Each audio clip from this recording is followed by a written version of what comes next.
Chapter XV. Anne to the rescue. All things great are wound up with all things little. At first glance it might not seem that the decision of a certain Canadian Premier to include Prince Edward Island in a political tour could have much or anything to do with the fortunes of little Anne Shirley at Green Gables. But it had.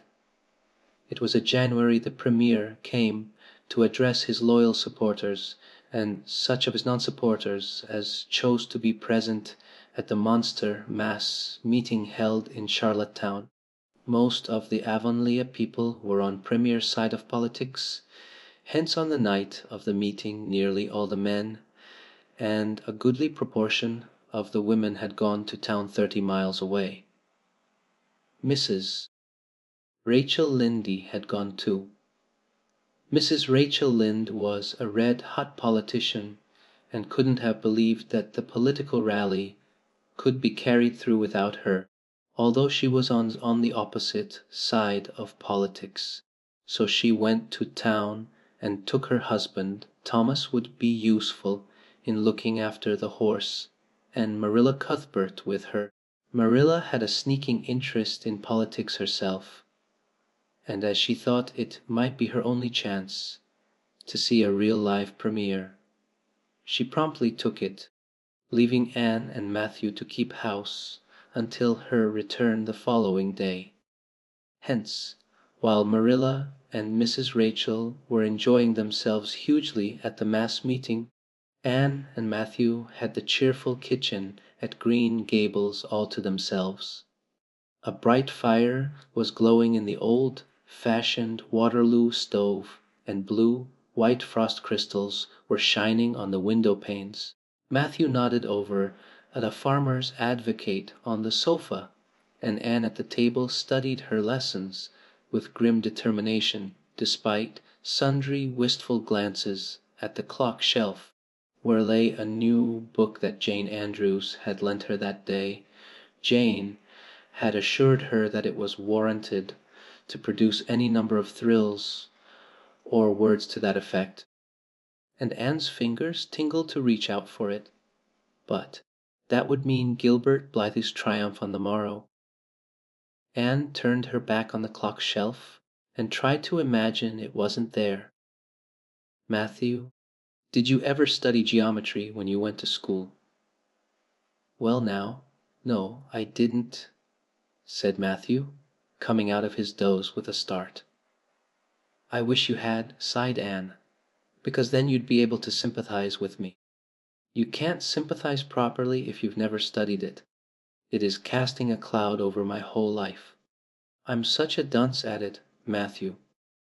Well now, I dunno, said Matthew soothingly. I guess you're all right at anything. Mr. Phillips told me last week in Blair's store at Carmody that you was the smartest scholar in school and was making rapid progress. Rapid progress was his very words. There's them as runs down Teddy Phillips and says he ain't much of a teacher, but I guess he's all right. Matthew would have thought anyone who praised Anne was all right. I'm sure I'd get on better with geometry if only he wouldn't change the letters, complained Anne. I learned the proposition off by heart, and then he draws it on the blackboard and puts different letters from what are in the book, and I get all mixed up. I don't think a teacher should take such a mean advantage, do you? We're studying agriculture now, and I've found out at last what makes the roads red. It's a great comfort. I wonder how Marilla and Mrs. Lynde are enjoying themselves. Mrs. Lynde says Canada is going to the dogs the way things are being run at Ottawa, and that it's an awful warning to the electors. She says if women were allowed to vote, we would soon see a blessed change. What way do you vote, Matthew? Conservative, said Matthew promptly. To vote Conservative was part of Matthew's religion. Then I'm Conservative too, said Anne decidedly. I'm glad because, Jill, because some of the boys in school are grits. I guess Mr. Phillips is a grit too, because Prissy Andrews's father is one, and Ruby Gillis says that when a man is courting he always has to agree with the girl's mother in religion and her father in politics. Is that true, Matthew? Well now, I dunno, said Matthew. Did you ever go courting, Matthew? Well now, no, I dunno's I ever did, said Matthew, who had certainly never thought of such a thing in his whole existence. Anne reflected with her chin in her hands. It must be rather interesting, don't you think, Matthew? Ruby Gillis says when she grows up she's going to have ever so many bios on the string and have them all crazy about her. But I think that would be too exciting. I'd rather have just one in his right mind. But Ruby Gillis knows a great deal about such matters because she has so many big sisters, and Mrs. Lynde says the Gillis girls have gone off like hot cakes. Mr. Phillips goes up to see Prissy Andrews nearly every evening.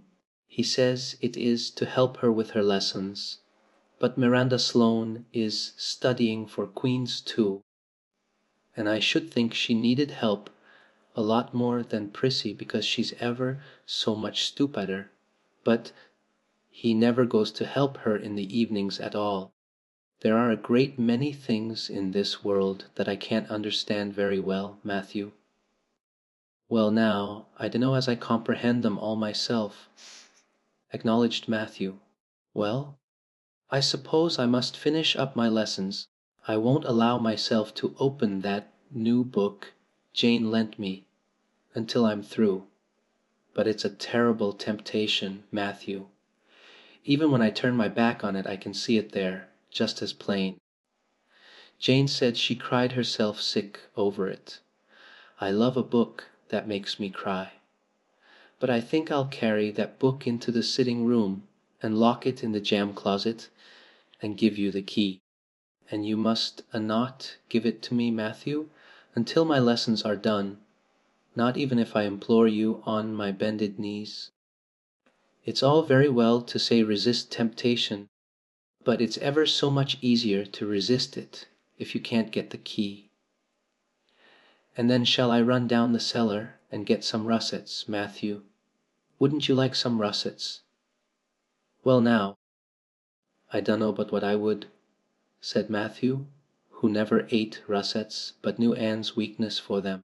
Just as Anne emerged triumphantly from the cellar with her plateful of russets came the sound of flying footsteps on the icy board walk outside, and the next moment the kitchen door was flung open, and in rushed Diana Barry, white-faced and breathless, with a shawl wrapped hastily around her head. Anne promptly let go of her candle and plate in her surprise, and plate, candle, and apples crashed together down the cellar ladder and were found at the bottom embedded in melted grease the next day by Marilla, who gathered them up and thanked mercy the house hadn't been set on fire. "Whatever is the matter, Diana?" cried Anne. "Has your mother relented at last?" "Oh, Anne, do come quick," implored Diana nervously. "Minnie May is awful sick. She's got croup. Young Mary Joe says, and father and mother are away to town, and there's nobody to go for the doctor. Minnie May is awful bad, and young Mary Joe doesn't know what to do. And oh, Anne, I'm so scared." Matthew, without a word, reached out for cap and coat, slipped past Diana and away into the darkness of the yard. "He's gone to harness the sorrel mare to go to Carmody for the doctor," said Anne, who was hurrying on hood and jacket. "I know it as well as if he'd said so. Matthew and I are such kindred spirits. I can read his thoughts without words at all." "I don't believe he'll find the doctor at Carmody," sobbed Diana. "I know that Dr. Blair went to town, and I guess Dr. Spencer would go too. Young Mary Joe never saw anybody with croup and Mrs. Lynde is away." "Oh, Anne!" "Don't cry, Di," said Anne Shirley. "I know exactly what to do for croup. You forget that Mrs. Hammond had twins 3 times. When you look after 3 pairs of twins, you naturally get a lot of experience. They all had croup regularly. Just wait till I get the ipecac bottle. You mayn't have any at your house. Come on now." The 2 little girls hastened out hand in hand, and hurried through Lover's Lane, and across the crusted field beyond, for the snow was too deep to go by the shorter woodway. Anne, although sincerely sorry for Minnie May, was far from being insensible to the romance of the situation and to the sweetness of once more sharing that romance with a kindred spirit. The night was clear and frosty, all ebony of shadow and silver of snowy slope. Big stars were shining over the silent fields. Here and there the dark-pointed firs stood up with snow powdering their branches and the wind whistling through them. Anne thought it was truly delightful to go skimming through all this mystery and loveliness with your bosom friend who had been so long estranged. Minnie May, aged 3, was really very sick. She lay on the kitchen sofa feverish and restless, while her hoarse breathing could be heard all over the house. Young Mary Joe, a buxom, broad-faced French girl from the creek whom Mrs. Barry had engaged to stay with the children during her absence, was helpless and bewildered, quite incapable of thinking what to do, or doing it if she thought of it. Anne went to work with skill and promptness. "Minnie May has croup all right. She's pretty bad, but I've seen them worse. First we must have lots of hot water. I declare, Diana, there isn't more than a cupful in the kettle. There, I've filled it up, and Mary Joe, you may put some wood in the stove. I don't want to hurt your feelings, but it seems to me you might have thought of this before if you'd any imagination. Now, I'll undress Minnie May and put her to bed, and you try to find some soft flannel cloths, Diana. I'm going to give her a dose of ipecac first of all." Minnie May did not take kindly to the ipecac, but Anne had not brought up 3 pairs of twins for nothing. Down that ipecac went, not only once, but many times during the long, anxious night, when the 2 little girls worked patiently over the suffering Minnie May, and young Mary Joe, honestly anxious to do all she could, kept up a roaring fire and heated more water than would have been needed for a hospital of croupy babies. It was 3 o'clock when Matthew came with the doctor, for he had been obliged to go all the way to Spencervale for one. But the pressing need for assistance was past. Minnie May was much better and was sleeping soundly. "I was awfully near giving up in despair," explained Anne. "She got worse and worse until she was sicker than ever the Hammond twins were, even the last pair. I actually thought she was going to choke to death. I gave her every drop of ipecac in that bottle, and when the last dose went down I said to myself, not to Diana or young Mary Joe, because I didn't want to worry them any more than they were worried, but I had to say it to myself, just to relieve my feelings. This is the last lingering hope, and I fear 'tis a vain one." But in about 3 minutes she coughed up the phlegm and began to get better right away. You must just imagine my relief, doctor, because I can't express it in words.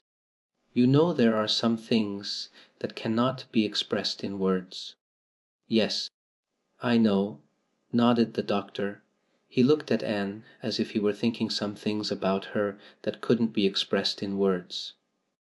Later on, however, he expressed them to Mr. and Mrs. Barry. "That little red-headed girl they have over at Cuthbert's is as smart as they make 'em. I tell you she saved that baby's life, for it would have been too late by the time I got there. She seems to have a skill and presence of mind perfectly wonderful in a child of her age. I never saw anything like the eyes of her when she was explaining the case to me." Anne had gone home in the wonderful, white, frosted winter morning, heavy-eyed from loss of sleep, but still talking unweariedly to Matthew as they crossed the long white field, and walked under the glittering fairy arch of the Lovers' Lane maples. "Oh, Matthew, isn't it a wonderful morning? The world looks like something God had just imagined for his own pleasure, doesn't it? Those trees look as if I could blow them away with a breath. Puff! I'm so glad I live in a world where there are white frosts, aren't you? And I'm so glad Mrs. Hammond had 3 pairs of twins after all. If she hadn't I mightn't have known what to do for Minnie May. I'm real sorry I was ever cross with Mrs. Hammond for having twins. But, oh Matthew, I'm so sleepy. I can't go to school.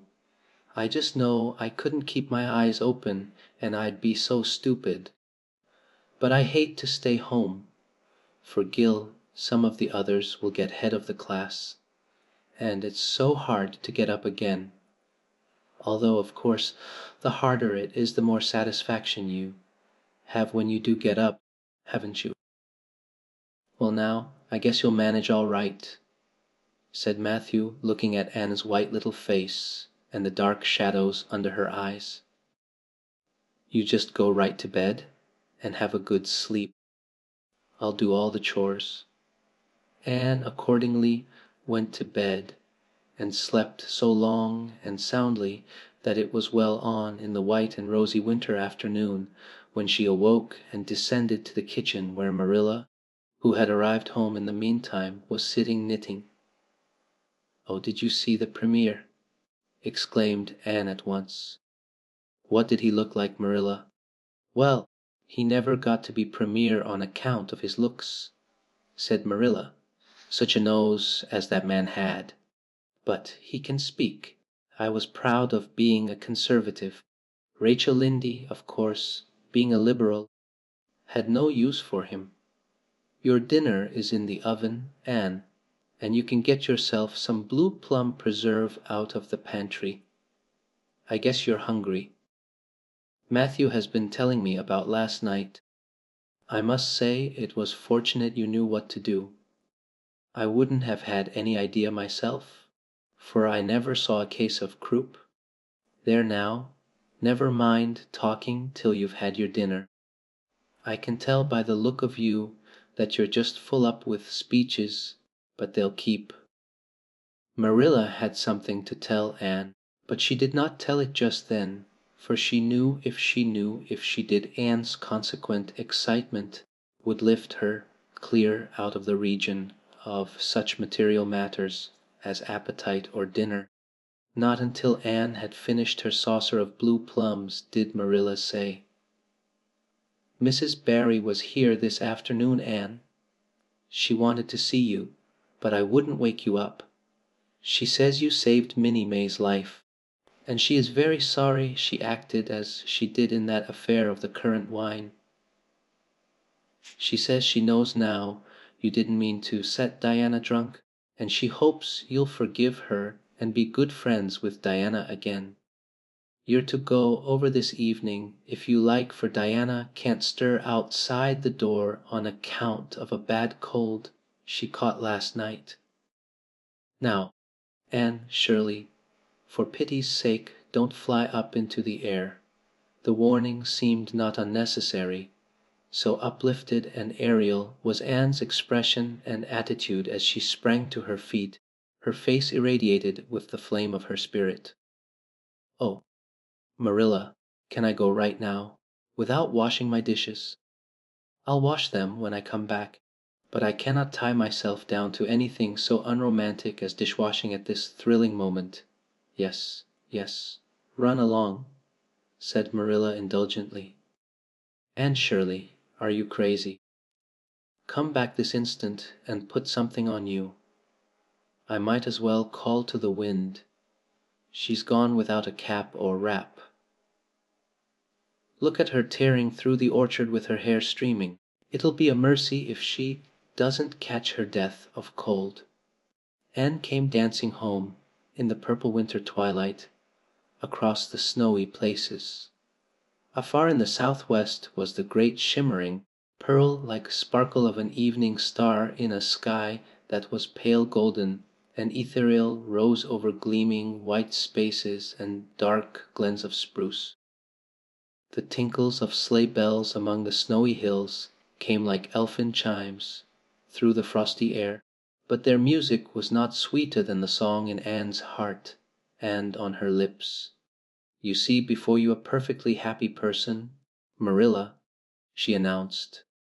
"I'm perfectly happy, yes, in spite of my red hair. Just at present I have a soul above red hair. Mrs. Barry kissed me and cried, and said she was so sorry, and she could never repay me. I felt fearfully embarrassed, Marilla. But I just said as politely as I could, 'I have no hard feelings for you, Mrs. Barry. I assure you once for all that I did not mean to intoxicate Diana, and henceforth I shall cover the past with the mantle of oblivion.' That was a pretty dignified way of speaking, wasn't it, Marilla?" I felt that I was heaping coals of fire on Mrs. Barry's head, and Diana and I had a lovely afternoon. Diana showed me a new fancy crochet stitch her aunt over at Carmody taught her. Not a soul in Avonlea knows it but us, and we pledged a solemn vow never to reveal it to anyone else. Diana gave me a beautiful card with a wreath of roses on it and a verse of poetry. "If you love me as I love you, nothing but death can part us two." And that is true, Marilla. We're going to ask Mr. Phillips to let us sit together in school again, and Gertie Pye can go with Minnie Andrews. We had an elegant tea. Mrs. Barry had the very best china set out, Marilla, just as if I was real company. I can't tell you what a thrill it gave me. Nobody ever used their very best china on my account before. And we had fruit cake and pound cake, and doughnuts, and two kinds of preserves, Marilla. And Mrs. Barry asked me if I took tea and said, "Pa, why don't you pass the biscuits to Anne? It must be lovely to be grown up, Marilla, when just being treated as if you were is so nice." "I don't know about that," said Marilla with a brief sigh. "Well, anyway, when I am grown up," said Anne decidedly, "I'm always going to talk to little girls as if they were two, and I'll never laugh when they use big words. I know from sorrowful experience how that hurts one's feelings." After tea Diana and I made taffy.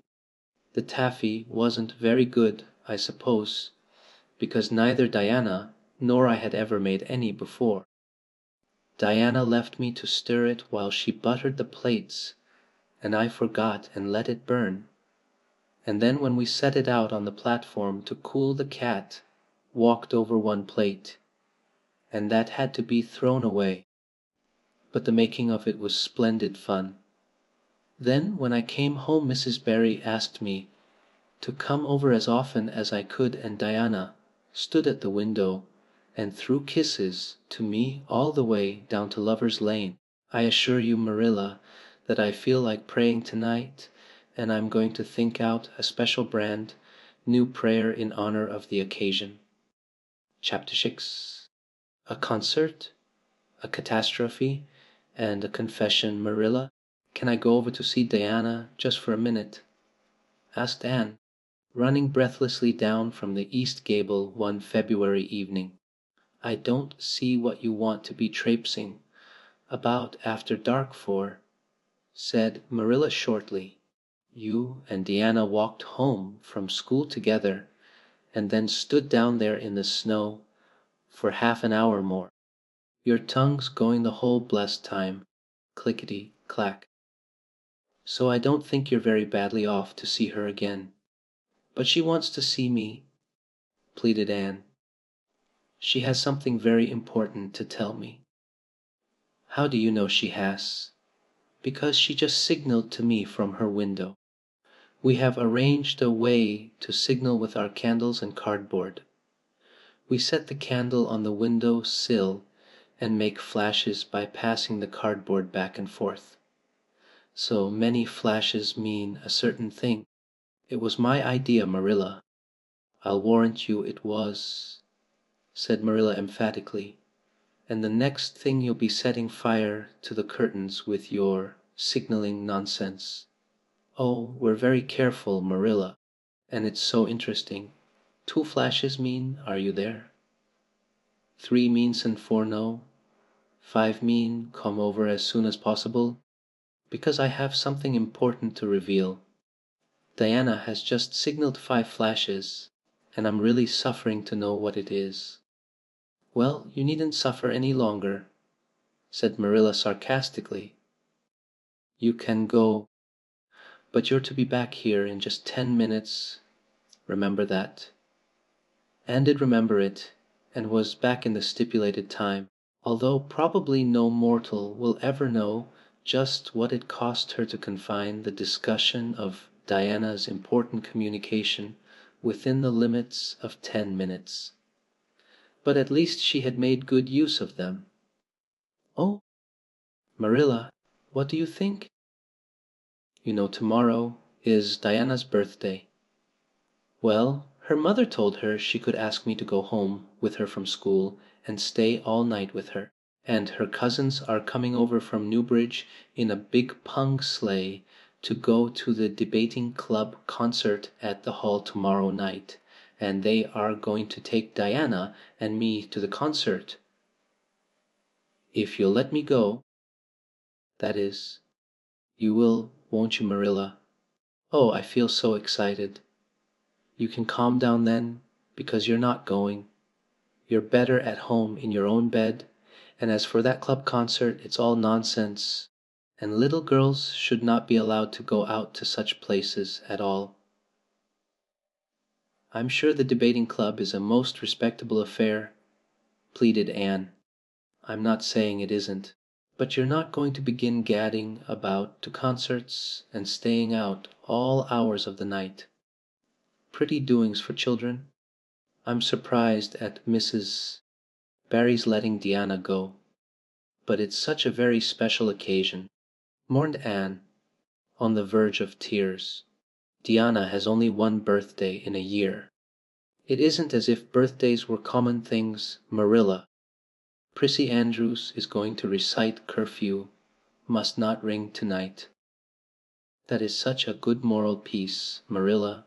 I'm sure it would do me lots of good to hear it. And the choir are going to sing 4 lovely pathetic songs that are pretty near as good as hymns. And oh, Marilla, the minister is going to take part. Yes, indeed, he is. He's going to give an address. That will be just about the same thing as a sermon. Please, mayn't I go, Marilla? You heard what I said, Anne, didn't you? Take off your boots now and go to bed. It's past 8. There's just one more thing." "Marilla," said Anne, with the air of producing the last shot in her locker, "Mrs. Barry told Diana that we might sleep in the spare room bed. Think of the honor of your little Anne being put in the spare room bed. It's an honor you'll have to get along without. Go to bed, Anne, and don't let me hear another word out of you." When Anne, with tears rolling over her cheeks, had gone sorrowfully upstairs, Matthew, who had been apparently sound asleep on the lounge during the whole dialogue, opened his eyes and said decidedly, "Well now, Marilla, I think you ought to let Anne go." "I don't then," retorted Marilla. "Who's bringing this child up, Matthew, you or me?" "Well now, you," admitted Matthew. "Don't interfere then." "Well now, I ain't interfering. It ain't interfering to have your own opinion. And my opinion is that you ought to let Anne go. You'd think I ought to let Anne go to the moon, if she took the notion, I've no doubt," was Marilla's amiable rejoinder. "I might have let her spend the night with Diana, if that was all. But I don't approve of this concert plan. She'd go there and catch cold like as not, and have her head filled up with nonsense and excitement. It would unsettle her for a week. I understand that child's disposition, and what's good for it better than you, Matthew?" "I think you ought to let Anne go," repeated Matthew firmly. Argument was not his strong point, but holding fast to his opinion certainly was. Marilla gave a gasp of helplessness and took refuge in silence. The next morning, when Anne was washing the breakfast dishes in the pantry, Matthew paused on his way out to the barn to say to Marilla again, "I think you ought to let Anne go, Marilla." For a moment Marilla looked things not lawful to be uttered. Then she yielded to the inevitable and said tartly, "Very well, she can go, since nothing else 'll please you," and flew out of the pantry, dripping dishcloth in hand. "Oh, Marilla, Marilla, say those blessed words again. I guess once is enough to say them. This is Matthew's doings, and I wash my hands of it. If you catch pneumonia sleeping in a strange bed or coming out of that hot hall in the middle of the night, don't blame me, blame Matthew. Anne Shirley, you're dripping greasy water all over the floor. I never saw such a careless child." "Oh, I know I'm a great trial to you, Marilla," said Anne repentantly. "I make so many mistakes. But then just think of all the mistakes I don't make, although I might. I'll get some sand and scrub up the spots before I go to school. Oh, Marilla, my heart was just set on going to that concert. I never was to a concert in my life, and when the other girls talk about them in school, I feel so out of it. You didn't know just how I felt about it, but you see Matthew did. Matthew understands me, and it's so nice to be understood. Marilla." Anne was too excited to do herself justice as to lessons that morning in school. Gilbert Blythe spelled her down in class and left her clear out of sight in mental arithmetic. Anne's consequent humiliation was less than it might have been, however, in view of the concert and the spare room bed. She and Diana talked so constantly about it all day that, with a stricter teacher than Mr. Phillips, dire disgrace must inevitably have been their portion. Anne felt that she could not have borne it if she had not been going to the concert, for nothing else was discussed that day in school. The Avonlea Debating Club, which met fortnightly all winter, had had several smaller free entertainments, but this was to be a big affair, admission 10 cents, in aid of the library. The Avonlea young people had been practicing for weeks, and all the scholars were especially interested in it by reason of older brothers and sisters who were going to take part. Everybody in school over 9 years of age expected to go, except Carrie Sloane, whose father shared Marilla's opinions about small girls going out to night concerts. Carrie Sloane cried into her grammar all the afternoon and felt that life was not worth living. For Anne the real excitement began with the dismissal of school and increased therefrom in crescendo, until it reached to a crash of positive ecstasy in the concert itself. They had perfectly elegant tea, and then came the delicious occupation of dressing in Diana's little room upstairs. Diana did Anne's front hair in the new pompadour style, and Anne tied Diana's bows with the especial knack she possessed, and they experimented with at least half a dozen different ways of arranging their back hair. At last they were ready, cheeks scarlet and eyes glowing with excitement. True, Anne could not help a little pang when she contrasted her plain black tam and shapeless, tight-sleeved, homemade grey cloth coat with Diana's Johnny fur cap and smart little jacket, but she remembered in time that she had an imagination and could use it. Then Diana's cousins, the Murrays from Newbridge, came. They all crowded into the big pung sleigh among straw and furry robes. Anne revelled in the drive to the hall, slipping along over the satin, smooth roads, with the snow crisping under the runners. There was a magnificent sunset, and the snowy hills and deep blue water of the Seine. Lawrence Gulf seemed to rim in the splendor like a huge bowl of pearl and sapphire brimmed with wine and fire. Tinkles of sleigh bells and distant laughter, that seemed like the mirth of wood elves, came from every quarter. "Oh, Diana," breathed Anne, squeezing Diana's mittened hand under the fur robe. "Isn't it all like a beautiful dream? Do I really look the same as usual? I feel so different that it seems to me it must show in my looks."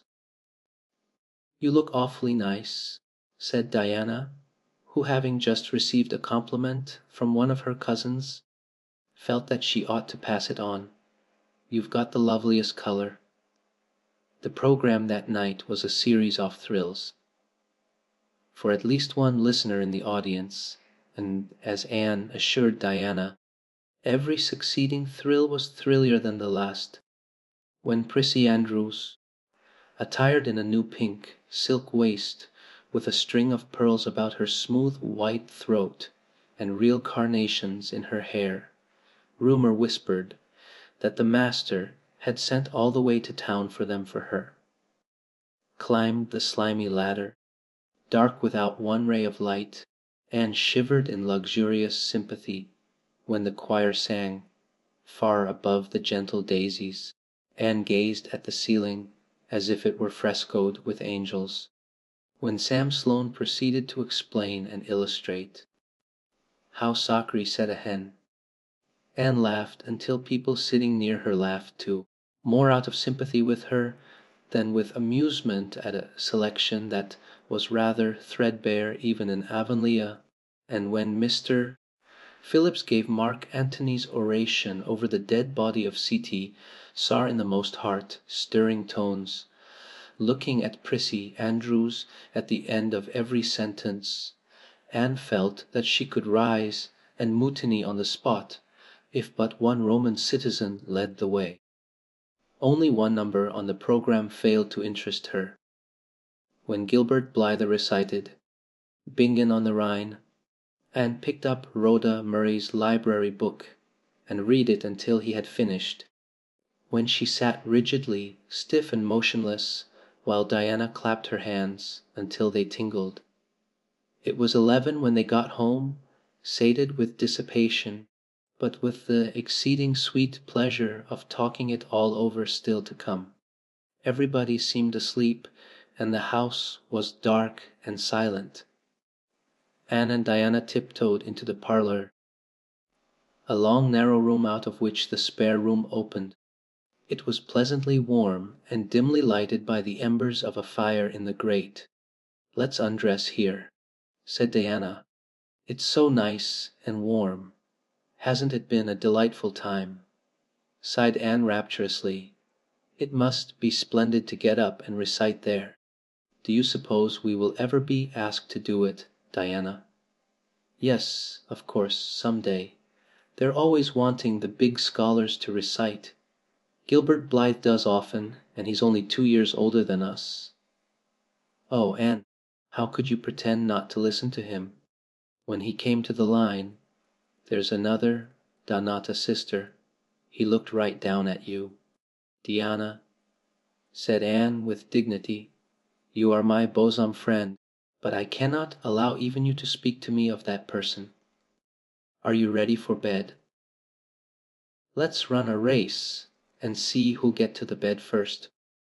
The suggestion appealed to Diana. The two little white, clad figures flew down the long room, through the spare room door, and bounded on the bed at the same moment.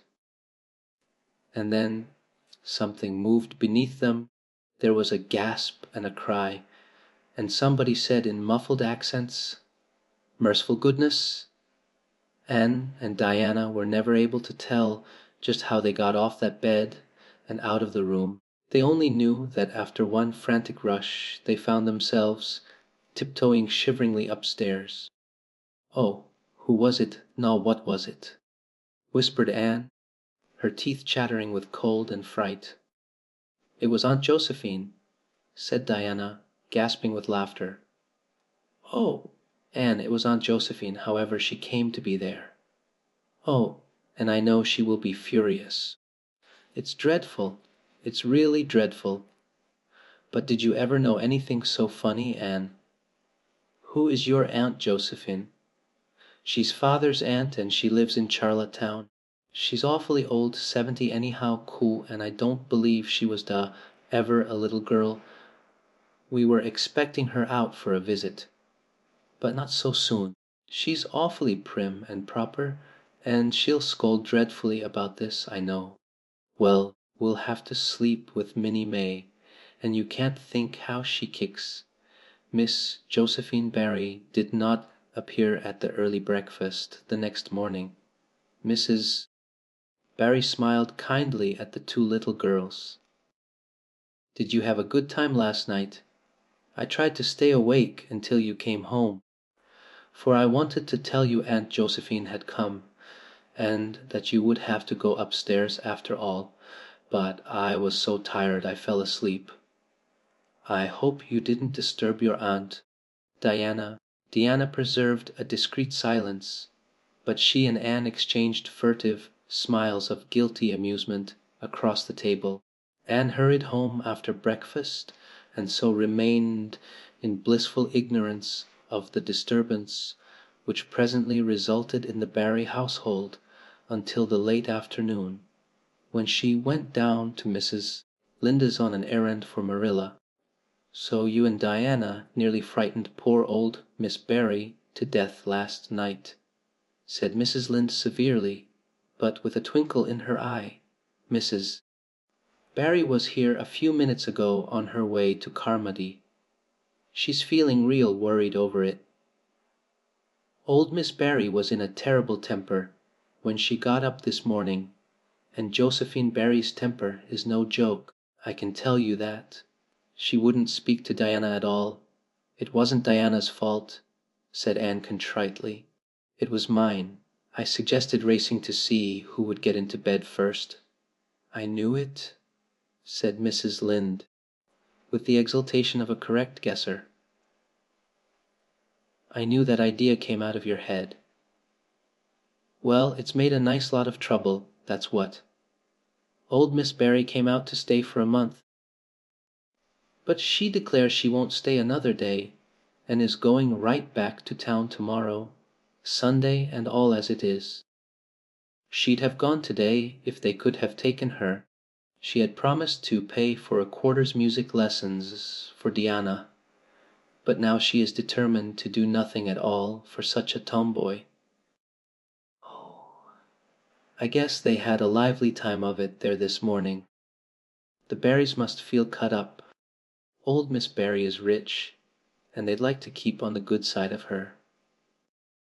Of course, Mrs. Barry didn't say just that to me, but I'm a pretty good judge of human nature, that's what. I'm such an unlucky girl," mourned Anne. "I'm always getting into scrapes myself, and getting my best friends, people I'd shed my heart's blood for, into them too. Can you tell me why it is so, Mrs. Lynde?" "It's because you're too heedless and impulsive, child. That's what. You never stop to think whatever comes into your head to say, or do you say or do it without a moment's reflection." "Oh, but that's the best of it," protested Anne. "Something just flashes into your mind, so exciting, and you must out with it. If you stop to think it over you spoil it all. Haven't you never felt that yourself, Mrs. Lynde?" No, Mrs. Lynde had not. She shook her head sagely. "You must learn to think a little, and that's what. The proverb you need to go by is look before you leap, especially into spare room beds." Mrs. Lynde laughed comfortably over her mild joke, but Anne remained pensive. She saw nothing to laugh at in the situation, which to her eyes appeared very serious. When she left Mrs. Lynde's, she took her way across the crusted fields to Orchard Slope. Diana met her at the kitchen door. "Your Aunt Josephine was very cross about it, wasn't she?" whispered Anne. "Yes," answered Diana, stifling a giggle with an apprehensive glance over her shoulder at the closed sitting-room door. She was fairly dancing with rage, Anne. Oh, how she scolded! She said I was the worst behaved girl she ever saw, and that my parents ought to be ashamed of the way they had brought me up. She says she won't stay, and I'm sure I don't care. But father and mother do. Why didn't you tell them it was my fault?" demanded Anne. "It's likely I'd do such a thing, isn't it?" said Diana with just scorn. "I'm no telltale, Anne Shirley, and anyhow I was just as much to blame as you." "Well, I'm going in to tell her myself," said Anne resolutely. Diana stared. "And surely you'd never—" "Why, she'll eat you alive." "Don't frighten me any more than I am frightened," implored Anne. "I'd rather walk up to a cannon's mouth. But I've got to do it, Diana. It was my fault, and I've got to confess. I've had practice in confessing, fortunately." "Well, she's in the room," said Diana. "You can go in if you want to. I wouldn't dare. And I don't believe you'll do a bit of good." With this encouragement Anne bearded the lion in its den, that is to say, walked resolutely up to the sitting-room door and knocked faintly. A sharp "Come in" followed. Miss Josephine Barry, thin, prim, and rigid, was knitting fiercely by the fire, her wrath quite unappeased, and her eyes snapping through her gold-rimmed glasses. She wheeled around in her chair, expecting to see Diana, and beheld a white-faced girl whose great eyes were brimmed up with a mixture of desperate courage and shrinking terror. "Who are you?" demanded Miss Josephine Barry without ceremony. "I'm Anne of Green Gables," said the small visitor tremulously, clasping her hands with her characteristic gesture. "And I've come to confess, if you please." "Confess what?" "That it was all my fault about jumping into bed on you last night. I suggested it. Diana would never have thought of such a thing, I am sure. Diana is a very ladylike girl, Miss Barry, so you must see how unjust it is to blame her." "Oh, I must, hey? I rather think Diana did her share of the jumping at least. Such carryings on in a respectable house." "But we were only in fun," persisted Anne. "I think you ought to forgive us, Miss Barry, now that we've apologized. And anyhow, please forgive Diana and let her have her music lessons. Diana's heart is set on her music lessons, Miss Barry, and I know too well what it is to set your heart on a thing and not get it. If you must be cross with anyone, be cross with me.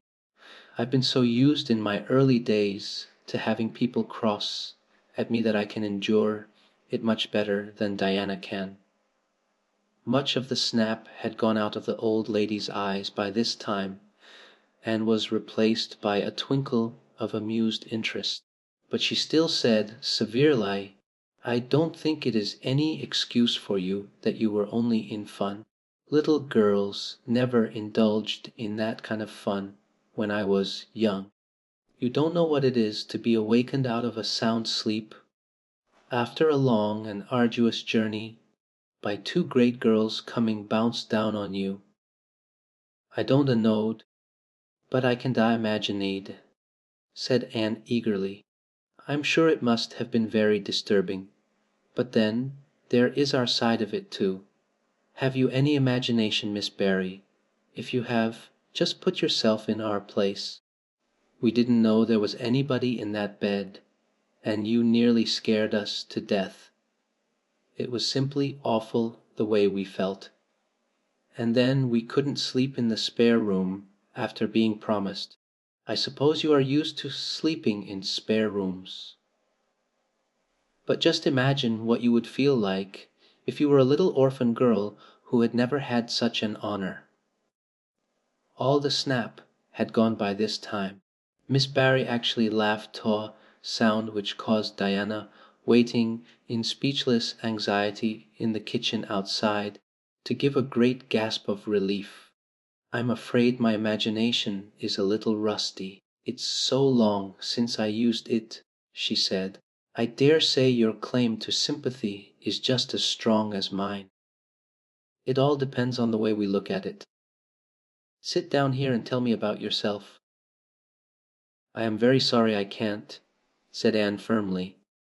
I would like to, because you seem like an interesting lady, and you might even be a kindred spirit, although you don't look very much like it.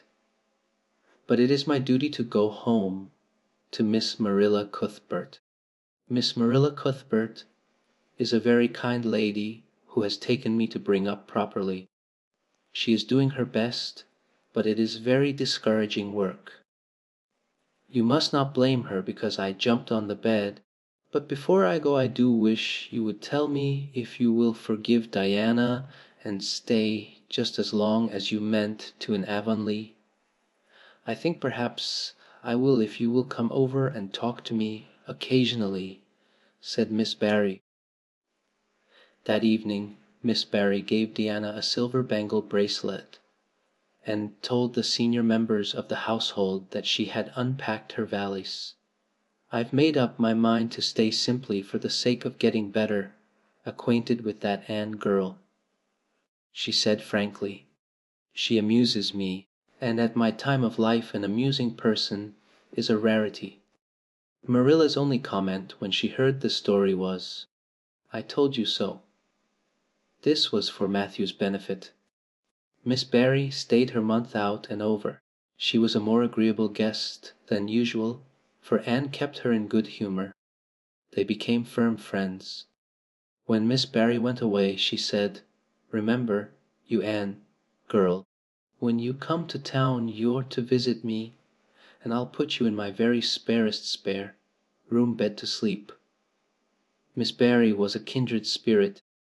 After all, Anne confided to Marilla, "You wouldn't think so to look at her, but she is.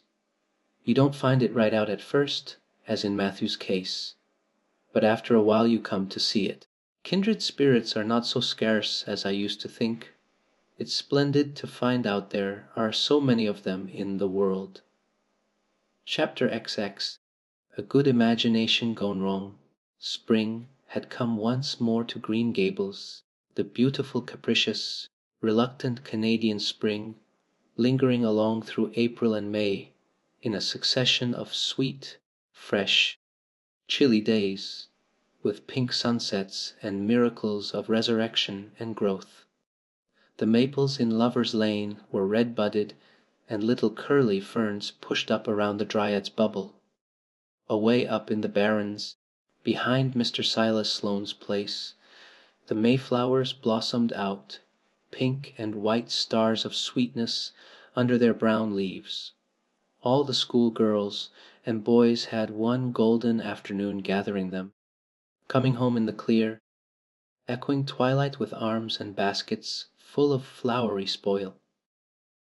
I'm so sorry for people who live in lands where there are no mayflowers, said Anne.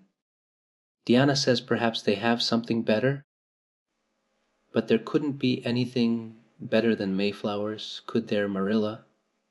And Diana says if they don't know what they are like, they don't miss them. But I think that is the saddest thing of all. I think it would be the tragic Marilla not to know what my flowers are like and not to miss them. Do you know what I think Mayflowers are, Marilla? I think they must be the souls of the flowers that died last summer, and this is their heaven. But we had a splendid time today, Marilla. We had our lunch down in a big mossy hollow by an old well, such a romantic spot. Charlie Sloane dared Artie Gillis to jump over it, and Artie did, because he wouldn't take a dare. Nobody would in school. It is very fashionable to dare. Mr. Phillips gave all the Mayflowers he found to Prissy Andrews, and I heard him to say sweets to the sweet. He got that out of a book, I know, but it shows he has some imagination. I was offered some Mayflowers too, but I rejected them with scorn. I can't tell you the person's name because I have vowed never to let it cross my lips. We made wreaths of the Mayflowers and put them on our hats, and when the time came to go home we marched in procession down the road, 2 by 2, with our bouquets and wreaths, singing My Home on the Hill. Oh, it was so thrilling, Marilla. All Mr. Silas Sloane's folks rushed out to see us, and everybody we met on the road stopped and stared after us. We made a real sensation. Not much wonder. Such silly doings, was Marilla's response. After the Mayflowers came the violets, and Violet Vale was empurpled with them. Anne walked through it on her way to school, with reverent steps and worshipping eyes, as if she trod on holy ground. Somehow, she told Diana, "When I'm going through here, I don't really care whether Georg, whether anybody gets ahead of me in class or not. But when I'm up in school it's all different, and I care as much as ever. There's such a lot of different Annes in me. I sometimes think that is why I'm such a troublesome person. If I was just the one Anne, it would be ever so much more comfortable. But then it wouldn't be half so interesting." One June evening, when the orchards were pink blossomed again, when the frogs were singing silverly sweet in the marshes about the head of the Lake of Shining Waters, and the air was full of the savor of clover fields and balsamic fir woods, Anne was sitting by her gable window. She had been studying her lessons, but it had grown too dark to see the book, so she had fallen into wide-eyed reverie, looking out past the boughs of the Snow Queen, once more bestarred with its tufts of blossom. In all essential respects the little gable chamber was unchanged. The walls were as white, the pincushion as hard, the chairs as stiffly and yellowly upright as ever. Yet the whole character of the room was altered. It was full of a new vital, pulsing personality that seemed to pervade it and to be quite independent of schoolgirl books and dresses and ribbons, and even of the cracked blue jug full of apple blossoms on the table. It was as if all the dreams, sleeping and waking, of its vivid occupant had taken a visible although unmaterial form, and had tapestried the bare room with splendid filmy tissues of rainbow and moonshine.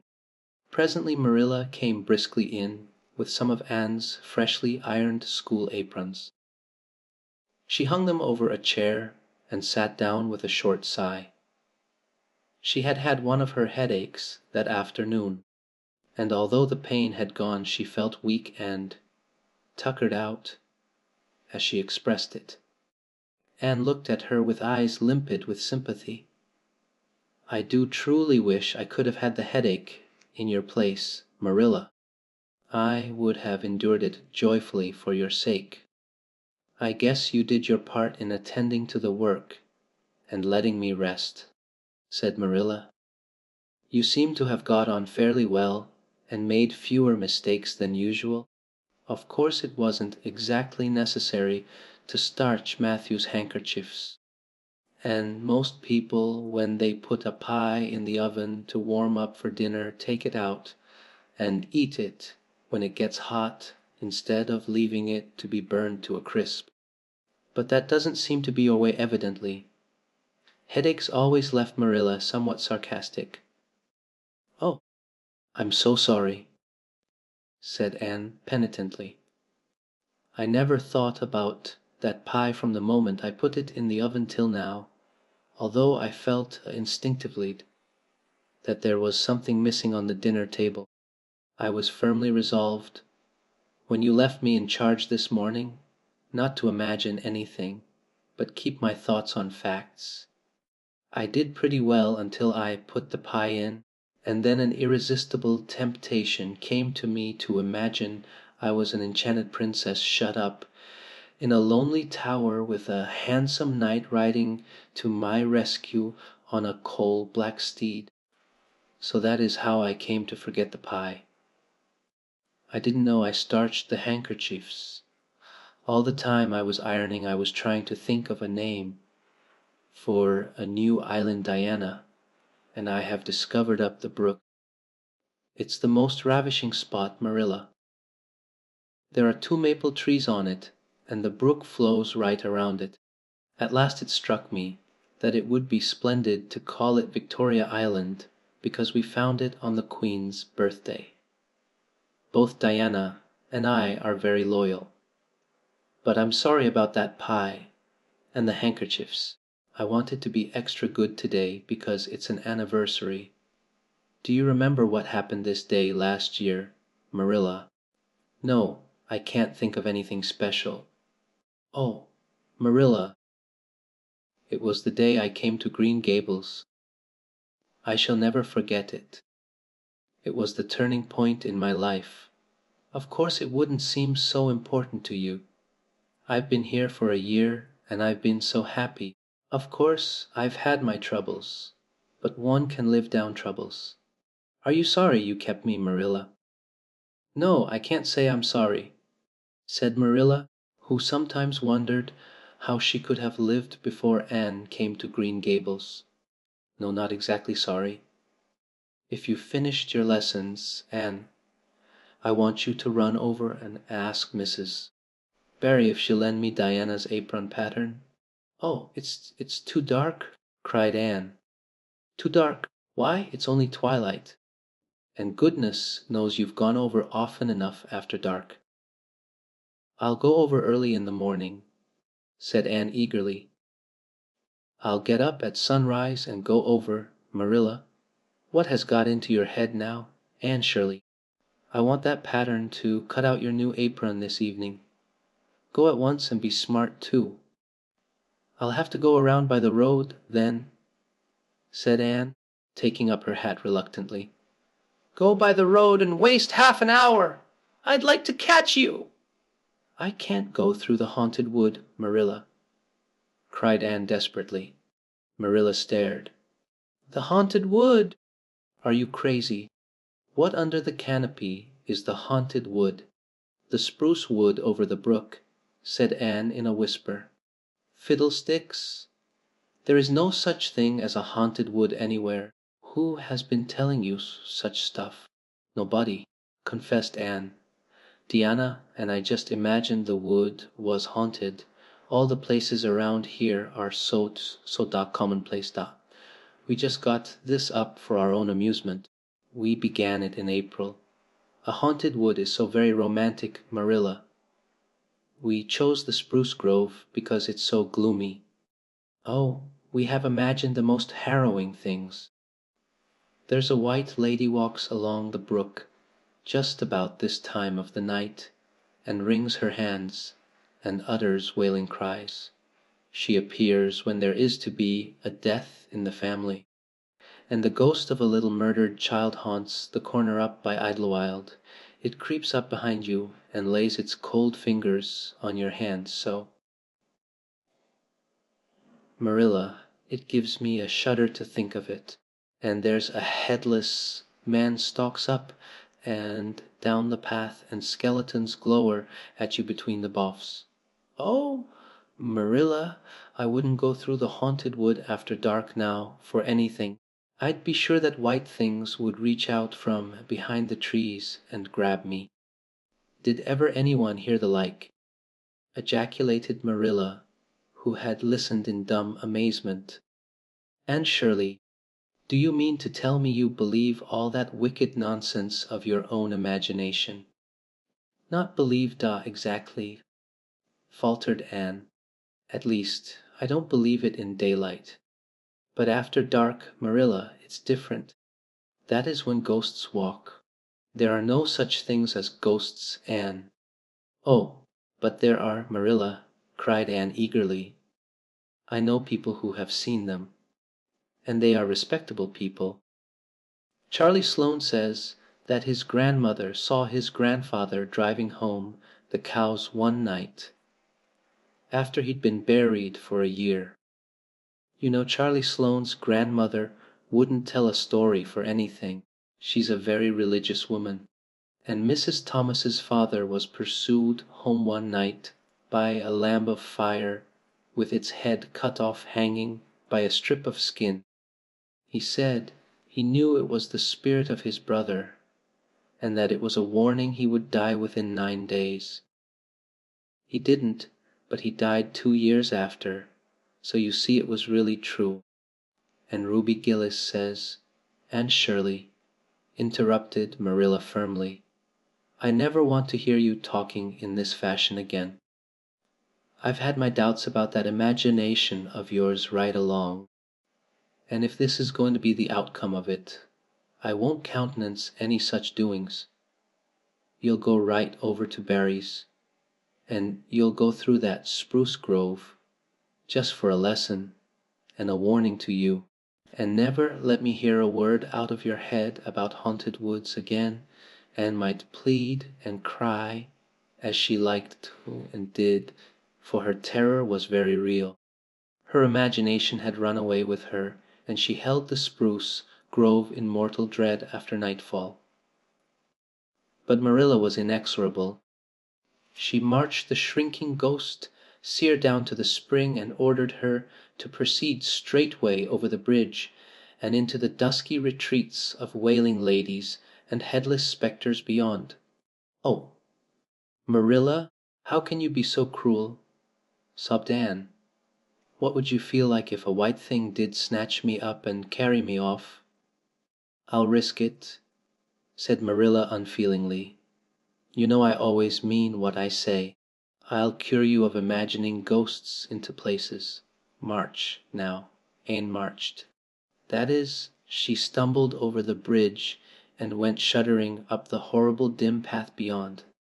Anne never forgot that walk. Bitterly did she repent the license she had given to her imagination. The goblins of her fancy lurked in every shadow about her, reaching out their cold, fleshless hands to grasp the terrified small girl who had called them into being. A white strip of birch bark, blowing up from the hollow over the brown floor of the grove, made her heart stand still. The long-drawn wail of 2 old boughs rubbing against each other brought out the perspiration in beads on her forehead. The swoop of bats in the darkness over her was as the wings of unearthly creatures. When she reached Mr. William Bell's field, she fled across it, as if pursued by an army of white things, and arrived at the Barry kitchen door so out of breath that she could hardly gasp out her request for the apron pattern. Diana was away so that she had no excuse to linger. The dreadful return journey had to be faced. Anne went back over it with shut eyes, preferring to take the risk of dashing her brains out among the boughs to that of seeing a white thing. When she finally stumbled over the log bridge, she drew one long shivering breath of relief. Well, so nothing caught you, said Marilla unsympathetically. Oh, Marilla, chattered Anne, I'll be contented with CC's commonplace places after this. Chapter XC. A new departure in flavorings, dear me. There is nothing but meetings and partings in this world, as Mrs. Lynde says, remarked Anne plaintively. putting her slate and books down on the kitchen table on the last day of June and wiping her red eyes with a very damp handkerchief. "Wasn't it fortunate, Marilla, that I took an extra handkerchief to school today?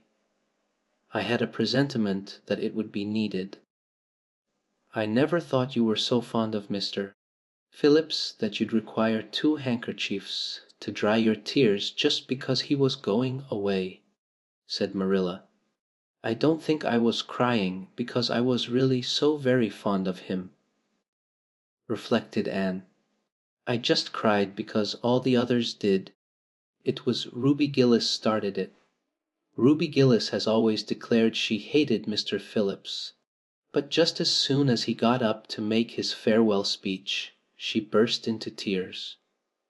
Then all the girls began to cry, one after the other. I tried to hold out, Marilla. I tried to remember the time Mr. Phillips made me sit with Gil, with a boy, and the time he spelled my name without an E on the blackboard, and how he said I was the worst dunce he ever saw at geometry and laughed at my spelling, and all the times he had been so horrid and sarcastic, but somehow I couldn't, Marilla, and I just had to cry too. Jane Andrews has been talking for a month about how glad she'd be when Mr. Phillips went away, and she declared she'd never shed a tear. Well, she was worse than any of us and had to borrow a handkerchief from her brother. Of course the boys didn't cry, because she hadn't brought one of her own, not expecting to need it. Oh, Marilla, it was heartrending. Mr. Phillips made such a beautiful farewell speech beginning, "The time has come for us to part." It was very affecting. And he had tears in his eyes too, Marilla. Oh, I felt dreadfully sorry and remorseful for all the times I'd talked in school and drawn pictures of him on my slate and made fun of him and Prissy. I can tell you I wished I'd been a model pupil like Minnie Andrews. She hadn't anything on her conscience. The girls cried all the way home from school. Carrie Sloane kept saying every few minutes, "The time has come for us to part," and that would start us off again whenever we were in any danger of cheering up. I do feel dreadfully sad, Marilla, but one can't feel quite in the depths of despair with 2 months' vacation before them, can they, Marilla? And besides, we met the new minister and his wife coming from the station. For all I was feeling so bad about Mr. Phillips going away, I couldn't help taking a little interest in a new minister. Could I? His wife is very pretty, not exactly regally lovely. Of course, it wouldn't do, I suppose, for a minister to have a regally lovely wife, because it might set a bad example. Mrs. Lynde says the minister's wife over at Newbridge sets a very bad example because she dresses so fashionably. Our new minister's wife was dressed in blue muslin with lovely puffed sleeves and a hat trimmed with roses. Jane Andrews said she thought puffed sleeves were too worldly for a minister's wife, but I didn't make any such uncharitable remark, Marilla, because I know what it is to long for puffed sleeves. Besides, she's only been a minister's wife for a little while, so one should make allowances, shouldn't they? They are going to board with Mrs. Lynde until the manse is ready.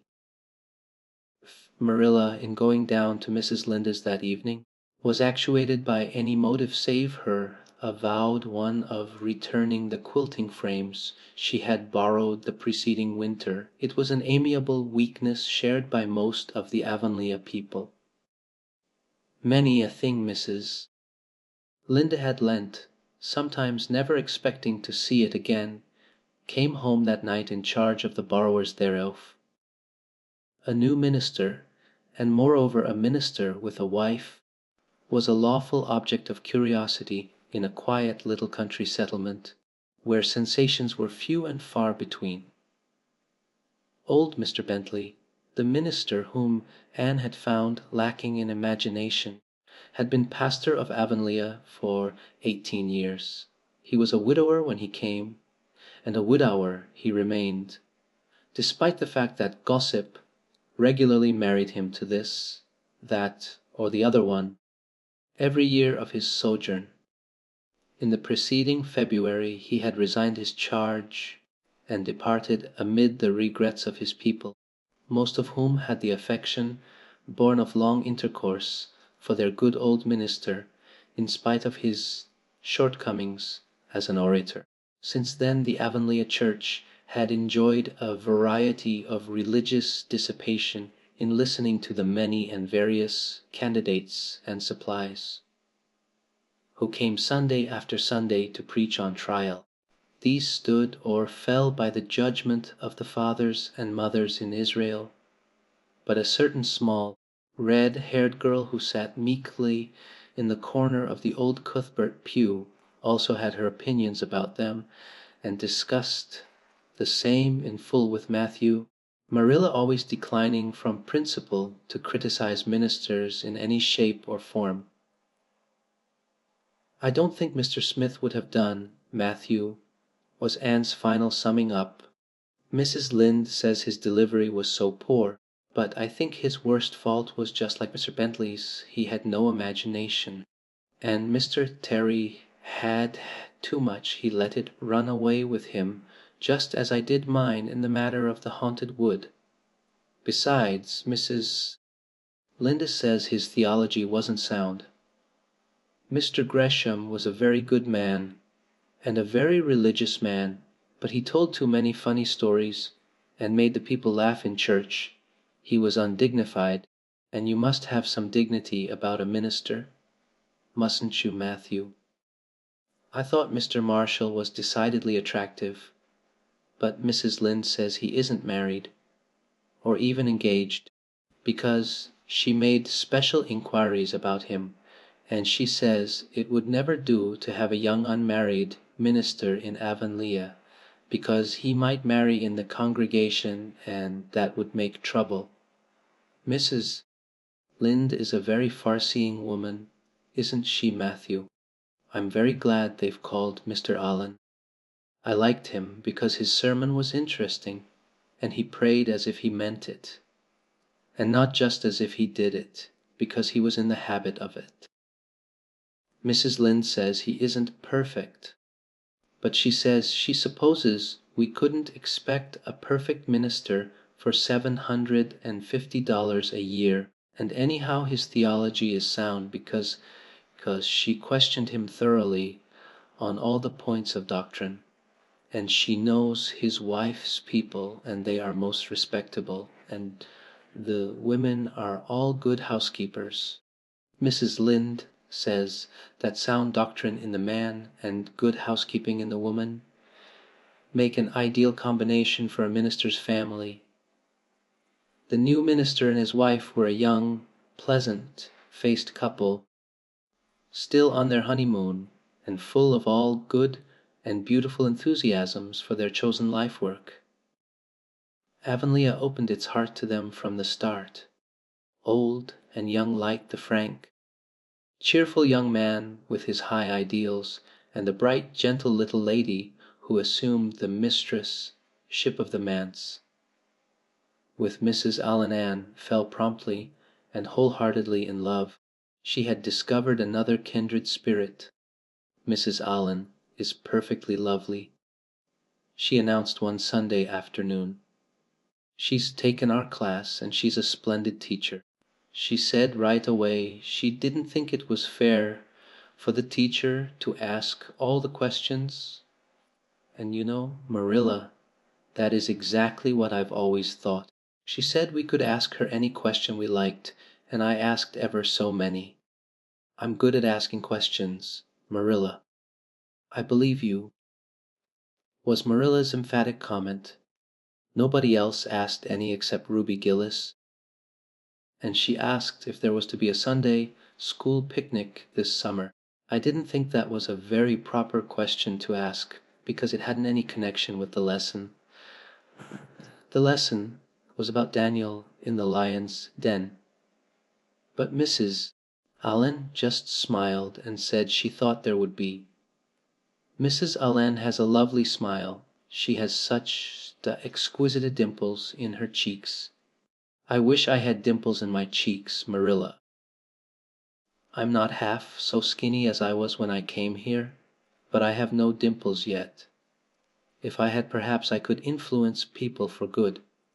Mrs. Allen said we ought always to try to influence other people for good.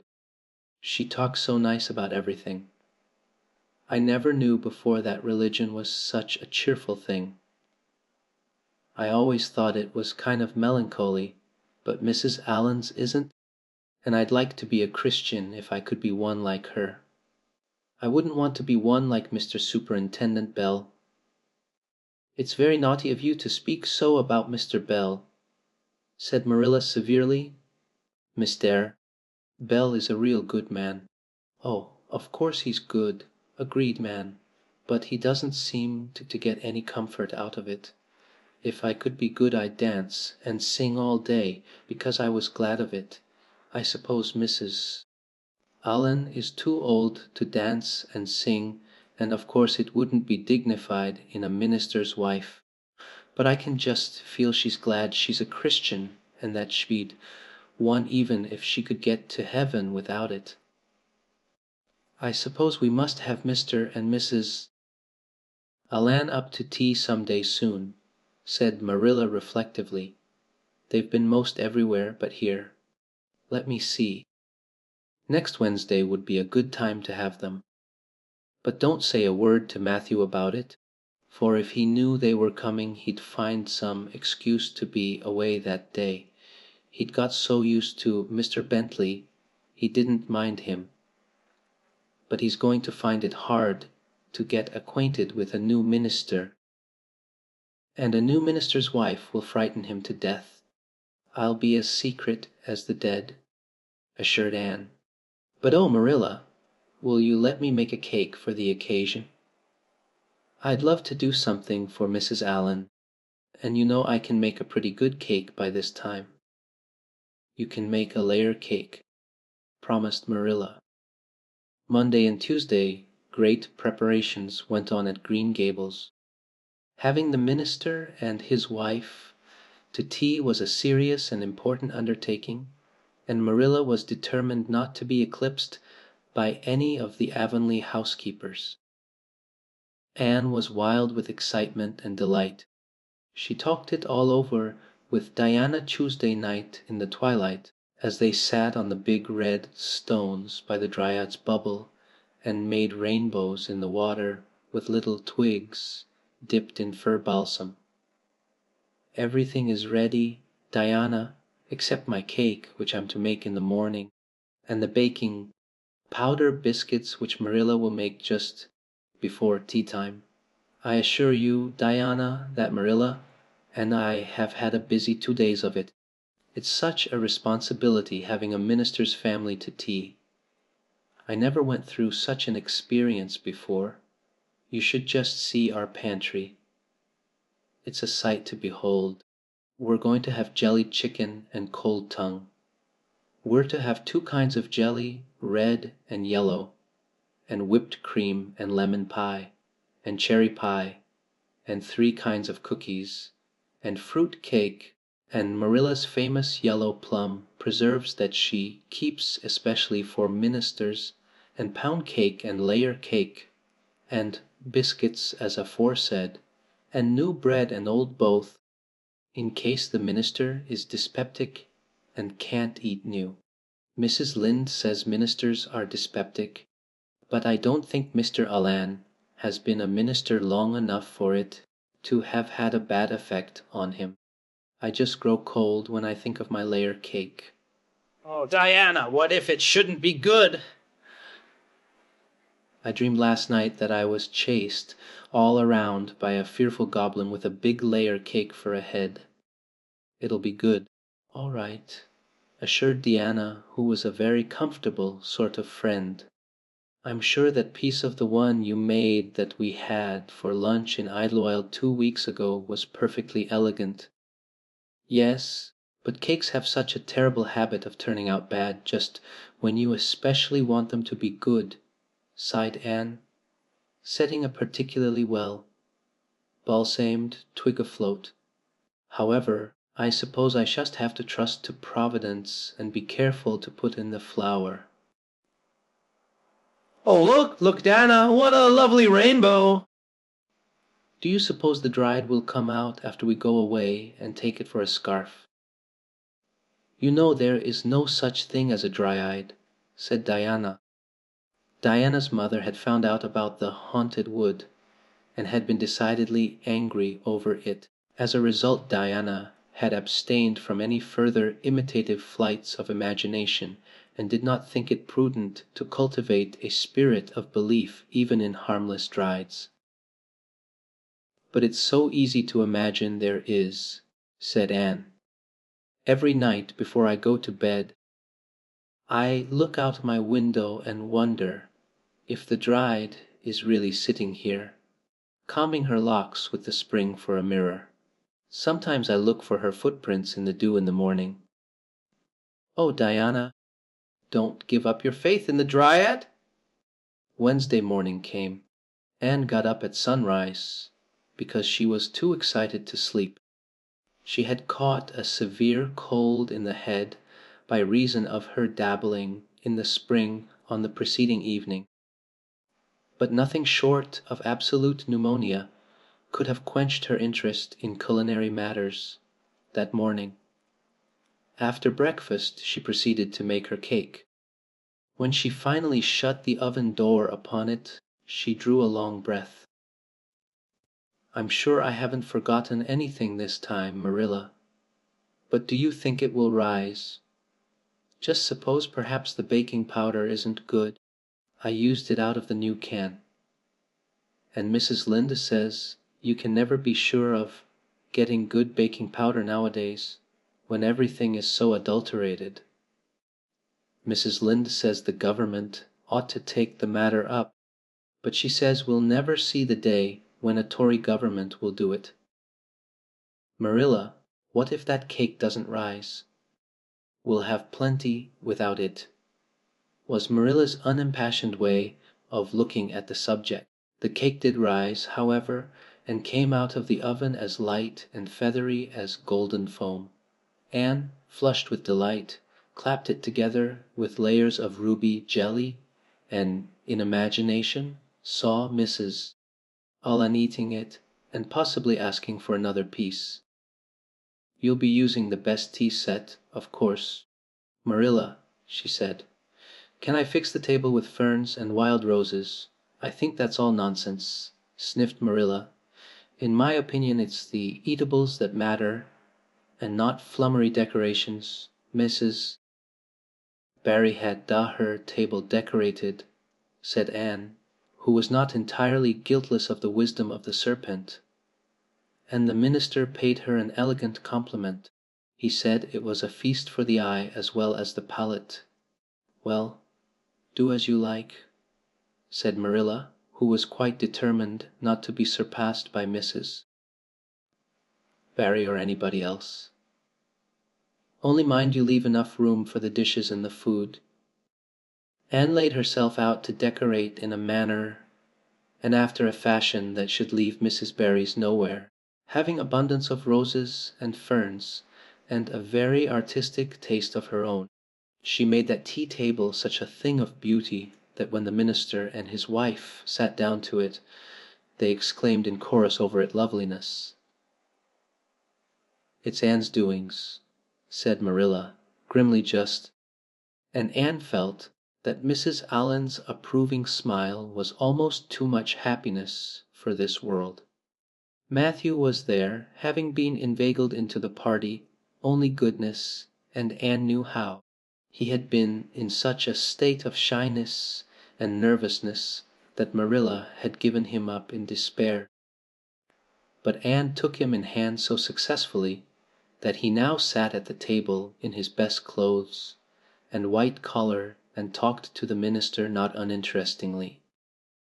He never said a word to Mrs. Alan, but that perhaps was not to be expected. All went merry as a marriage bell until Anne's layer cake was passed. Mrs. Allen, having already been helped to a bewildering variety, declined it. But Marilla, seeing the disappointment on Anne's face, said smilingly, "Oh, you must take a piece of this, Mrs. Allen. Anne made it on purpose for you." "In that case I must sample it," laughed Mrs. Allen, helping herself to a plump triangle, as did also the minister and Marilla. Mrs. Allen took a mouthful of hers, and a most peculiar expression crossed her face. Not a word did she say, however, but steadily ate away at it. Marilla saw the expression and hastened to taste the cake. "Anne Shirley!" she exclaimed. "What on earth did you put into that cake?" "Nothing but what the recipe said." "Marilla," cried Anne with a look of anguish. "Oh, isn't it all right?" "All right." "It's simply horrible. Mr. Allen, don't try to eat it. Anne, taste it yourself. What flavoring did you use?" "Vanilla," said Anne, her face scarlet with mortification after tasting the cake. "Only vanilla." "Oh, Marilla, it must have been the baking powder. I had my suspicions of that back. Baking powder fiddlesticks! Go and bring me the bottle of vanilla you used." Anne fled to the pantry and returned with a small bottle partially filled with a brown liquid and labeled yellowly, "Best vanilla." Marilla took it, uncorked it, smelled it. "Mercy on us, Anne, you've flavored that cake with anodyne liniment. I broke the liniment bottle last week and poured what was left into an old empty vanilla bottle. I suppose it's partly my fault. I should have warned you. But for pity's sake, why couldn't you have smelled it?" Anne dissolved into tears under this double disgrace. "I couldn't have had such a cold." And with this she fairly fled to the gable chamber, where she cast herself on the bed and wept as one who refuses to be comforted. Presently a light step sounded on the stairs, and somebody entered the room. "Oh, Marilla," sobbed Anne, without looking up. "I'm disgraced forever. I shall never be able to live this down. It will get out. Things always do get out in Avonlea. Diana will ask me how my cake turned out, and I shall have to tell her the truth. I shall always be pointed at as the girl who flavored a cake with anodyne liniment. Gil, the boys in school, will never get over laughing at it. Oh, Marilla, if you have a spark of Christian pity, don't tell me that I must go down and wash the dishes after this. I'll wash them when the minister and his wife are gone, but I cannot ever look Mrs. Allen in the face again. Perhaps she'll think I tried to poison her. Mrs. Linda says she knows an orphan girl who tried to poison her benefactor. But the liniment isn't poisonous. It's meant to be taken internally, although not in cakes. Won't you tell Mrs. Allen so?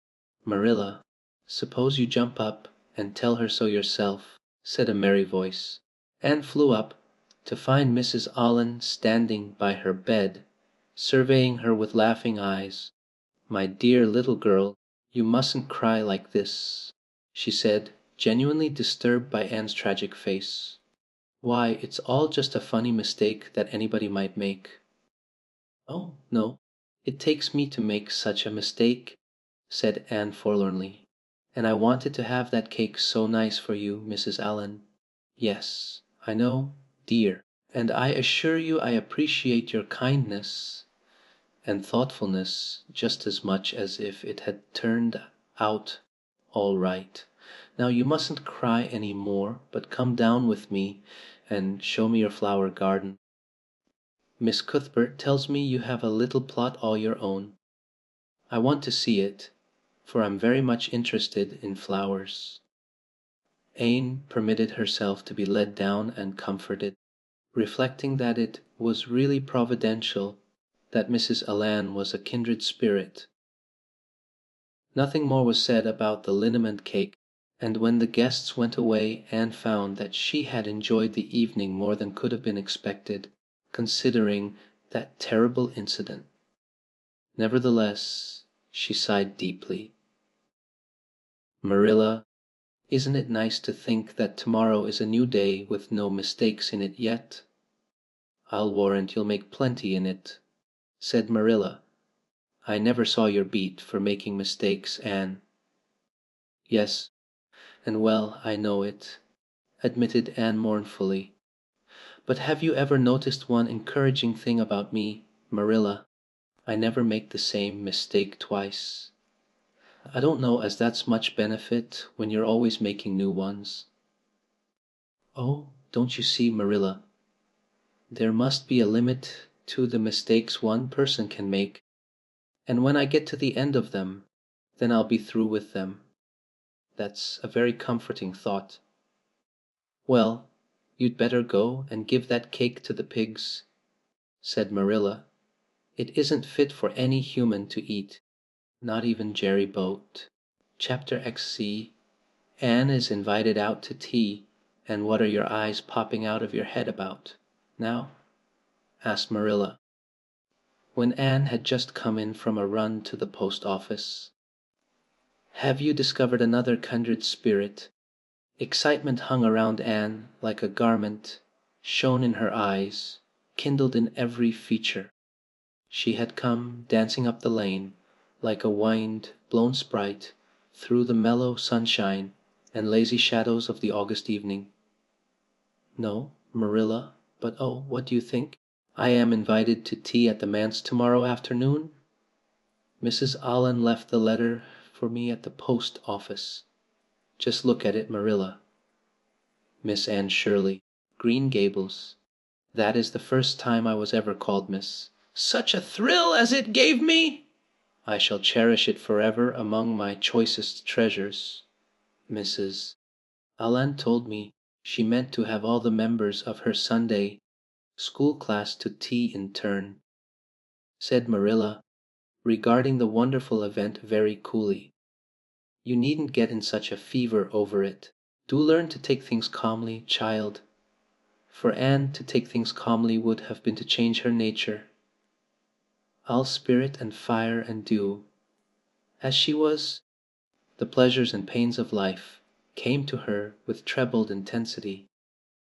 Marilla felt this and was vaguely troubled over it, realizing that the ups and downs of existence would probably bear hardly on this impulsive soul, and not sufficiently understanding that the equally great capacity for delight might more than compensate.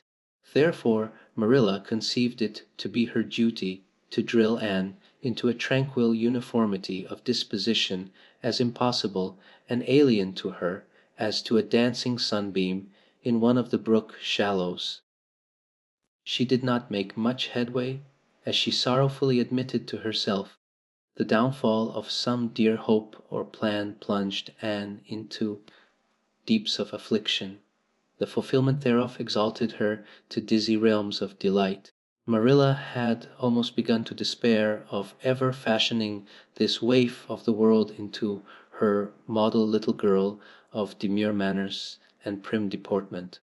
Neither would she have believed that she really liked Anne much better as she was. Anne went to bed that night speechless with misery because Matthew had said the wind was round northeast, and he feared it would be a rainy day tomorrow. The rustle of the poplar leaves about the house worried her. It sounded so like pattering raindrops, and the full, faraway roar of the Gulf, to which she listened delightedly at other times, loving its strange, sonorous, haunting rhythm, now seemed like a prophecy of storm and disaster to a small maiden who particularly wanted a fine day. Anne thought that the morning would never come, but all things have an end, even nights, before the day on which you are invited to take tea. at the manse. The morning, in spite of Matthew's predictions, was fine and Anne's spirits soared to their highest.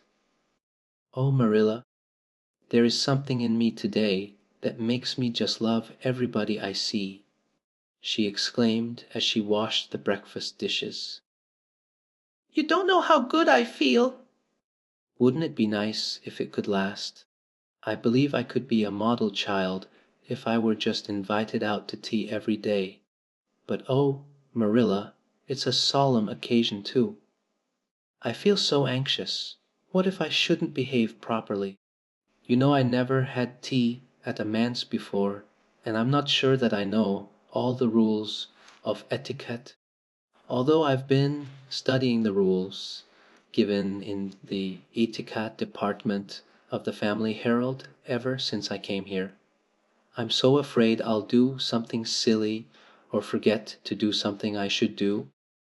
Would it be good manners to take a second helping of anything if you wanted to?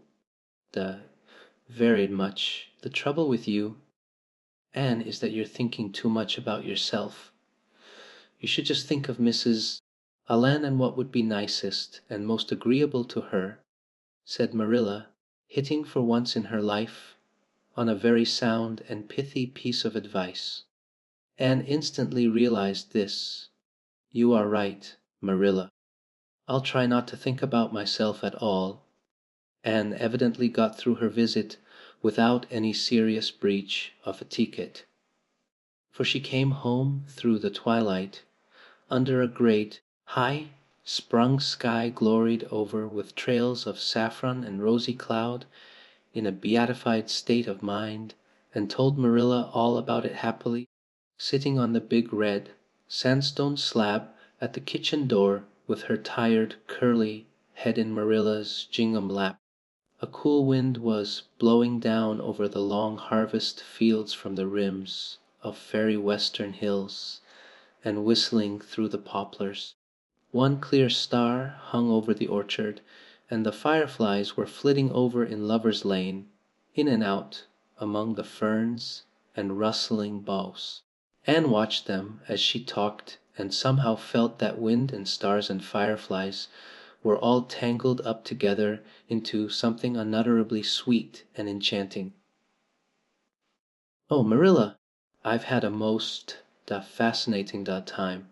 I feel that I have not lived in vain, and I shall always feel like that, even if I should never be invited to tea at a manse again.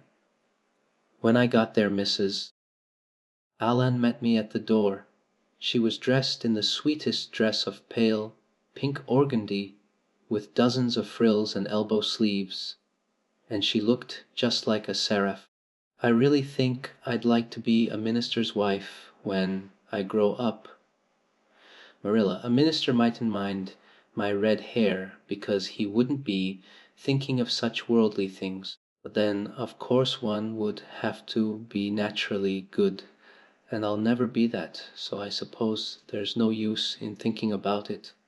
Some people are naturally good, and others are not. I'm one of the others.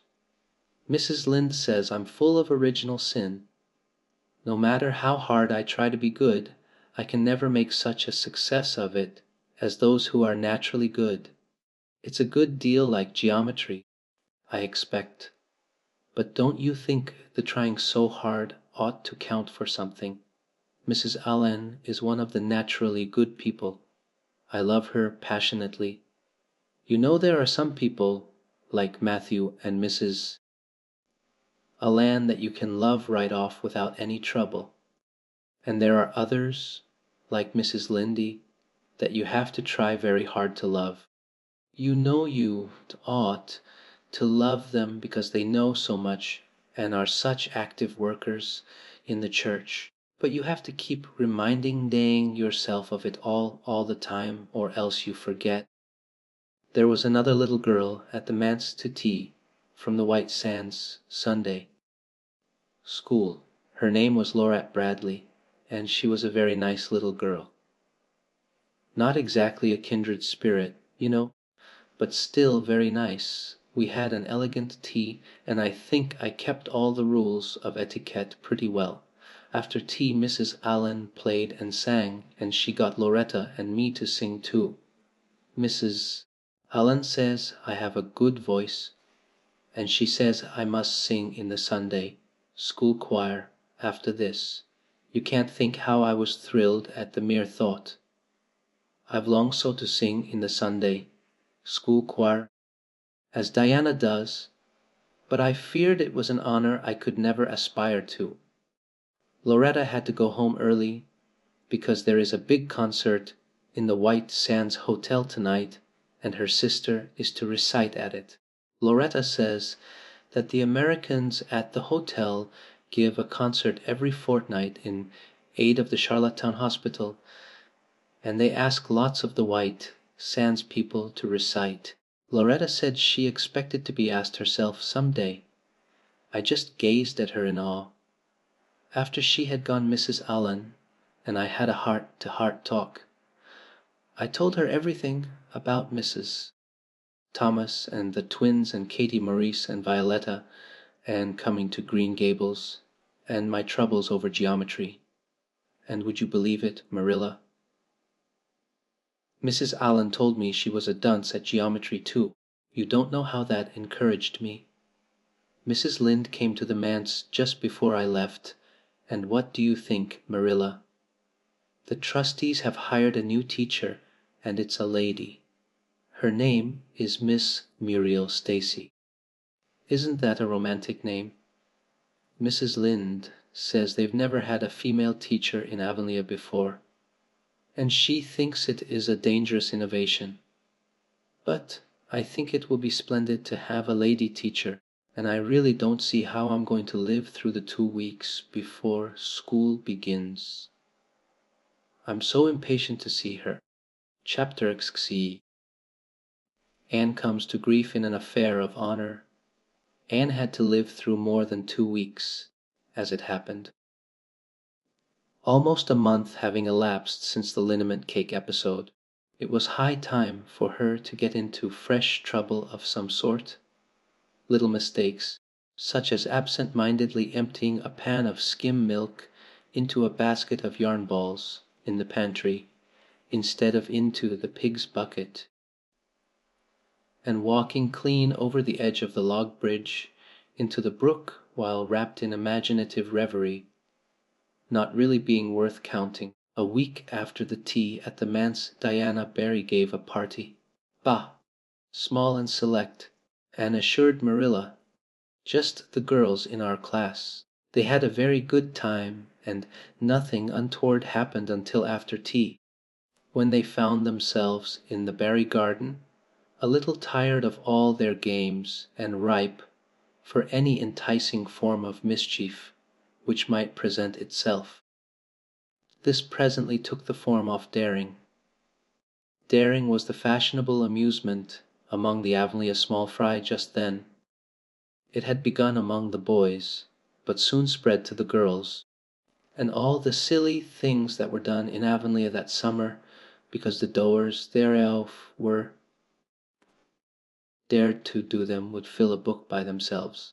First of all, Carrie Sloane dared Ruby Gillis to climb to a certain point in the huge old willow tree before the front door, which Ruby Gillis, albeit in mortal dread of the fat green caterpillars with which said tree was infested, and with the fear of her mother before her eyes if she should tear her new muslin dress, nimbly did, to the discomfiture of the aforesaid Carrie Sloane.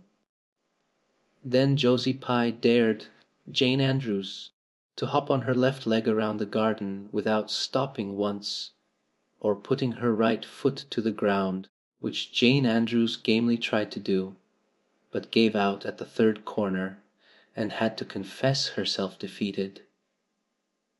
Josie's triumph being rather more pronounced than good taste permitted, Anne Shirley dared her to walk along the top of the board fence, which bounded the garden to the east. Now, to walk Board fences requires more skill and steadiness of head and heel than one might suppose who has never tried it. But Josie Pye, if deficient in some qualities that make for popularity, had at least a natural and inborn gift, duly cultivated, for walking board fences. Josie walked the Barry fence with an airy unconcern which seemed to imply that a little thing like that wasn't worth dare. Reluctant admiration greeted her exploit, for most of the other girls could appreciate it, having suffered many things themselves in their efforts to walk fences. Josie descended from her perch, flushed with victory, and darted a defiant glance at Anne. Anne tossed her red braids. "I don't think it's such a very wonderful thing to walk a little low." "Board fence," she said. "I knew a girl in Marysville who could walk the ridgepole of a roof." "I don't believe it," said Josie flatly. "I don't believe anybody could walk a ridgepole." "Though you couldn't. Anyhow, couldn't I?" cried Anne rashly. "Then I dare you to do it," said Josie defiantly. "I dare you to climb up there and walk the ridgepole of Mr. Barry's kitchen roof." Anne turned pale, but there was clearly only one thing to be done. She walked toward the house, where a ladder was leaning against the kitchen roof. "All the fifth," class girls said. "Oh," partly in excitement, partly in dismay. "Don't you do it, Anne," entreated Diana. "You'll fall off and be killed." "Never mind Josie Pye. It isn't fair to dare anybody to do anything so dangerous. I must do it." "My honor is at stake," said Anne solemnly. "I shall walk that ridgepole, Diana, or perish in the attempt. If I am killed you are to have my pearl bead ring." Anne climbed the ladder amid breathless silence, gained the ridgepole, balanced herself uprightly on that precarious footing, and started to walk along it, dizzily conscious that she was uncomfortably high up in the world and that walking ridgepoles was not a thing in which your imagination helped you out much. Nevertheless, she managed to take several steps before the catastrophe came. Then she swayed, lost her balance, stumbled, staggered, and fell, sliding down over the sun-baked roof and crashing off it through the tangle of Virginia creeper beneath, all before the dismayed circle below could give a simultaneous, terrified shriek. If Anne had tumbled off the roof on the side up, which she had ascended, Diana would probably have fallen here to the pearl bead ring then and there. Fortunately she fell on the other side, where the roof extended down over the porch so nearly to the ground that a fall therefrom was a much less serious thing. Nevertheless, when Diana and the other girls had rushed frantically around the house, except Ruby Gillis, who remained as if rooted to the ground and went into hysterics, they found Anne lying all white and limp among the wreck and ruin of the Virginia creeper. "Anne, are you killed?" shrieked Diana, throwing herself on her knees beside her friend. "Oh, Anne, dear Anne, speak just one word to me, and tell me if you're killed." To the immense relief of all the girls, and especially of Josie Pye, who, in spite of lack of imagination, had been seized with horrible visions of a future branded as the girl who was the cause of Anne Shirley's early and tragic death, Anne sat dizzily up and answered uncertainly, "No, Diana, I am not killed, but I think I am rendered unconscious." "Where?" sobbed Carrie Sloane. "Oh, where, Anne?" Before Anne could answer Mrs. Barry appeared on the scene. At sight of her Anne tried to scramble to her feet, but sank back again with a sharp little cry of pain. "What's the matter? Where have you hurt yourself?" demanded Mrs. Barry. "My ankle," gasped Anne. "Oh, Diana, please find your father and ask him to take me home." I know I can never walk there. And I'm sure I couldn't hop so far on one foot when Jane couldn't even hop around the garden. Marilla was out in the orchard picking a panful of summer apples when she saw Mr.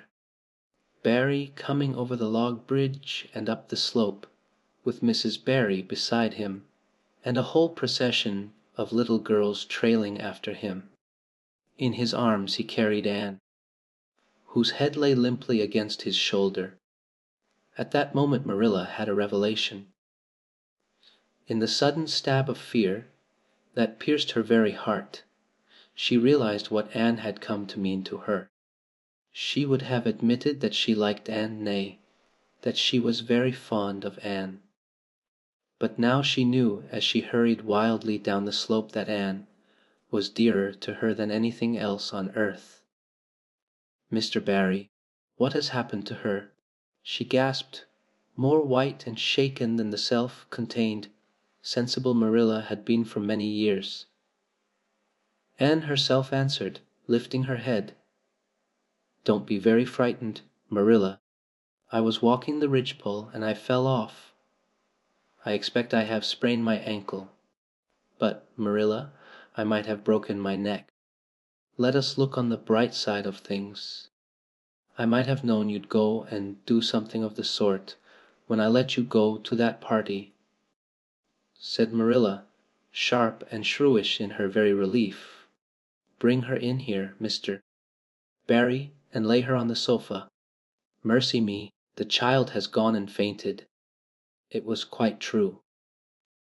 Overcome by the pain of her injury, Anne had one more of her wishes granted to her. She had fainted dead away. Matthew, hastily summoned from the harvest field, was straightway dispatched for the doctor, who in due time came to discover that the injury was more serious than they had supposed. Anne's ankle was broken. That night, when Marilla went up to the east gable, where a white-faced girl was lying, a plaintive voice greeted her from the bed. "Aren't you very sorry for me?" "Marilla, it was your own fault," said Marilla, twitching down the blind and lighting a lamp. "And that is just why you should be sorry for me," said Anne, "because the thought that it is all my own fault is what makes it so hard. If I could blame it on anybody I would feel so much better. But what would you have done, Marilla, if you had been dared to walk a ridgepole?" "I'd have stayed on good firm ground and let them dare away. Such absurdity," said Marilla. Anne sighed. "But you have such strength of mind, Marilla. I haven't. I just felt that I couldn't bear Josie Pye's scorn. She would have crowed over me all my life. And I think I have been punished so much that you needn't be very cross with me, Marilla. It's not a bit nice to faint, after all. And the doctor hurt me dreadfully when he was setting my ankle. I won't be able to go around for 6 or 7 weeks, and I'll miss the new lady teacher. She won't be new any more by the time I'm able to go to school. And Jilt, everybody will get ahead of me in class.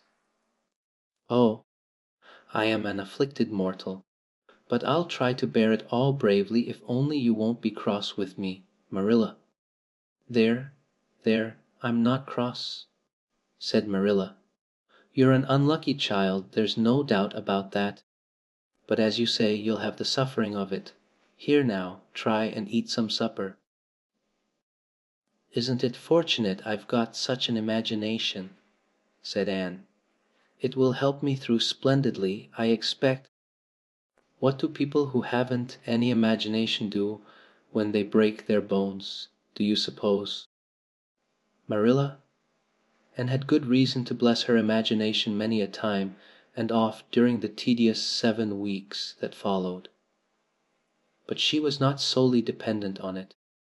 She had many visitors, and not a day passed without one or more of the schoolgirls dropping in to bring her flowers and books and tell her all the happenings in the juvenile world of Avonlea.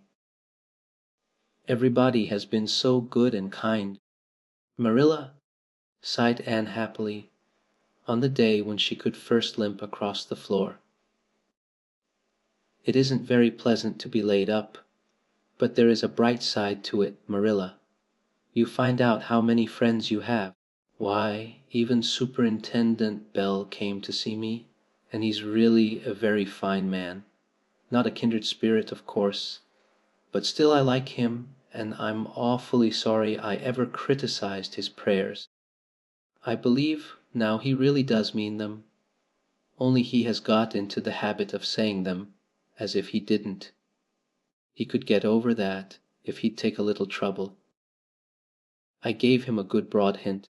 I told him how hard I tried to make my own little private prayers interesting. He told me all about the time he broke his ankle when he was a boy. It does seem so strange to think of Superintendent Bell ever being a boy. Even my imagination has its limits, for I can't imagine Da. When I try to imagine him as a boy, I see him with gray whiskers and spectacles, just as he looks in Sunday school, only small. Now, it's so easy to imagine Mrs. Allan as a little girl. Mrs.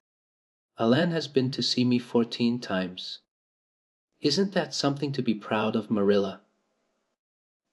When a minister's wife has so many claims on her time. She is such a cheerful person to have visit you, too. She never tells you it's your own fault, and she hopes you'll be a better girl on account of it. Mrs. Lynde always told me that when she came to see me, and she said it in a kind of way that made me feel she might hope I'd be a better girl, but didn't really believe I would. Even Josie Pye came to see me. I received her as politely as I could, because I think she was sorry she dared me to walk a ridgepole. If I had been killed, she would had to carry a dark burden of remorse all her life. Diana has been a faithful friend. She's been over every day to cheer my lonely pillow. But oh, I shall be so glad when I can go to school, for I've heard such exciting things about the new teacher. The girls all think she is perfectly sweet. Diana says she has the loveliest fair, curly hair and such fascinating eyes. She dresses beautifully, and her sleeve puffs are bigger than anybody else's in Avonlea. Every other Friday afternoon she has recitations, and everybody has to say a piece or take part in a dialogue. Oh, it's just glorious to think of it. Josie Pye says she hates it, but that is just because Josie has so little imagination.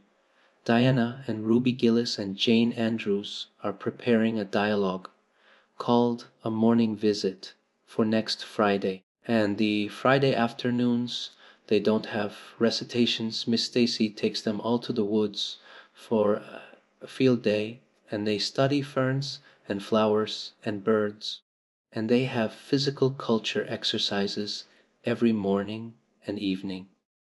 Mrs. Lynde says she never heard of such goings-on, and it all comes of having a lady teacher. But I think it must be splendid, and I believe I shall find that Miss Stacy is a kindred spirit. There's one thing plain to be seen, Anne, said Marilla, and that is that your fall off the Barry roof hasn't injured your tongue at all. Chapter Exiv. Miss Stacy and her pupils get up a concert. It was October again when Anne was ready to go back to school, a glorious October, all red and gold, with mellow mornings when the valleys were filled with delicate mists, as if the spirit of autumn had poured them in for the sun to drain amethyst, pearl silver rose, and smoke blue. The dews were so heavy that the fields glistened like cloth of silver, and there were such heaps of rustling leaves in the hollows of many stemmed woods to run crisply through. The birch path was a canopy of yellow, and the ferns were sere and brown all along it. There was a tang in the very air that inspired the hearts of small maidens tripping, unlike snails, swiftly and willingly to school. And it was jolly to be back again at the little brown desk beside Diana, with Ruby Gillis nodding across the aisle and Carrie Sloane sending up notes and Julia Bell passing a chew of gum down from the back seat. Anne drew a long breath of happiness as she sharpened her pencil and arranged her picture cards in her desk. Life was certainly very interesting. In the new teacher she found another true and helpful friend. Miss Stacy was a bright, sympathetic young woman with the happy gift of winning and holding the affections of her pupils and bringing out the best that was in them mentally and morally. Anne expanded like a flower under this wholesome influence and carried home to the admiring Matthew and the critical Marilla glowing accounts of schoolwork and aims. I love Miss Stacy with my whole heart, Marilla. She is so ladylike and she has such a sweet voice. When she pronounces my name I feel instinctively that she's spelling it with an E. We had recitations this afternoon. I just wish you could have been there to hear me recite Mary, Queen of Scots. I just put my whole soul into it. Ruby Gillis told me coming home that the way I said the line, "Now for my father's arm," she said, "my woman's heart farewell," just made her blood run cold. Well now, you might recite it for me some of these days, out in the barn, suggested Matthew. Of course I will, said Anne meditatively, but I won't be able to do it so well, I know. It won't be so exciting as it is when you have a whole schoolful before you hanging breathlessly on your words. I know I won't be able to make your blood run cold. Mrs. Linda says it made her blood run cold to see the boys climbing to the very tops of those big trees on Bell's Hill after crow's nests last Friday, said Marilla. I wonder at Miss Stacy for encouraging it. But we wanted a crow's nest for nature study, explained Anne. That was on our field afternoon. Field afternoons are splendid, Marilla. And Miss Stacy explains everything so beautifully. We have to write compositions on our field afternoons, and I write the best ones. It's very vain of you to say so then. You'd better let your teacher say it. But she did say it, Marilla, and indeed I'm not vain about it. How can I be when I'm such a dunce at geometry? Although I'm really beginning to see through it a little too. Miss Stacy makes it so clear. Still, I'll never be good at it, and I assure you it is a humbling reflection. But I love writing compositions. Mostly Miss Stacy lets us choose our own subjects, but next week we are to write a composition on some remarkable person. It's hard to choose among so many remarkable people who have lived. Mustn't it be splendid to be remarkable and have compositions written about you after you're dead? Oh, I would dearly love to be remarkable. I think when I grow up I'll be a trained nurse and go with the Red Crosses to the field of battle as a messenger of mercy. That is, if I don't go out as a foreign missionary. That would be very romantic, but one would have to be very good to be a missionary, and that would be a stumbling block. We have physical culture exercises every day, too. They make you graceful and promote digestion. Promote fiddlesticks, said Marilla, who honestly thought it was all nonsense. But all the field afternoons and recitation Fridays and physical culture contortions paled before a project which Miss Stacy brought forward in November. This was that the scholars of Avonlea School should get up a concert and hold it in the hall on Christmas night for the laudable purpose of helping to pay for a schoolhouse flag.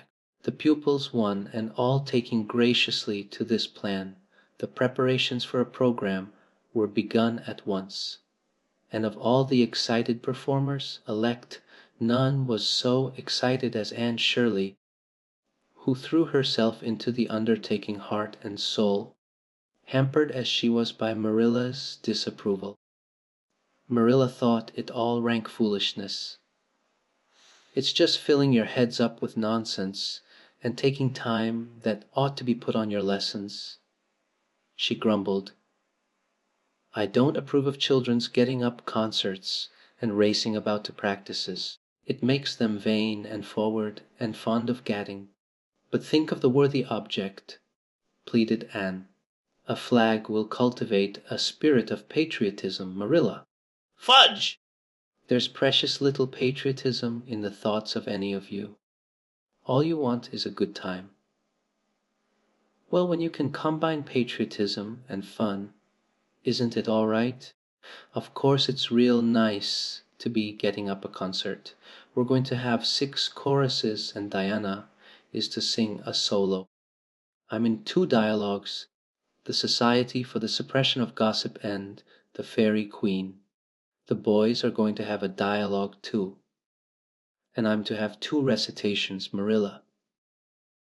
I just tremble when I think of it, but it's a nice thrilly kind of tremble.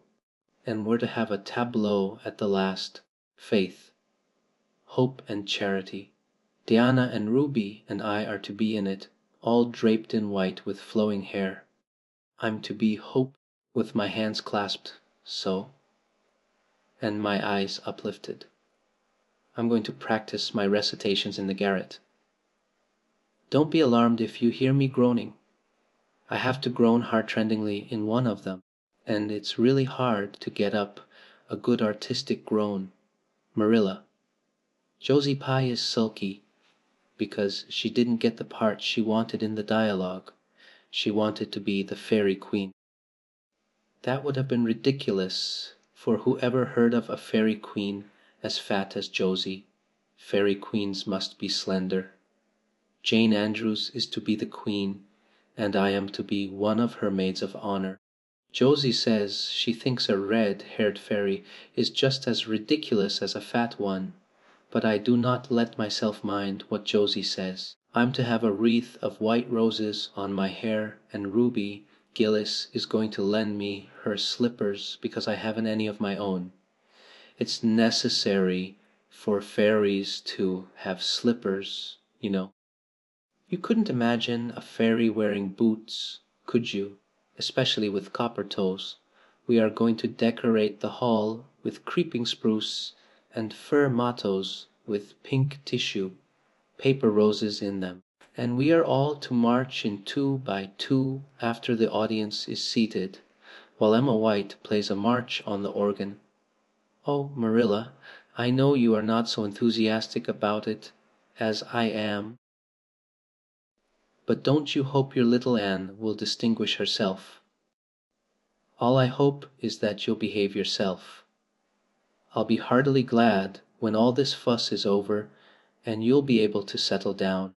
You are simply good for nothing just now with your head stuffed full of dialogues and groans and tableaus. As for your tongue, it's a marvel it's not clean worn out. Anne sighed and betook herself to the backyard, over which a young new moon was shining through the leafless poplar boughs from an apple, green western sky, and where Matthew was splitting wood. Anne perched herself on a block and talked the concert over with him, sure of an appreciative and sympathetic listener in this instance at least. Well now, I reckon it's going to be a pretty good concert, and I expect you'll do your part fine, he said, smiling down into her eager, vivacious little face. Anne smiled back at him.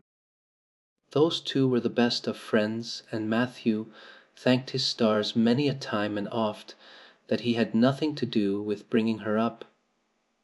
That was Marilla's exclusive duty. If it had been his he would have been worried over frequent conflicts between inclination and said duty. As it was, he was free to spoil Anna, Marilla's phrasing, as much as he liked. But it was not such a bad arrangement after all. A little appreciation sometimes does quite as much good as all the conscientious bringing up in the world. Chapter XXV. Matthew insists on puffed sleeves. Matthew was having a bad 10 minutes of it. He had come into the kitchen in the twilight of a cold, grey December evening, and had sat down in the woodbox corner to take off his heavy boots, unconscious of the fact that Anne and a bevy of her schoolmates were having a practice of the Fairy Queen in the sitting room. Presently they came trooping through the hall and out into the kitchen, laughing and chattering gaily. They did not see Matthew, who shrank bashfully back into the shadows beyond the woodbox with a boot in one hand and a bootjack in the other, and he watched them shyly for the aforesaid 10 minutes as they put on caps and jackets and talked about the dialogue and the concert. Anne stood among them, bright-eyed and animated as they. But Matthew suddenly became conscious that there was something about her different from her mates. And what worried Matthew was that the difference impressed him as being something that should not exist. Anne had a brighter face and bigger, starrier eyes, and more delicate features than the other. Even shy, unobservant Matthew had learned to take note of these things. But the difference that disturbed him did not consist in any of these respects. Then in what did it consist? Matthew was haunted by this question long after the girls had gone, arm in arm, down the long, hard frozen lane, and Anne had betaken herself to her books. He could not refer it to Marilla, who, he felt, would be quite sure to sniff scornfully and remark that the only difference she saw between Anne and the other girls was that they sometimes kept their tongues quiet while Anne never did. This, Matthew felt, would be no great help. He had recourse to his pipe that evening to help him study it out, much to Marilla's disgust. After 2 hours of smoking and hard reflection, Matthew arrived at a solution of his problem. Anne was not dressed like the other girls. The more Matthew thought about the matter, the more he was convinced that Anne never had been dressed like the other girls. Never since she had come to Green Gables. Marilla kept her clothed in plain, dark dresses all made after the same unvarying pattern. If Matthew knew there was such a thing as fashion in dress, it was as much as he did, but he was quite sure that Anne's sleeves did not look at all like the sleeves the other girls wore. He recalled the cluster of little girls he had seen around her that evening, all gay in waists of red and blue and pink and white, and he wondered why Marilla always kept her so plainly and soberly gowned. Of course, it must be all right. Marilla knew best, and Marilla was bringing her up. Probably some wise, inscrutable motive was to be served thereby. But surely it would do no harm to let the child have one pretty dress, something like Diana Barry always wore. Matthew decided that he would give her one. That surely could not be objected to as an unwarranted putting in of his oar. Christmas was only a fortnight off. A nice new dress would be the very thing for a present. Matthew, with a sigh of satisfaction, put away his pipe and went to bed, while Marilla opened all the doors and aired the house. The very next evening Matthew betook himself to Carmody to buy the dress, determined to get the worst over and have done with it. It would be, he felt assured, no trifling ordeal. There were some things Matthew could buy and prove himself no mean bargainer, but he knew he would be, at the mercy of shopkeepers when it came to buying a girl's dress. After much cogitation Matthew resolved to go to Samuel Lawson's store instead of William Blair's. To be sure, the Cuthberts always had gone to William Blair's. It was almost as much a matter of conscience with them as to attend the Presbyterian church and vote Conservative. But William Blair's 2 daughters frequently waited on customers there, and Matthew held them in absolute dread. He could contrive to deal with them when he knew exactly what he wanted and could point it out, but in such a matter as this, requiring explanation and consultation, Matthew felt that he must be sure of a man behind the counter. So he would go to Lawson's, where Samuel or his son would wait on him. Alice. Matthew did not know that Samuel, in the recent expansion of his business, had set up a lady clerk also. She was a niece of his wife's, and a very dashing young person indeed, with a drooping pompadour, big rolling brown eyes, and a most extensive and bewildering smile. She was dressed with exceeding smartness and wore several bangle bracelets that glittered and rattled and tinkled with every movement of her hands. Matthew was covered with confusion at finding her there at all, and those bangles completely wrecked his wits at one fell swoop. "What can I do for you this evening, Mr. Cuthbert?" Miss Lucilla Harris inquired, briskly and ingratiatingly, tapping the counter with both hands. "Have you any tea, well now, say any garden rakes?" stammered Matthew. Miss Harris looked somewhat surprised, as well she might, to hear a man inquiring for garden rakes in the middle of December. "I believe we have 1 or 2 left over," she said, "but they're upstairs in the lumber room. I'll go and see." During her absence Matthew collected his scattered senses for another effort. When Miss Harris returned with the rake and cheerfully inquired, "See anything else tonight, Mr. Cuthbert?" Matthew took his courage in both hands and replied, "Well now, since you suggest it, I might as well that is to look at buy some hayseed." Miss Harris had heard Matthew Cuthbert called odd. She now concluded that he was entirely crazy. "We only keep hayseed in the spring," she explained loftily. "We've none on hand just now." "Oh, certainly, just as you say," stammered unhappy Matthew, seizing the rake and making for the door. At the threshold he recollected that he had not paid for it, and he turned miserably back. While Miss Harris was counting out his change, he rallied his powers for a final desperate attempt. "Well now, if it isn't too much trouble I might as well. That is I'd like to look at some sugar, white or brown," queried Miss Harris patiently. "Oh, well now, brown," said Matthew feebly. "There's a barrel of it over there," said Miss Harris, shaking her bangles at it. "It's the only kind we have.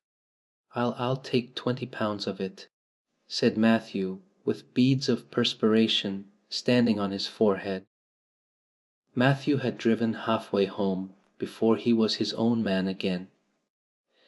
It had been a gruesome experience, but it served him right, he thought, for committing the heresy of going to a strange store.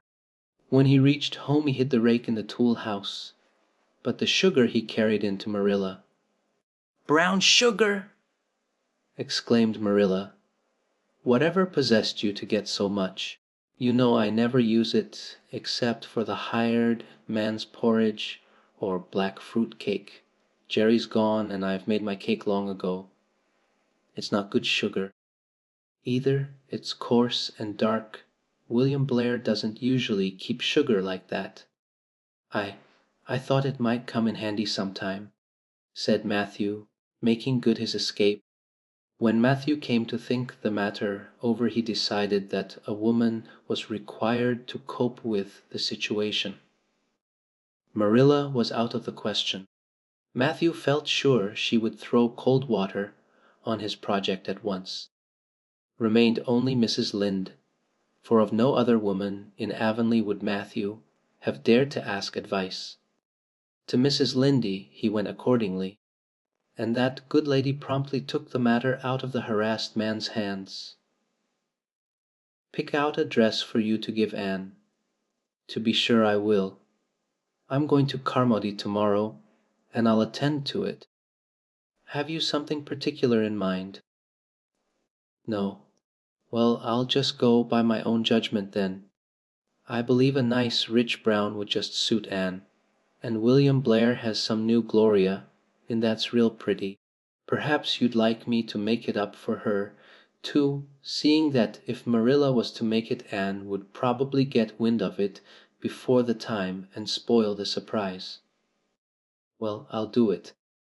"No, it isn't a mite of trouble.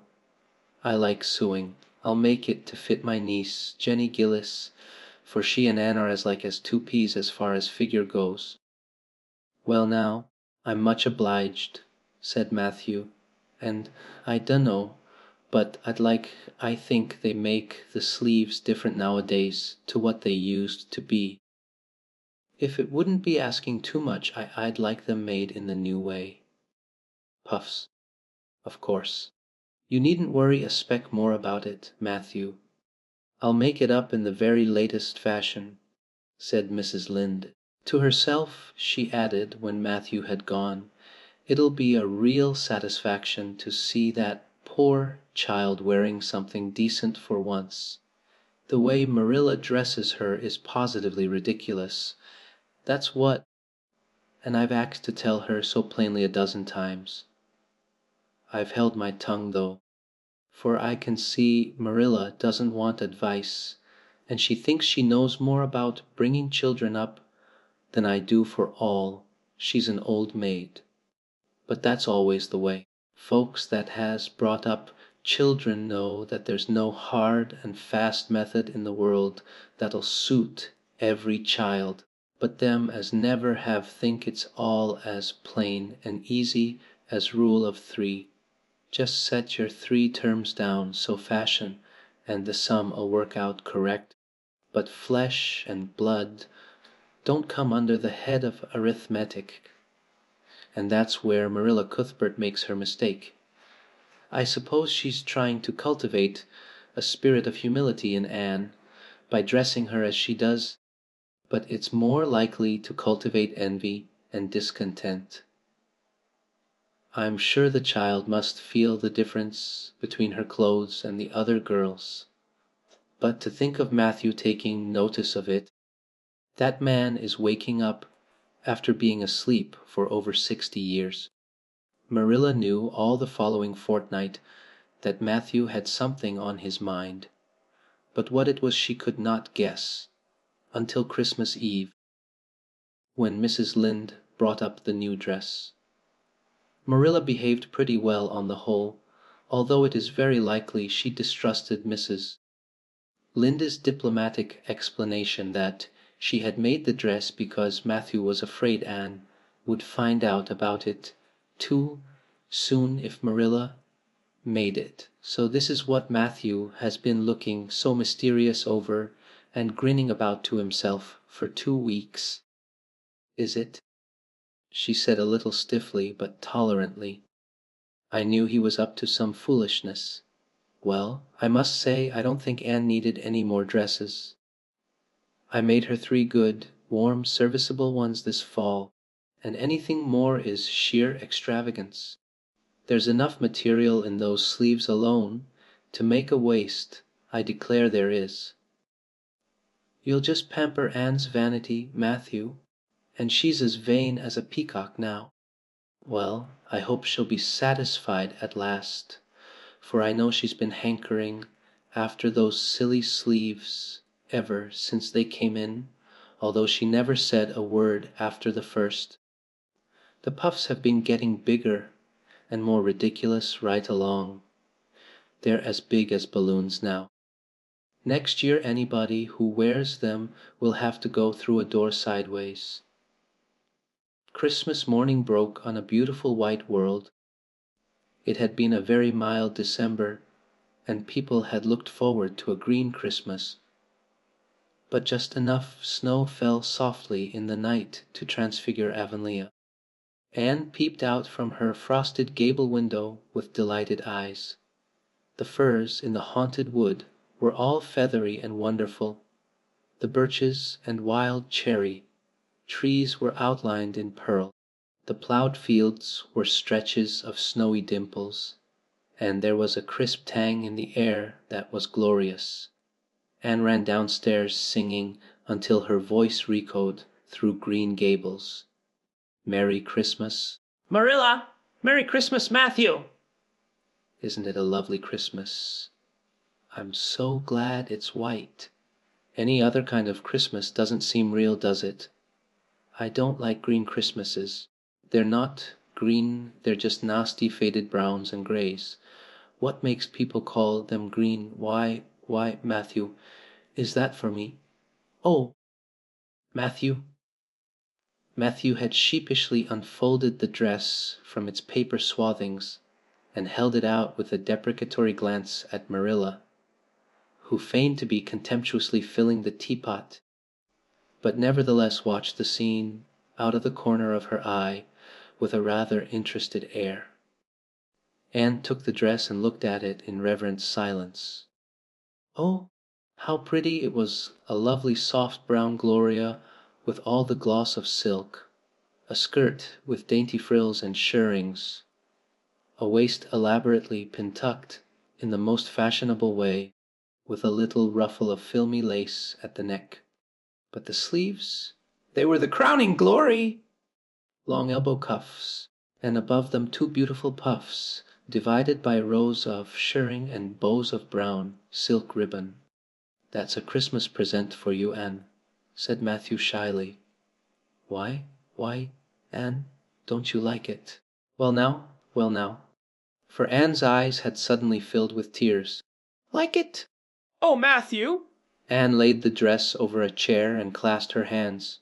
Matthew, it's perfectly exquisite. Oh, I can never thank you enough. Look at those sleeves! Oh, it seems to me this must be a happy dream.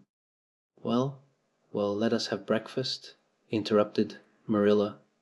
I must say, Anne, I don't think you needed the dress, but since Matthew has got it for you, see that you take good care of it. There's a hair ribbon Mrs. Lynde left for you. It's brown to match the dress. Come now, sit in. I don't see how I'm going to eat breakfast, said Anne rapturously. Breakfast seems so commonplace at such an exciting moment. I'd rather feast my eyes on that dress. I'm so glad that puffed sleeves are still fashionable. It did seem to me that I'd never get over it if they went out before I had a dress with them. I'd never have felt quite satisfied, you see. It was lovely of Mrs. Lynde to give me the ribbon too. I feel that I ought to be a very good girl indeed. It's at times like this. I'm sorry I'm not a model little girl, and I always resolve that I will be in future. But somehow it's hard to carry out your resolutions when irresistible temptations come.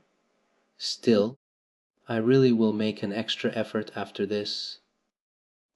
When the commonplace breakfast was over, Diana appeared, crossing the white log bridge in the hollow, a gay little figure in her crimson ulster. Anna flew down the slope to meet her. Merry Christmas, Diana! And oh, it's a wonderful Christmas. I've something splendid to show you. Matthew has given me the loveliest dress, with such as sleeves. I couldn't even imagine any nicer. I've got something more for you, said Diana breathlessly. Here, this box. Aunt Josephine sent us out a big box with ever so many things in it, and this is for you. I'd have brought it over last night, but it didn't come until after dark. and I never feel very comfortable coming through the haunted wood in the dark now." Anne opened the box and peeped in. First a card with "For the Anne girl" and "Merry Christmas" written on it, and then a pair of the daintiest little kid slippers with beaded toes and satin bows and glistening buckles. "Oh," said Anne. "Diana, this is too much. I must be dreaming." "I call it providential," said Diana. "You won't have to borrow Ruby's slippers now, and that's a blessing, for they're 2 sizes too big for you, and it would be awful to hear a fairy shuffling. Josie Pye would be delighted. Mind you, Rob Wright went home with Gertie Pye from the practice night before last. Did you ever hear anything equal to that? All the Avonlea scholars were in a fever of excitement that day, for the hall had to be decorated and a last grand rehearsal held. The concert came off in the evening and was a pronounced success. The little hall was crowded. All the performers did excellently well, but Anne was the bright particular star of the occasion, as even envy, in the shape of Josie Pye, dared not deny. "Oh, hasn't it been a brilliant evening?" sighed Anne, when it was all over and she and Diana were walking home together under a dark, starry sky. "Everything went off very well," said Diana practically. "I guess we must have made as much as $10. Mind you, Mr. Allen is going to send an account of it to the Charlottetown papers." "Oh, Diana, will we really see our names in print? It makes me thrill to think of it. Your solo was perfectly elegant, Diana. I felt prouder than you did when it was encored. I just said to myself, 'It is my dear bosom friend who is so honored.' Well, your recitations just brought down the house, Anne. That sad one was simply splendid." "Oh, I was so nervous, Diana. When Mr. Allen called out my name, I really cannot tell how I ever got up on that platform. I felt as if a million eyes were looking at me and through me, and for one dreadful moment I was sure I couldn't begin at all. Then I thought of my lovely puffed sleeves and took courage. I knew that I must live up to those sleeves, Diana. So I started in, and my voice seemed to be coming from ever so far away. I just felt like a parrot. It's providential that I practiced those recitations so often up in the garret, or I'd never have been able to get through. Did I groan all right?" "Yes, indeed, you groan lovely. Assure Diana, I saw old Mrs. Sloane wiping away tears when I sat down. It was splendid to think I had touched somebody's heart. It's so romantic to take part in a concert, isn't it? Oh, it's been a very memorable occasion indeed." "Wasn't the boys' dialogue fine?" said Diana. "Gilbert Blythe was just splendid. And I do think it's awful mean, the way you treat Gil. Wait till I tell you. When you ran off the platform after the fairy dialogue, one of your roses fell out of your hair. I saw Jill pick it up and put it in his breast pocket. There now. You're so romantic that I'm sure you ought to be pleased at that." "It's nothing to me what that person does," said Anne loftily. "I simply never waste a thought on him, Diana." That night Marilla and Matthew, who had been out to a concert for the first time in 20 years, sat for a while by the kitchen fire after Anne had gone to bed. "Well now, I guess our Anne did as well as any of them," said Matthew proudly. "Yes, she did," admitted Marilla. "She's a bright child, Matthew. And she looked real nice too. I've been kind of opposed to this concert scheme, but I suppose there's no real harm in it after all. Anyhow, I was proud of Anne tonight, although I'm not going to tell her so."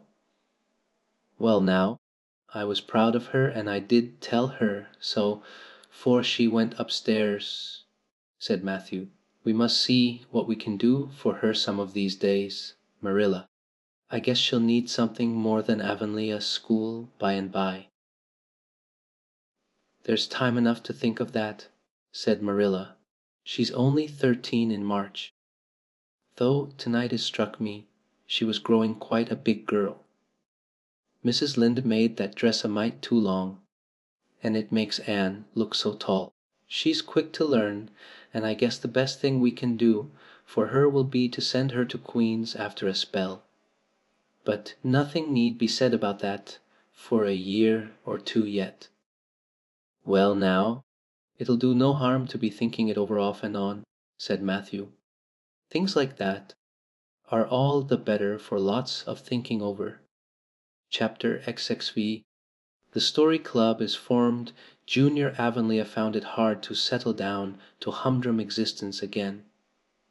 To Anne in particular things seemed fearfully flat, stale, and unprofitable after the goblet of excitement she had been sipping for weeks. Could she go back to the former, quiet pleasures of those faraway days before the concert? At first, as she told Diana, she did not really think she could. "I'm positively certain, Diana, that life can never be quite the same again as it was in those olden days," she said, mournfully, as if referring to a period of at least 50 years back. "Perhaps after a while I'll get used to it. But I'm afraid concerts spoil people for everyday life. I suppose that is why Marilla disapproves of them. Marilla is such a sensible woman. It must be a great deal better to be sensible. But still, I don't believe I'd really want to be a sensible person, because they are so unromantic. Mrs. Lynde says there is no danger of my ever being one, but you can never tell. I feel just now that I may grow up to be sensible yet. But perhaps that is only because I'm tired. I simply couldn't sleep last night for ever so long. I just lay awake and imagined the concert over and over again. That's one splendid thing about such affairs. It's so lovely to look back to them." Eventually, however, Avonlea school slipped back into its old groove and took up its old interests. To be sure, the concert left traces. Ruby Gillis and Emma White, who had quarreled over a point of precedence in their platform seats, no longer sat at the same desk, and the promising friendship of 3 years was broken up. Josie Pye and Julia Bell did not speak for 3 months, because Josie Pye had told Bessie Wright that Julia Bell's bow, when she got up to recite, made her think of a chicken jerking its head. And Bessie told Julia none of the Sloanes would have any dealings with the Bells, because the Bells had declared that the Sloanes had too much to do in the program, and the Sloanes had retorted that the Bells were not capable of doing the little they had to do properly. Finally, Charlie Sloane fought Moody Spurgeon Macpherson because Moody Spurgeon had said that Anne Shirley put on airs about her recitations, and Moody Spurgeon was licked. Consequently, Moody Spurgeon's sister, Ella May, would not speak to Anne Shirley all the rest of the winter. With the exception of these trifling frictions, work in Miss Stacy's little kingdom went on with regularity and smoothness. The winter weeks slipped by. It was an unusually mild winter, with so little snow that Anne and Diana could go to school nearly every day by way of the birch path. On Anne's birthday they were tripping lightly down it, keeping eyes and ears alert amid all their chatter, for Miss Stacy had told them that they must soon write a composition on Winter's Walk in the Woods, and it behooved them to be observant. Just think, Diana, I'm 13 years old today, remarked Anne in an odd voice. I can scarcely realize that I'm in my teens. When I woke this morning it seemed to me that everything must be different. You've been 13 for a month, so I suppose it doesn't seem such a novelty to you as it does to me. It makes life seem so much more interesting. In 2 more years I'll be really grown up. It's a great comfort to think that I'll be able to use big words then without being laughed at. Ruby Gillis says she means to have a beau as soon as she's 15, said Diana. Ruby Gillis thinks of nothing but Buse, said Anne disdainfully. She's actually delighted when anyone writes her name up in a take notice for all she pretends to be so mad. But I'm afraid that is an uncharitable speech. Mrs. Allen says we should never make uncharitable speeches, but they do slip out so often before you think, don't they? I simply can't talk about Josie Pye without making an uncharitable speech, so I never mention her at all. You may have noticed that. I'm trying to be as much like Mrs. Allen as I possibly can, for I think she's perfect. Mr. Allen thinks so too. Mrs. Linda says he just worships the ground she treads on, and she doesn't really think it right for a minister to set his affections so much on a mortal being. But then, Diana, even ministers are human and have their besetting sins just like everybody else. I had such an interesting talk with Mrs. Allen about besetting sins last Sunday afternoon. There are just a few things it's proper to talk about on Sundays, and that is one of them. My besetting sin is imagining too much and forgetting my duties. I'm striving very hard to overcome it, and now that I'm really 13, perhaps I'll get on better. In 4 more years we'll be able to put our hair up, said Diana. Alice Bell is only 16, and she is wearing hers up, but I think that's ridiculous. I shall wait until I'm 17. If I had Alice Bell's crook nose, said Anne decidedly, I wouldn't. But there. I won't say what I was going to, because it was extremely uncharitable. Besides, I was comparing it with my own nose, and that's vanity. I'm afraid I think too much about my nose ever since I heard that compliment about it long ago. It really is a great comfort to me. Oh, Diana, look, there's a rabbit. That's something to remember for our woods composition. I really think the woods are just as lovely in winter as in summer. They're so white and still, as if they were asleep and dreaming pretty dreams. I won't mind writing that composition when its time comes, sighed Diana. I can manage to write about the woods, but the one we're to hand in Monday is terrible. The idea of Miss Stacy telling us to write a story out of our own heads. Why, it's as easy as wink, said Anne. It's easy for you because you have an imagination, retorted Diana. But what would you do if you had been born without one? I suppose you have your composition all done. Anne nodded, trying hard not to look virtuously complacent and failing miserably. I wrote it last Monday evening.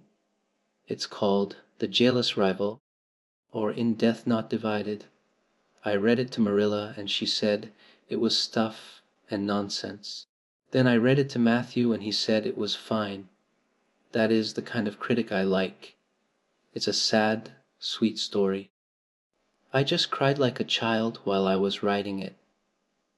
It's about 2 beautiful maidens called Cordelia Montmorency and Geraldine Seymour, who lived in the same village and were devotedly attached to each other.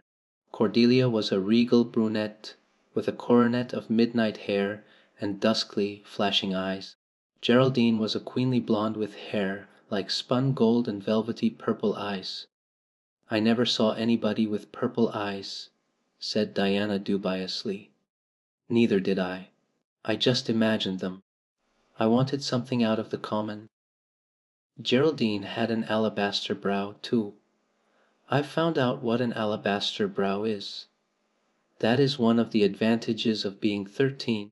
You know so much more than you did when you were only 12. Well, what became of Cordelia and Geraldine? Asked Diana, who was beginning to feel rather interested in their fate. They grew in beauty side by side until they were 16. Then Bertram de Vere came to their native village and fell in love with the fair Geraldine. He saved her life when her horse ran away with her in a carriage, and she fainted in his arms, and he carried her home 3 miles, because, you understand, the carriage was all smashed up. I found it rather hard to imagine the proposal, because I had no experience to go by. I asked Ruby Gillis if she knew anything about how men proposed, because I thought she'd likely be an authority on the subject, having so many sisters married. Ruby told me she was hid in the hall pantry when Malcolm Andrews proposed to her sister Susan. She said Malcolm told Susan that his dad had given him the farm in his own name, and then said, "What do you say, darling pet, if we get hitched this fall?" And Susan said, "Yes, no, I don't know. Let me see." And there they were, engaged as quick as that.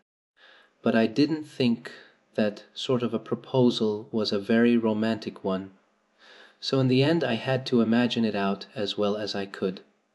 I made it very flowery and poetical, and Bertram went on his knees, although Ruby Gillis says it isn't done nowadays.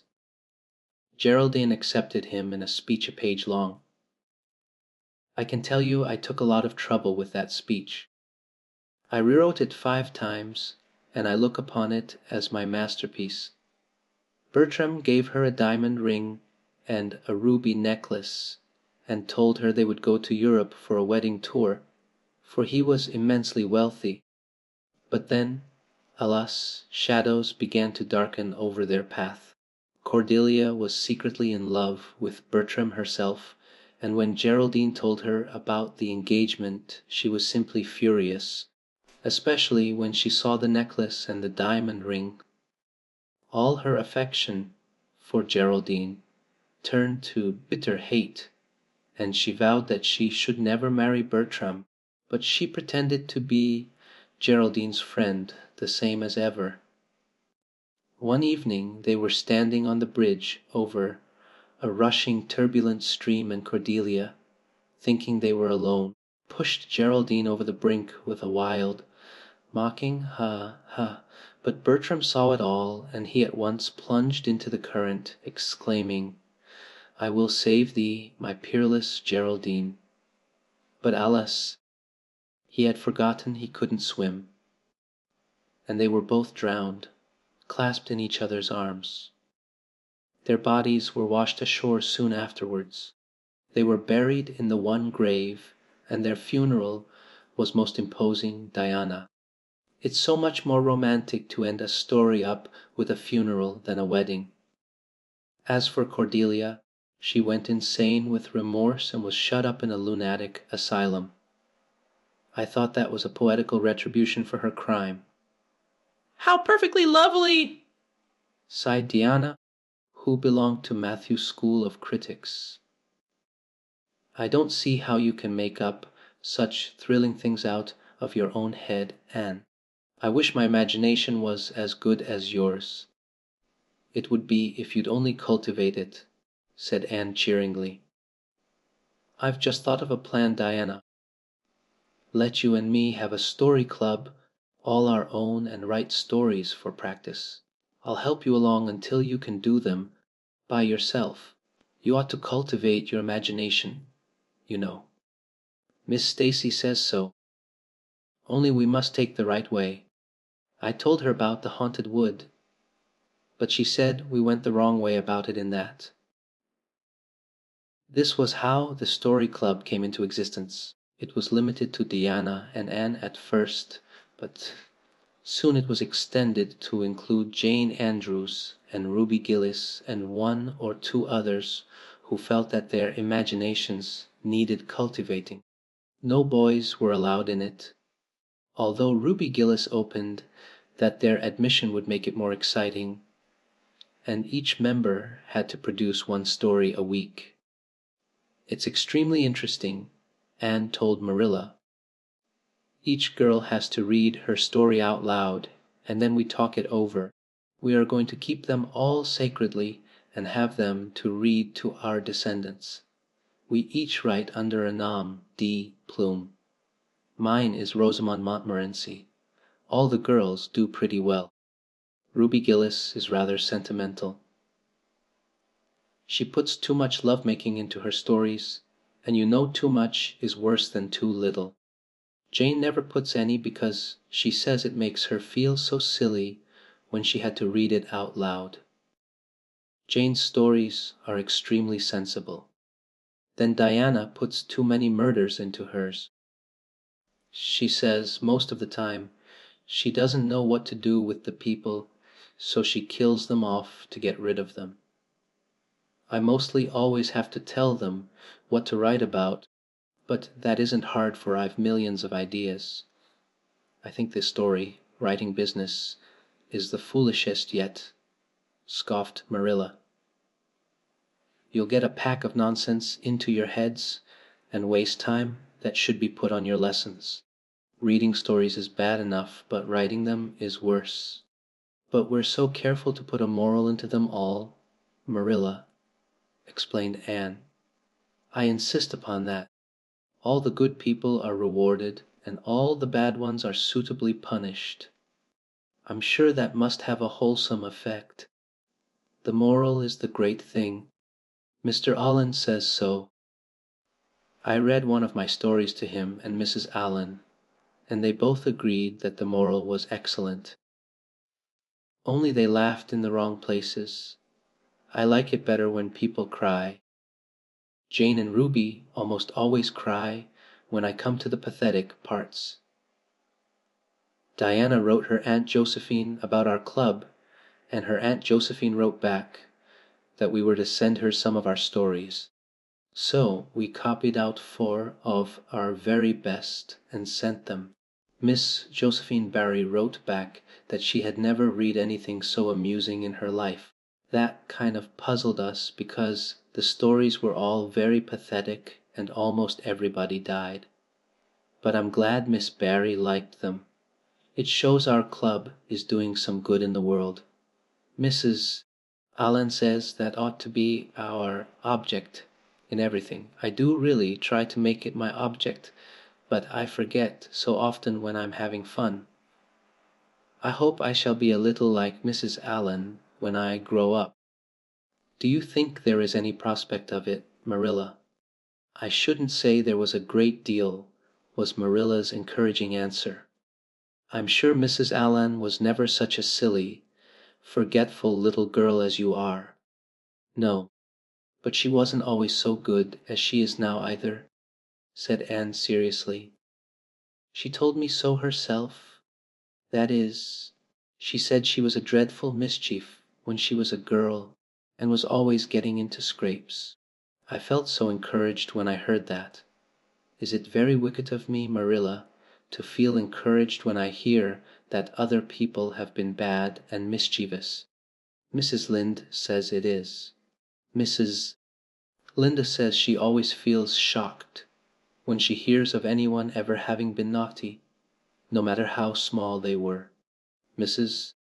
Linda says she once heard a minister confess that when he was a boy he stole a strawberry tart out of his aunt's pantry, and she never had any respect for that minister again. Now, I wouldn't have felt that way. I'd have thought that it was real noble of him to confess it, and I'd have thought what an encouraging thing it would be for small boys nowadays who do naughty things, and are sorry for them, to know that perhaps they may grow up to be ministers in spite of it. That's how I'd feel, Marilla. The way I feel at present, Anne, said Marilla, is that it's high time you had those dishes washed. You've taken half an hour longer than you should with all your chattering. Learn to work first and talk afterwards. Chapter XV. Vanity and vexation of spirit. Marilla, walking home one late April evening from an aid meeting, realized that the winter was over and gone with a thrill of delight that spring never fails to bring to the oldest and saddest as well as to the youngest and merriest. Marilla was not given to subjective analysis of her thoughts and feelings. She probably imagined that she was thinking about the aids and their missionary box and the new carpet for the vestry room. But under these reflections was a harmonious consciousness of red fields smoking into pale, purply mists in the declining sun, of long, sharp, pointed foreshadows falling over the meadow beyond the brook, of still, crimson, budded maples around a mirror-like wood pool, of awakening in the world and a stir of hidden pulses under the grey sod.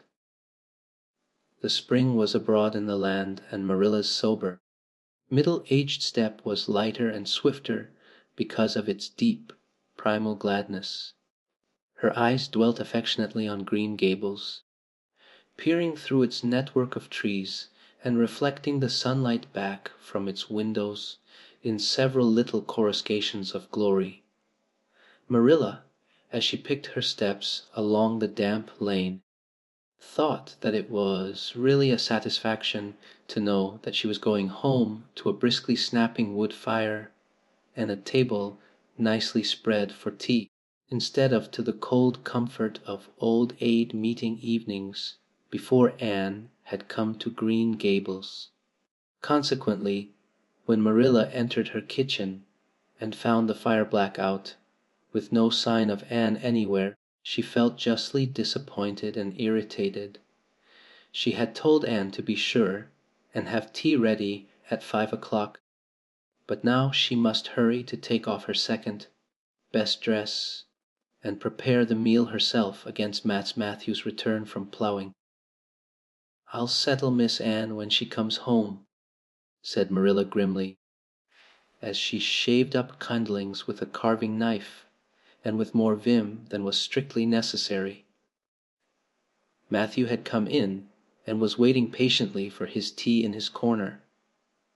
"She's gadding off somewhere with Diana, up nose, writing stories or practicing dialogues or some such tomfoolery, and never thinking once about the time or her duties. She's just got to be pulled up short and sudden on this sort of thing. I don't care if Mrs. Allan does say she's the brightest and sweetest child she ever knew.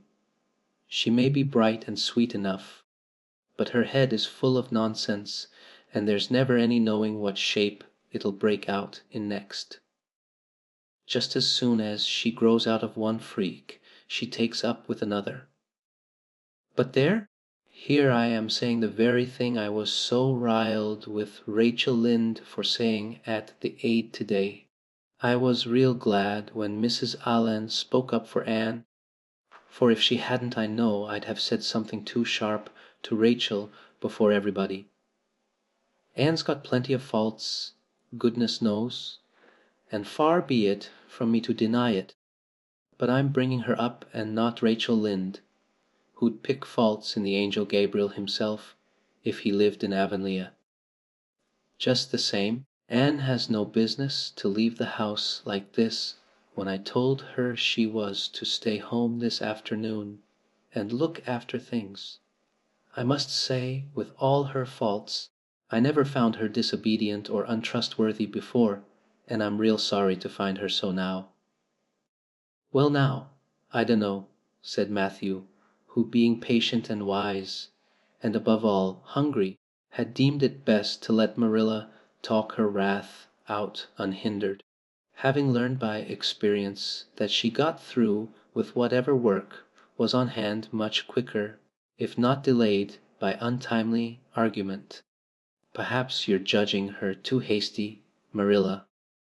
Don't call her untrustworthy until you're sure she has disobeyed you. Maybe it can all be explained. Anne's a great hand at explaining." "She's not here when I told her to stay," retorted Marilla, I reckon she'll find it hard to explain, that to my satisfaction. Of course I knew you'd take her part, Matthew. But I'm bringing her up, not you." It was dark when supper was ready, and still no sign of Anne. Coming hurriedly over the log bridge or up Lover's Lane, breathless and repentant with a sense of neglected duties, Marilla washed and put away the dishes grimly. Then, wanting a candle to light her way down the cellar, she went up to the east gable for the one that generally stood on Anne's table. Lighting it, she turned around to see Anne herself lying on the bed, face downward among the pillows. "Mercy on us," said astonished Marilla. "Have you been asleep, Anne?" "No," was the muffled reply. "Are you sick then?" demanded Marilla anxiously, going over to the bed. Anne cowered deeper into her pillows as if desirous of hiding herself forever from mortal eyes. "No. But please, Marilla, go away and don't look at me. I'm in the depths of despair, and I don't care who gets head in class or writes the best composition or sings in the Sunday school choir any more. Little things like that are of no importance now because I don't suppose I'll ever be able to go anywhere again. My career is closed. Please, Marilla, go away and don't look at me." Did anyone ever hear the like? The mystified Marilla wanted to know. "Anne Shirley, whatever is the matter with you? What have you done? Get right up this minute and tell me. This minute, I say. There now, what is it?" Anne had slid to the floor in despairing obedience. "Look at my hair, Marilla," she whispered. Accordingly, Marilla lifted her candle and looked scrutinizingly at Anne's hair, flowing in heavy masses down her back. It certainly had a very strange appearance. "Anne Shirley, what have you done to your hair?" "Why, it's a green. Green it might be called, if it were any earthly color a queer, dull, bronzy green with streaks here and there of the original red to heighten the ghastly effect." Never in all her life had Marilla seen anything so grotesque as Anne's hair at that moment. "Yes, it's green," moaned Anne. "I thought nothing could be as bad as red hair. But now I know it's 10 times worse to have green hair. Oh, Marilla, you little know how utterly wretched I am. I little know how you got into this fix. But I mean to find out," said Marilla. "Come right down to the kitchen. It's too cold up here, and tell me just what you've done. I've been expecting something queer for some time. You haven't got into any scrape for over 2 months, and I was sure another one was due. Now, then, what did you do to your hair?" "I dyed it." Dyed it! Dyed your hair! "Anne Shirley, didn't you know it was a wicked thing to do?" "Yes, I knew it was a little wicked," admitted Anne. "But I thought it was worth while to be a little wicked to get rid of red hair.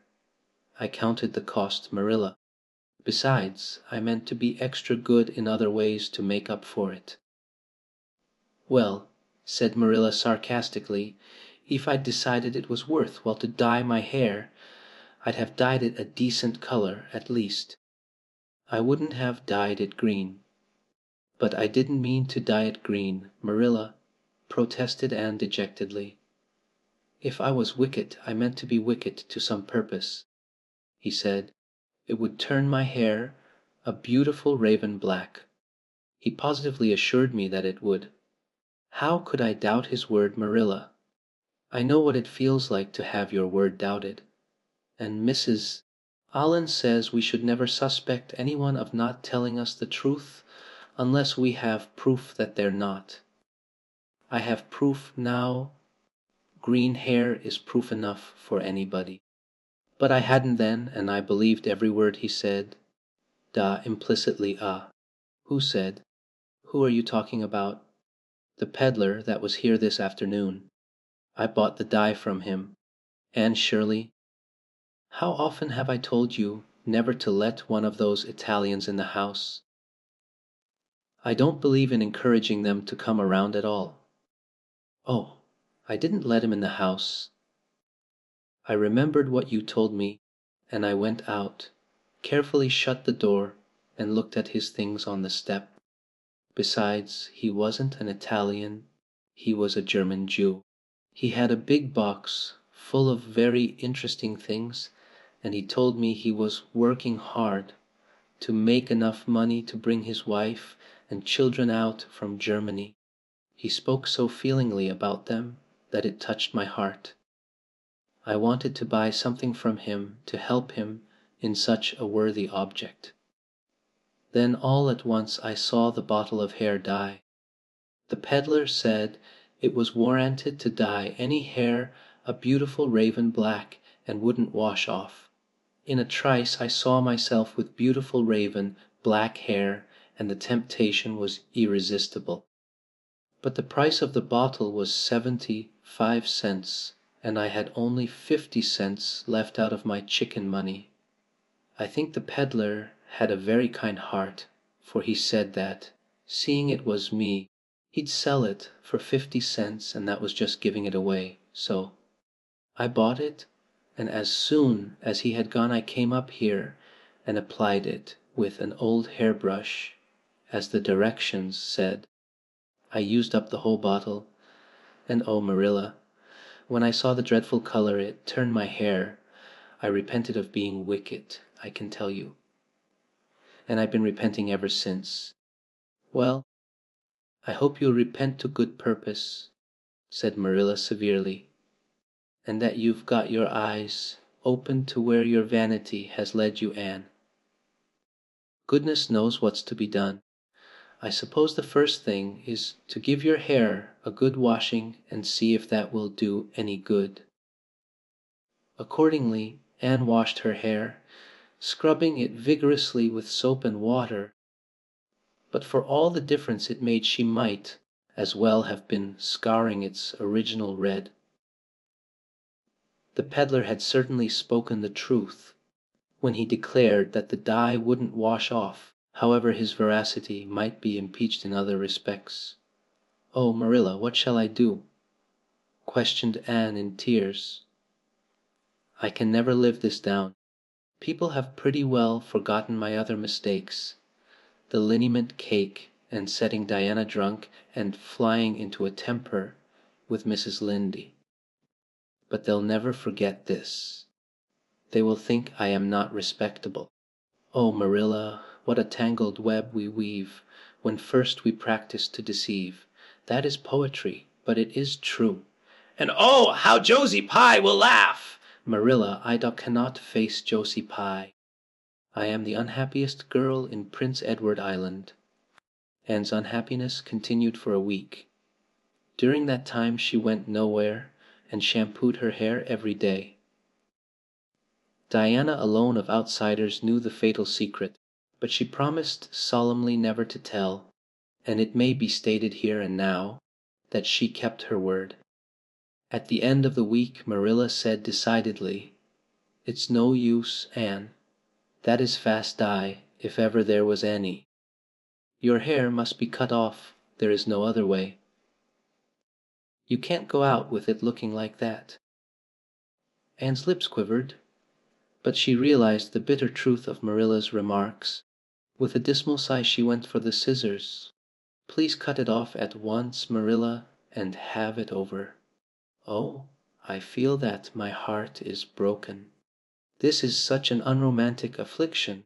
The girls in books lose their hair in fevers or sell it to get money for some good deed, and I'm sure I wouldn't mind losing my hair in some such fashion half so much, but there is nothing comforting in having your hair cut off, because you've dyed it a dreadful color, is there? I'm going to weep all the time you're cutting it off, if it won't interfere. It seems such a tragic thing." Anne wept then, but later on, when she went upstairs and looked in the glass, she was calm with despair. Marilla had done her work thoroughly, and it had been necessary to shingle the hair as closely as possible. The result was not becoming, to state the case as mildly as may be. Anne promptly turned her glass to the wall. "I'll never, never look at myself again until my hair grows," she exclaimed passionately. Then she suddenly righted the glass. "Yes, I will, too. I do penance for being wicked that way. I'll look at myself every time I come to my room and see how ugly I am. And I won't try to imagine it away, either. I never thought I was vain about my hair, of all things, but now I know I was, in spite of its being red, because it was so long and thick and curly. I expect something will happen to my nose next." Anne's clipped head made a sensation in school on the following Monday, but to her relief nobody guessed the real reason for it, not even Josie Pye, who, however, did not fail to inform Anne that she looked like a perfect scarecrow. "I didn't say anything when Josie said that to me," Anne confided that evening to Marilla, who was lying on the sofa after one of her headaches, "'cause I thought it was part of my punishment, and I ought to bear it patiently. It's hard to be told you look like a scarecrow, and I wanted to say something back. But I didn't. I just swept her one scornful look, and then I forgave her. It makes you feel very virtuous when you forgive people, doesn't it? I mean to devote all my energies to being good after this, and I shall never try to be beautiful again. Of course it's better to be good. I know it is, but it's sometimes so hard to believe a thing even when you know it. I do really want to be good, Marilla, like you and Mrs. Allan and Miss Stacy, and grow up to be a credit to you. Diana says when my hair begins to grow to tie a black velvet ribbon around my head with a bow at one side, she says she thinks it will be very becoming. I will call it a snood. That sounds so romantic. But am I talking too much, Marilla? Does it hurt your head? My head is better now. It was terrible bad this afternoon, though. These headaches of mine are getting worse and worse. I'll have to see a doctor about them. As for your chatter, I don't know that I mind it. I've got so used to it," which was Marilla's way of saying that she liked to hear it. Chapter XV. An unfortunate lily maid. "Of course you must be Elaine, Anne," said Diana. "I could never have the courage to float down there." "Nor I," said Ruby Gillis, with a shiver. "I don't mind floating down when there's 2 or 3 of us in the flat and we can sit up. It's fun then. But to lie down and pretend I was dead, I just couldn't. I'd die really of fright. Of course it would be romantic," conceded Jane Andrews, "but I know I couldn't keep still. I'd be popping up every minute or so to see where I was, and if I wasn't drifting too far out. And you know, Anne, that would spoil the effect. But it's so ridiculous to have a red-headed Elaine," mourned Anne. "I'm not afraid to float down, and I'd love to be Elaine. But it's ridiculous just the same. Ruby ought to be Elaine because she is so fair and has such lovely long golden hair. Elaine had all her bright hair streaming down, you know, and Elaine was the lily maid. Now, a red-haired person cannot be a lily maid. Your complexion is just as fair as Ruby's," said Diana earnestly, "and your hair is ever so much darker than it used to be before you cut it."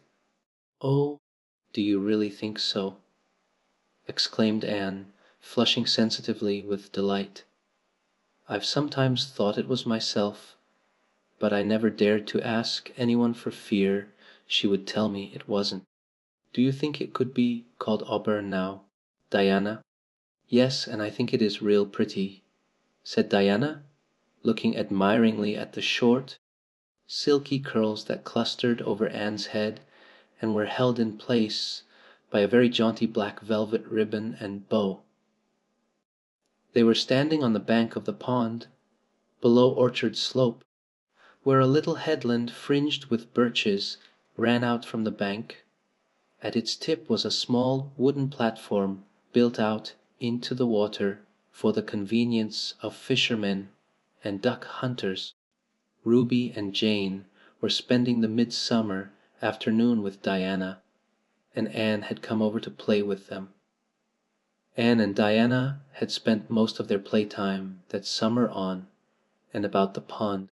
Idlewild was a thing of the past, Mr. Bell having ruthlessly cut down the little circle of trees in his back pasture in the spring. Anne had sat among the stumps and wept, not without an eye to the romance of it, but she was speedily consoled, for, after all, as she and Diana said, big girls of 13, going on 14, were too old for such childish amusements as playhouses, and there were more fascinating sports to be found about the pond. It was splendid to fish for trout over the bridge, and the two girls learned to row themselves about in the little flat, bottomed dory Mr. Barry kept for duck shooting. It was Anne's idea that they dramatize Elaine. They had studied Tennyson's poem in school the preceding winter, the superintendent of education having prescribed it in the English course for the Prince Edward Island schools. They had analyzed and parsed it and torn it to pieces in general until it was a wonder there was any meaning at all left in it for them. But at least the fair Lily Maid and Lancelot and Guinevere and King Arthur had become very real people to them, and Anne was devoured by secret regret that she had not been born in Camelot. Those days, she said, were so much more romantic than the present. Anne's plan was hailed with enthusiasm. The girls had discovered that if the flat were pushed off from the landing place, it would drift down with the current under the bridge and finally strand itself on another headland lower down, which ran out at a curve in the pond. They had often gone down like this, and nothing could be more convenient for playing Elaine.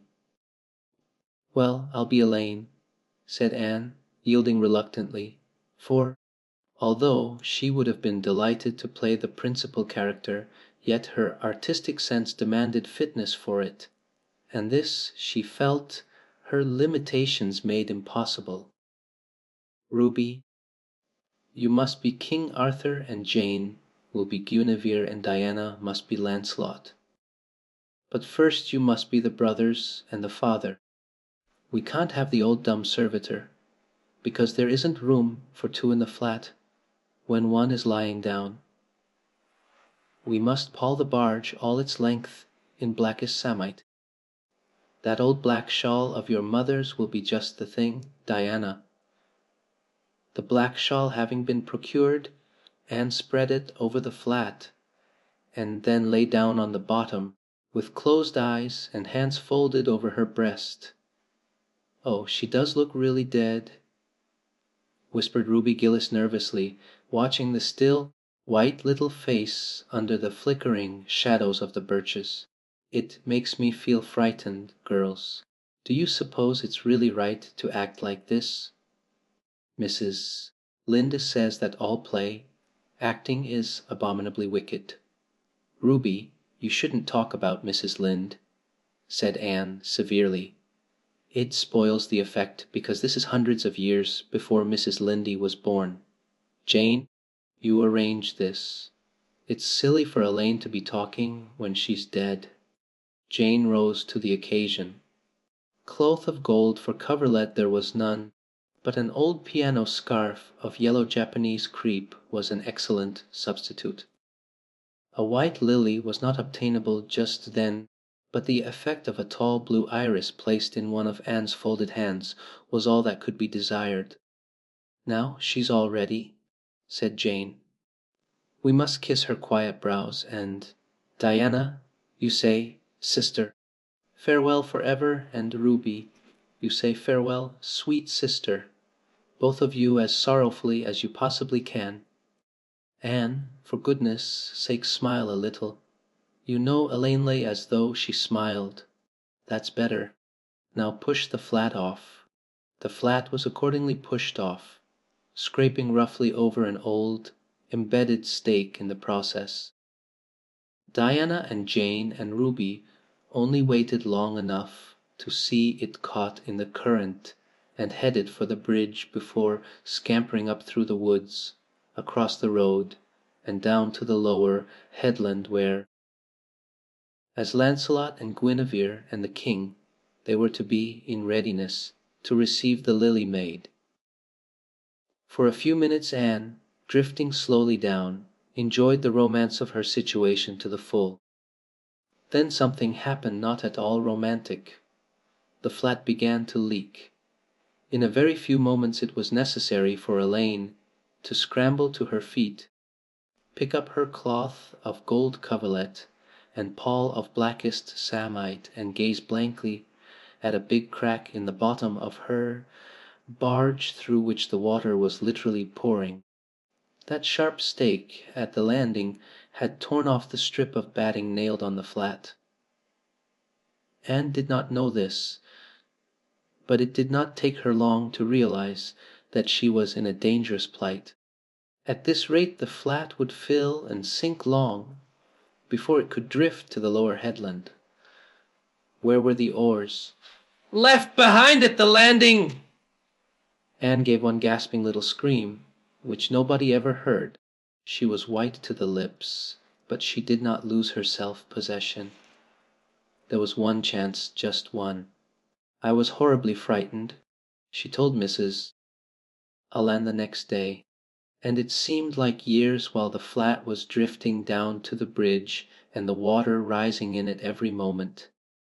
I prayed Mrs. Allen most earnestly, but I didn't shut my eyes to pray, for I knew the only way God could save me was to let the flat float close enough to one of the bridge piles for me to climb up on it.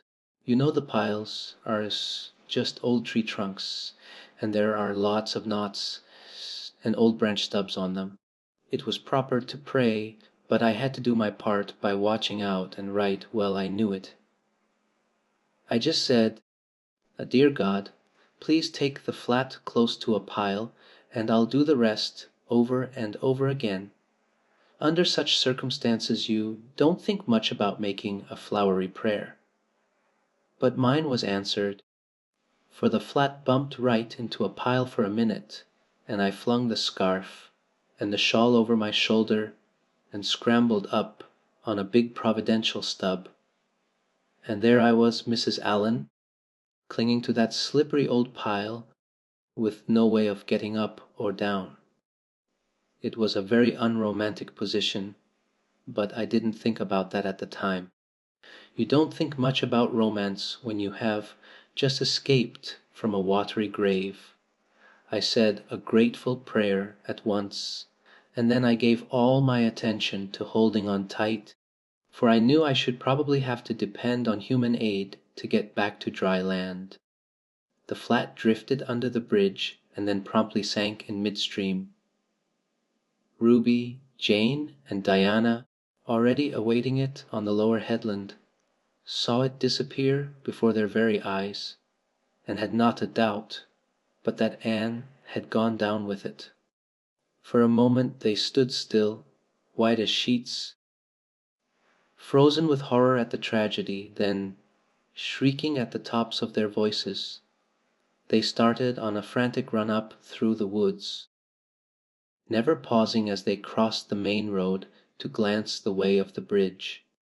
Anne, clinging desperately to her precarious foothold, saw their flying forms and heard their shrieks. Help would soon come, but meanwhile her position was a very uncomfortable one. The minutes passed by, each seeming an hour to the unfortunate Lily Maid. Why didn't somebody come? Where had the girls gone?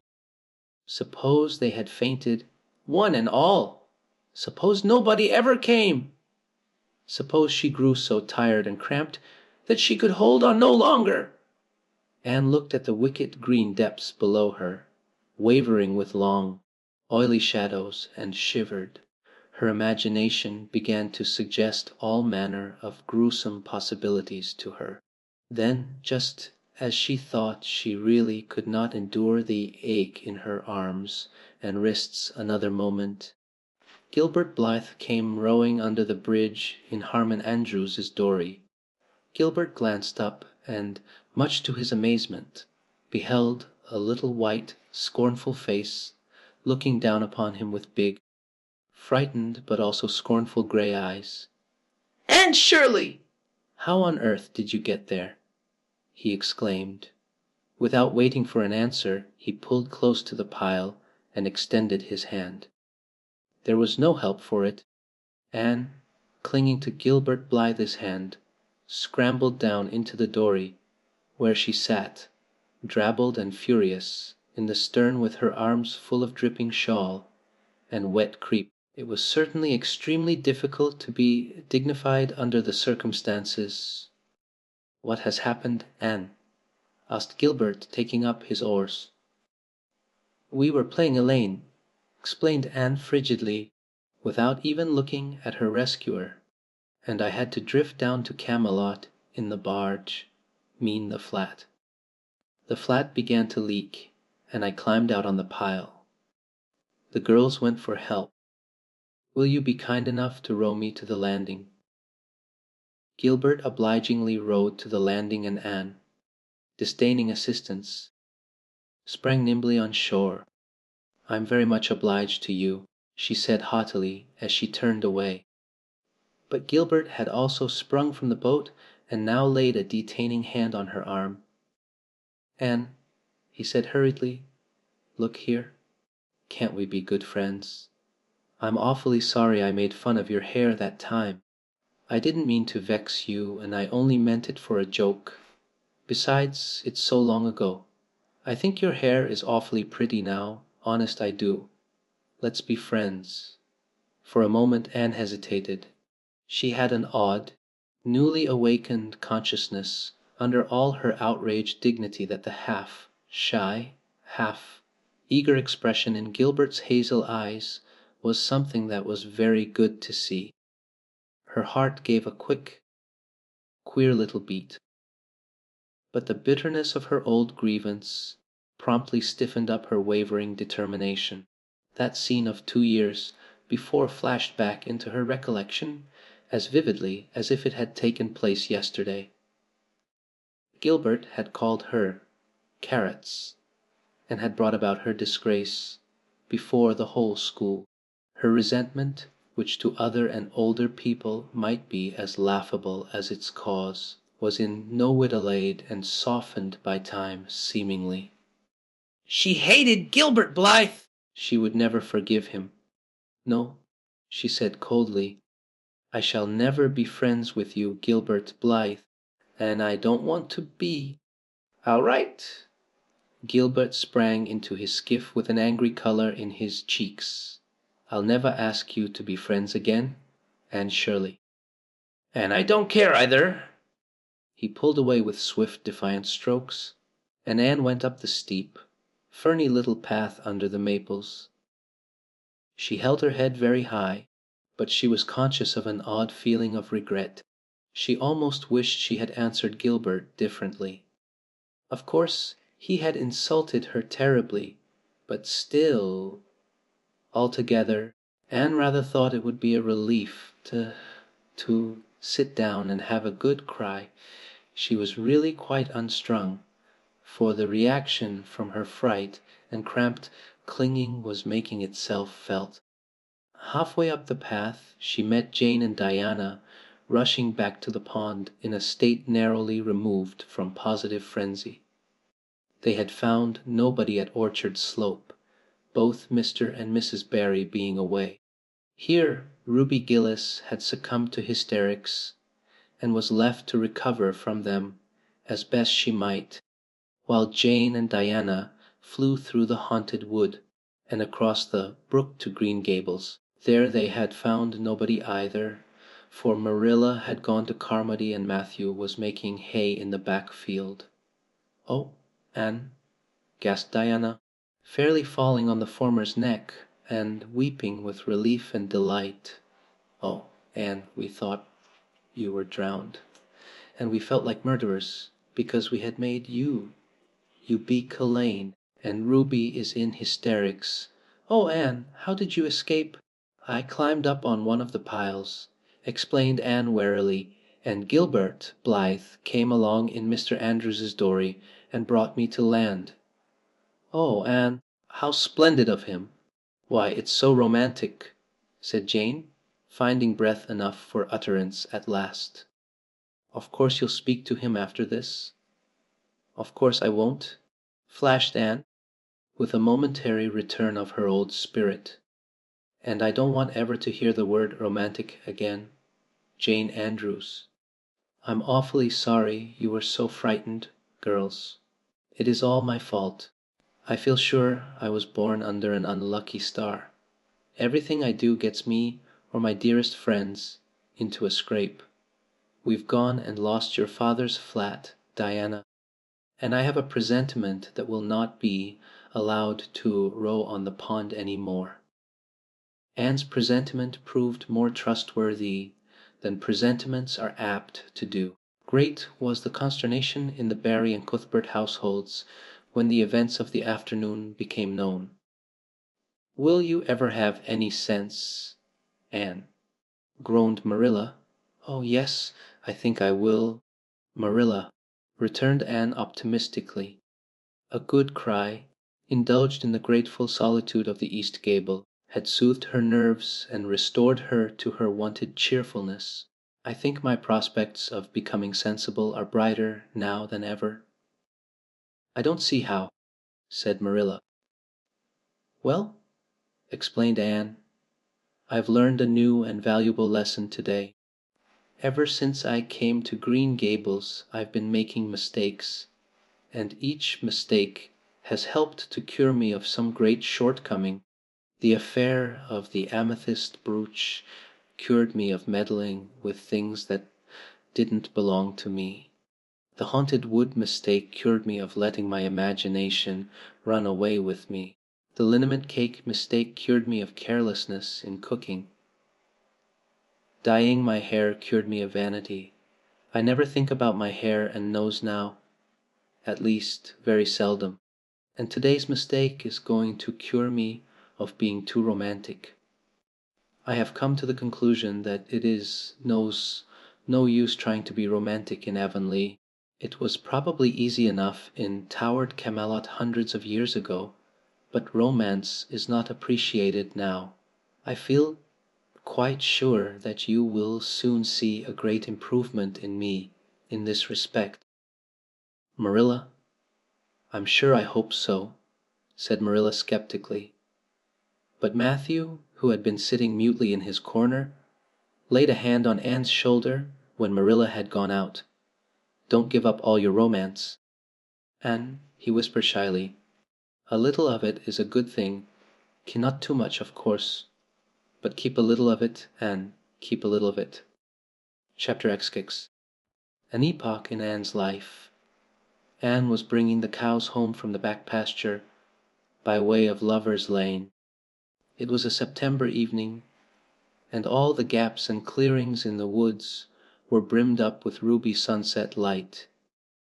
Here and there the lane was splashed with it, but for the most part it was already quite shadowy beneath the maples, and the spaces under the firs were filled with a clear violet dusk like airy wine.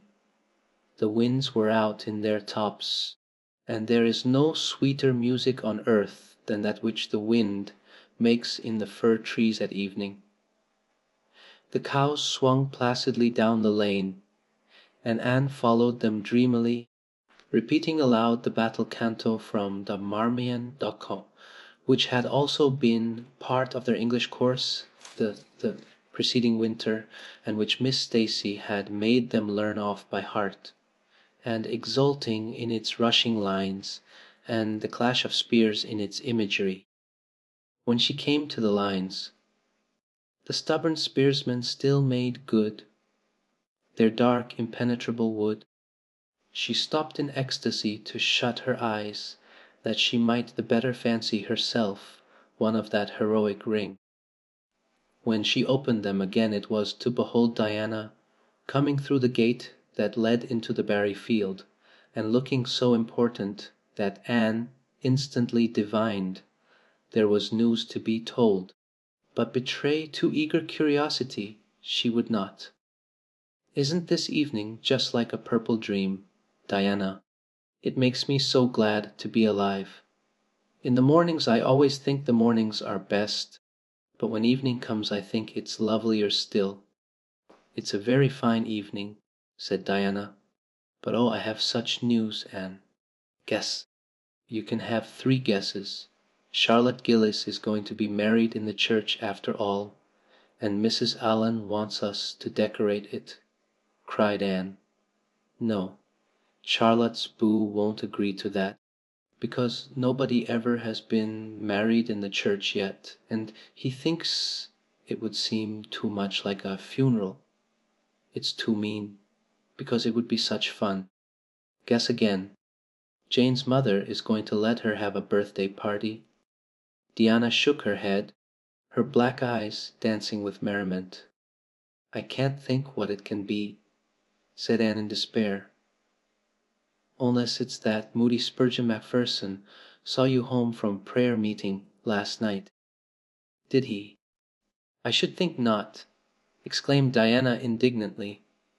"I wouldn't be likely to boast of it if he did, the horrid creature!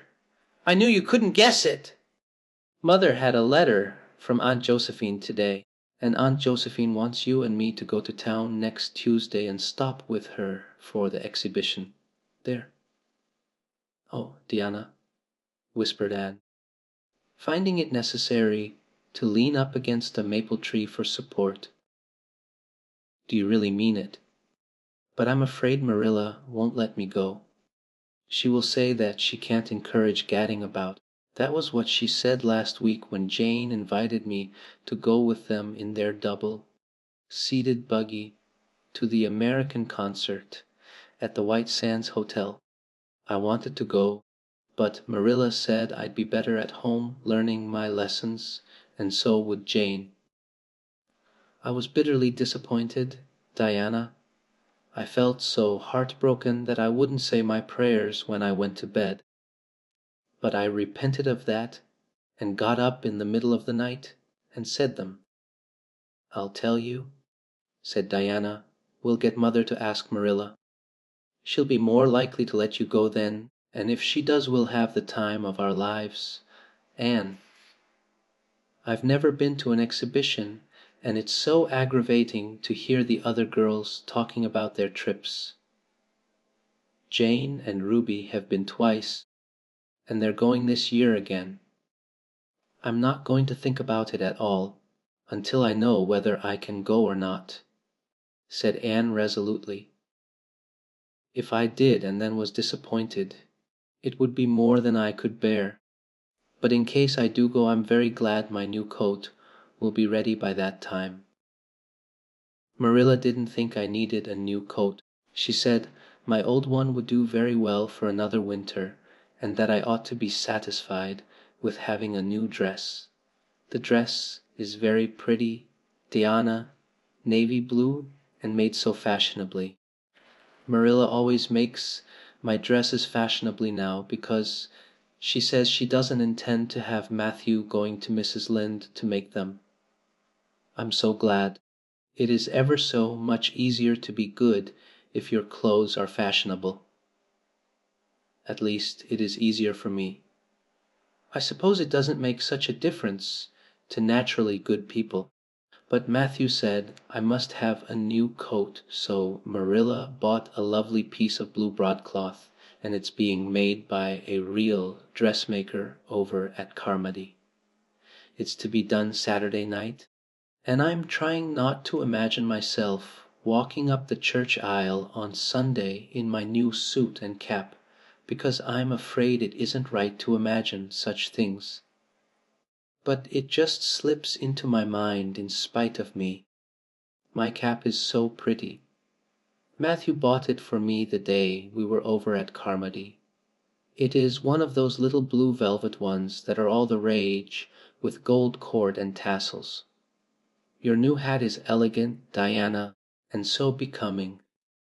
When I saw you come into church last Sunday, my heart swelled with pride to think you were my dearest friend. Do you suppose it's wrong for us to think so much about our clothes? Marilla says it is very sinful. But it is such an interesting subject, isn't it? Marilla agreed to let Anne go to town, and it was arranged that Mr. Barry should take the girls in on the following Tuesday. As Charlottetown was 30 miles away and Mr. Barry wished to go and return the same day, it was necessary to make a very early start. But Anne counted it all joy and was up before sunrise on Tuesday morning. A glance from her window assured her that the day would be fine, for the eastern sky behind the firs of the haunted wood was all silvery and cloudless. Through the gap in the trees a light was shining in the western gable of Orchard Slope, a token that Diana was also up. Anne was dressed by the time Matthew had the fire on and had the breakfast ready when Marilla came down, but for her own part was much too excited to eat. After breakfast the jaunty new cap and jacket were donned, and Anne hastened over the brook and up through the firs to Orchard Slope. Mr. Barry and Diana were waiting for her, and they were soon on the road. It was a long drive, but Anne and Diana enjoyed every minute of it.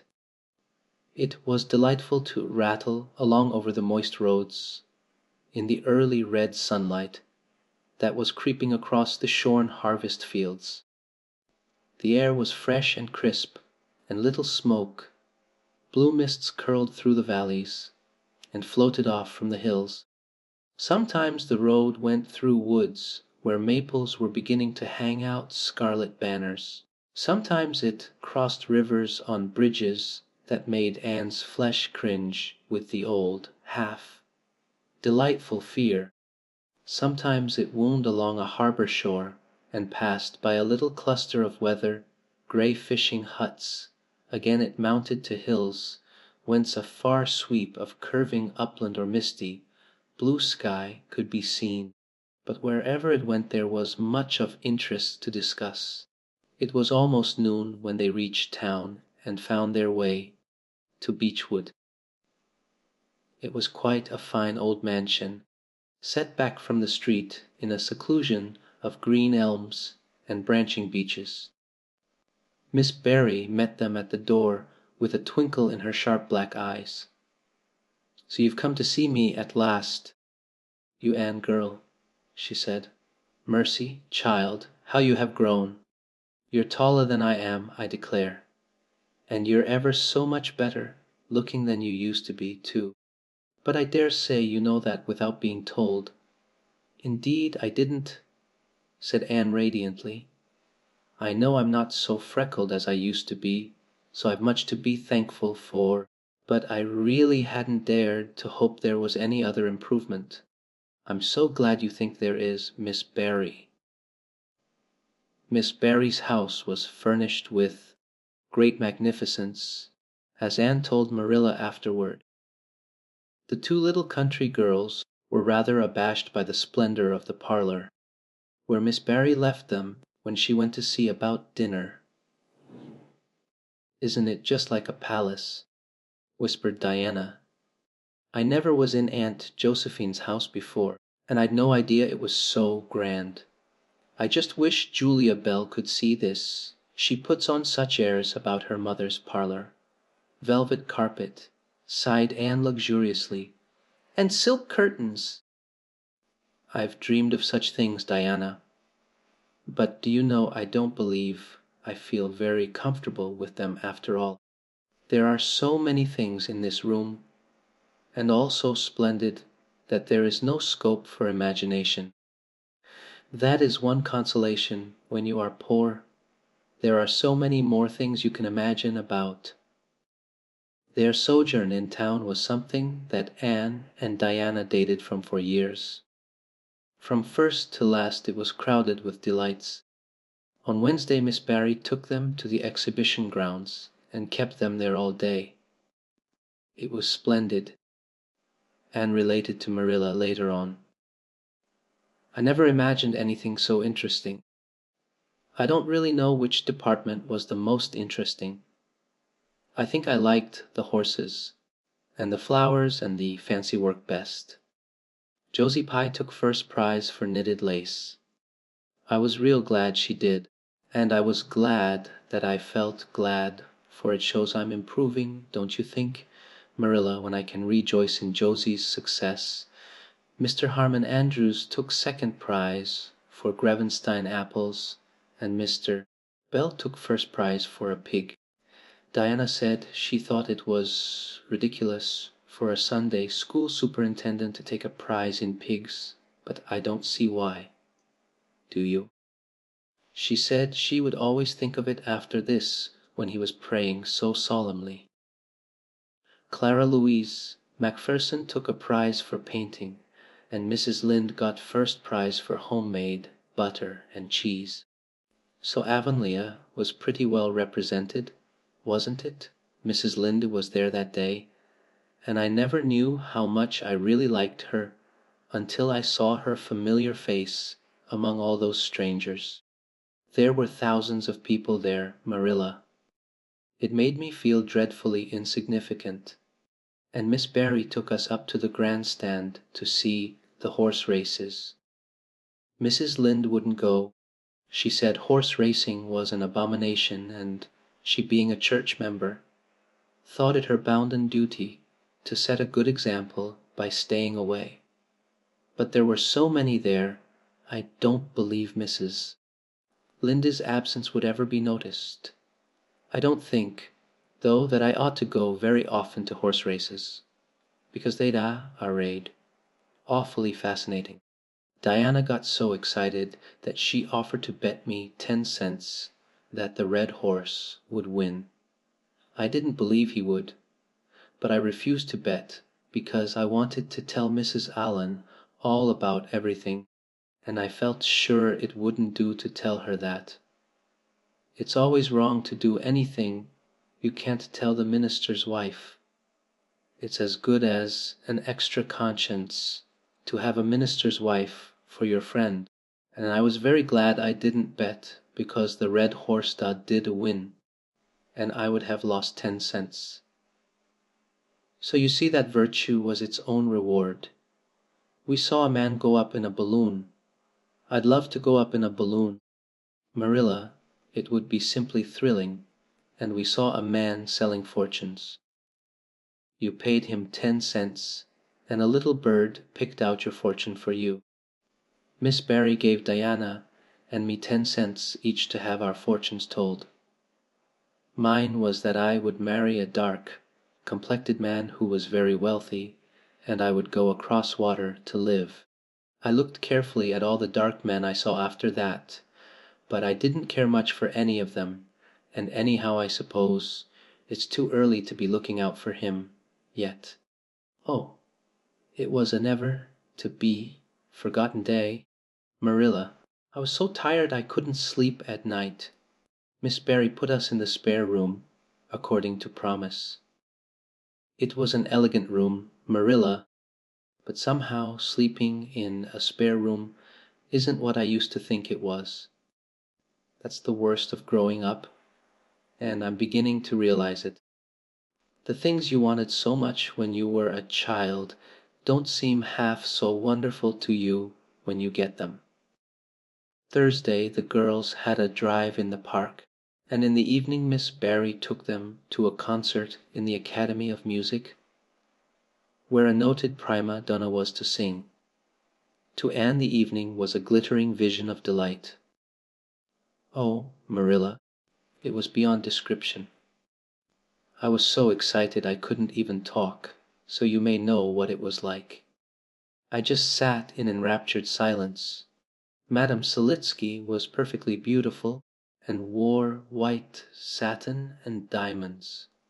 But when she began to sing I never thought about anything else. Oh, I can't tell you how I felt. But it seemed to me that it could never be hard to be good any more. I felt like I do when I look up to the stars. Tears came into my eyes, but oh, they were such happy tears. I was so sorry when it was all over, and I told Miss Barry I didn't see how I was ever to return to common life again.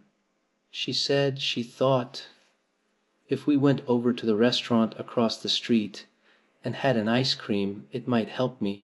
That sounded so prosaic, but to my surprise I found it true. The ice cream was delicious, Marilla, and it was so lovely and dissipated to be sitting there eating it at 11 o'clock at night. Diana said she believed she was born for city life. Miss Barry asked me what my opinion was, but I said I would have to think it over very seriously before I could tell her what I really thought. So I thought it over after I went to bed. That is the best time to think things out. And I came to the conclusion, Marilla, that I wasn't born for city life and that I was glad of it. It's nice to be eating ice cream at brilliant restaurants at 11 o'clock at night once in a while, but as a regular thing I'd rather be in the East Gable at 11, sound asleep, but kind of knowing, even in my sleep, that the stars were shining outside, and that the wind was blowing in the firs across the brook. I told Miss Barry so at breakfast the next morning, and she laughed. Miss Barry generally laughed at anything I said, even when I said the most solemn things.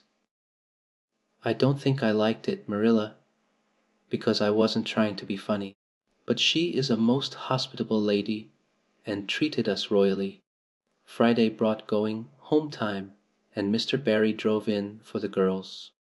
Well, I hope you've enjoyed yourselves, said Miss Barry as she bade them good-bye. Indeed we have, said Diana. And you, Anne girl? I've enjoyed every minute of the time, said Anne, throwing her arms impulsively about the old woman's neck and kissing her wrinkled cheek. Diana would never have dared to do such a thing and felt rather aghast at Anne's freedom. But Miss Barry was pleased, and she stood on her veranda and watched the buggy out of sight. Then she went back into her big house with a sigh. It seemed very lonely, lacking those fresh young lives. Miss Barry was a rather selfish old lady, if the truth must be told, and had never cared much for anybody but herself. She valued people only as they were of service to her or amused her. Anne had amused her, and consequently stood high in the old lady's good graces. But Miss Barry found herself thinking less about Anne's quaint speeches than of her fresh enthusiasms, her transparent emotions, her little winning ways, and the sweetness of her eyes and lips. I thought Marilla Cuthbert was an old fool when I heard she'd adopted a girl out of an orphan asylum. She said to herself, but I guess she didn't make much of a mistake after all. If I'd a child like Anne in the house all the time I'd be a better and happier woman. Anne and Diana found the drive home as pleasant as the drive in pleasanter, indeed, since there was the delightful consciousness of home waiting at the end of it. It was sunset when they passed through White Sands and turned into the shore road. Beyond, the Avonlea hills came out darkly against the saffron sky. Behind them the moon was rising out of the sea that grew all radiant and transfigured in her light. Every little cove along the curving road was a marvel of dancing ripples. The waves broke with a soft swish on the rocks below them, and the tang of the sea was in the strong, fresh air. Oh, but it's good to be alive and to be going home, breathed Anne. When she crossed the log bridge over the brook, the kitchen light of Green Gables winked her a friendly welcome back, and through the open door shone the hearth fire, sending out its warm red glow athwart the chilly autumn night. Anne ran blithely up the hill and into the kitchen, where a hot supper was waiting on the table. "So you've got back," said Marilla, folding up her knitting. "Yes, and oh, it's so good to be back," said Anne joyously. "I could kiss everything, even to the clock." Marilla, a broiled chicken. You don't mean to say you cooked that for me? "Yes, I did," said Marilla. "I thought you'd be hungry after such a drive and need something real appetizing. Hurry and take off your things, and we'll have suppers as soon as Matthew comes in. I'm glad you've got back, I must say. It's been fearful lonesome here without you, and I never put in 4 longer days." After supper Anne sat before the fire between Matthew and Marilla and gave them a full account of her visit. "I've had a splendid time," she concluded happily, "and I feel that it marks an epoch in my life. But the best of it all was the coming home." Chapter XX. The Queen's class is organized. Marilla laid her knitting on her lap and leaned back in her chair. Her eyes were tired, and she thought vaguely that she must see about having her glasses changed the next time she went to town, for her eyes had grown tired very often of late. It was nearly dark, for the full November twilight had fallen around Green Gables, and the only light in the kitchen came from the dancing red flames in the stove.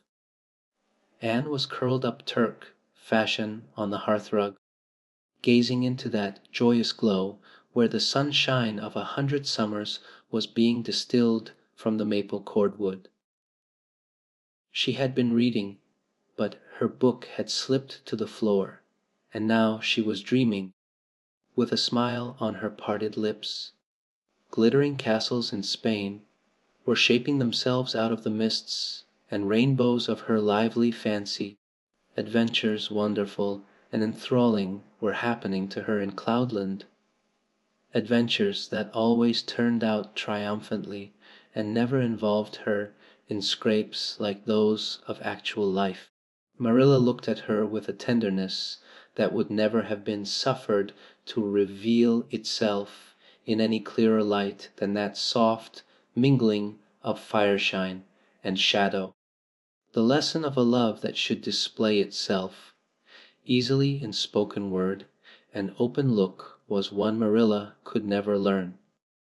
But she had learned to love this slim, gray-eyed girl with an affection all the deeper and stronger from its very undemonstrativeness. Her love made her afraid of being unduly indulgent. Indeed, she had an uneasy feeling that it was rather sinful to set one's heart so intensely on any human creature as she had set hers on Anne, and perhaps she performed a sort of unconscious penance for this by being stricter and more critical than if the girl had been less dear to her.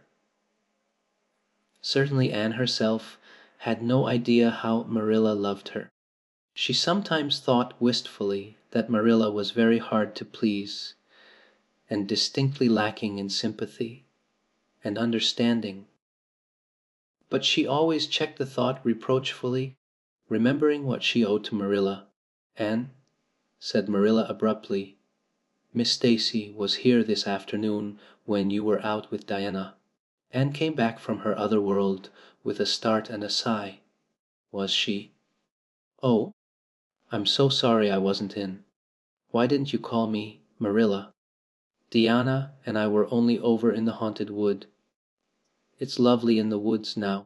All the little wood things, the ferns and the satin leaves and the crackerberries have gone to sleep, just as if somebody had tucked them away until spring under a blanket of leaves. I think it was a little grey fairy with a rainbow scarf that came tiptoeing along the last moonlight night and did it. Diana wouldn't say much about that, though. Diana has never forgotten the scolding her mother gave her about imagining ghosts into the haunted wood. It had a very bad effect on Diana's imagination. It blighted it. Mrs. Lynde says Myrtle Bell is a blighted being. I asked Ruby Gillis why Myrtle was blighted, and Ruby said she guessed it because her young man had gone back on her. Ruby Gillis thinks of nothing but young men, and the older she gets the worse she is. Young men are all very well in their place, but it doesn't do to drag them into everything, does it? Diana and I are thinking seriously of promising each other that we will never marry but be nice old maids and live together forever. Diana hasn't quite made up her mind, though, because she thinks perhaps it would be nobler to marry some wild, dashing, wicked young man and reform him. Diana and I talk a great deal about serious subjects now, you know. We feel that we are so much older than we used to be that it isn't becoming to talk of childish matters. It's such a solemn thing to be almost 14. Marilla, Miss Stacy took all us girls who are in our teens down to the brook last Wednesday and talked to us about it. She said we couldn't be too careful what habits we formed and what ideals we acquired in our teens, because by the time we were 20 our characters would be developed and the foundation laid for our whole future life. And she said if the foundation was shaky, we could never build anything really worthwhile on it. Diana and I talked the matter over coming home from school.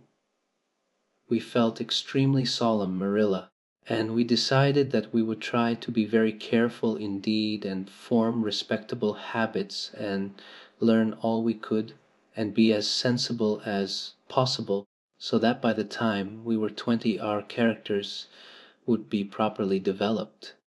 It's perfectly appalling to think of being 20. Marilla, it sounds so fearfully old and grown up, but why was Miss Stacy here this afternoon? That is what I want to tell you, Anne, if you'll ever give me a chance to get a word in edgewise. She was talking about you. About me? Anne looked rather scared. Then she flushed and exclaimed, "Oh, I know what she was saying. I meant to tell you, Marilla. Honestly, I did, but I forgot. Miss Stacy caught me reading Ben-Hur's school yesterday afternoon when I should have been studying my Canadian history. Jane Andrews lent it to me. I was reading it at dinner hour, and I had just got to the chariot race. When school went in, I was simply wild to know how it turned out, although I felt sure Ben-Hur must win, because it wouldn't be poetical justice if he didn't. So I spread the history open on my desk lid and then tucked Ben-Hur between the desk and my knee. I just looked as if I were studying Canadian history, while all the while I was reveling in Ben-Hur. I was so interested in it that I never noticed Miss Stacy coming down the aisle until all at once I just looked up, and there she was looking down at me, so reproachful, like. I can't tell you how ashamed I felt, Marilla, especially when I heard Josie Pye giggling.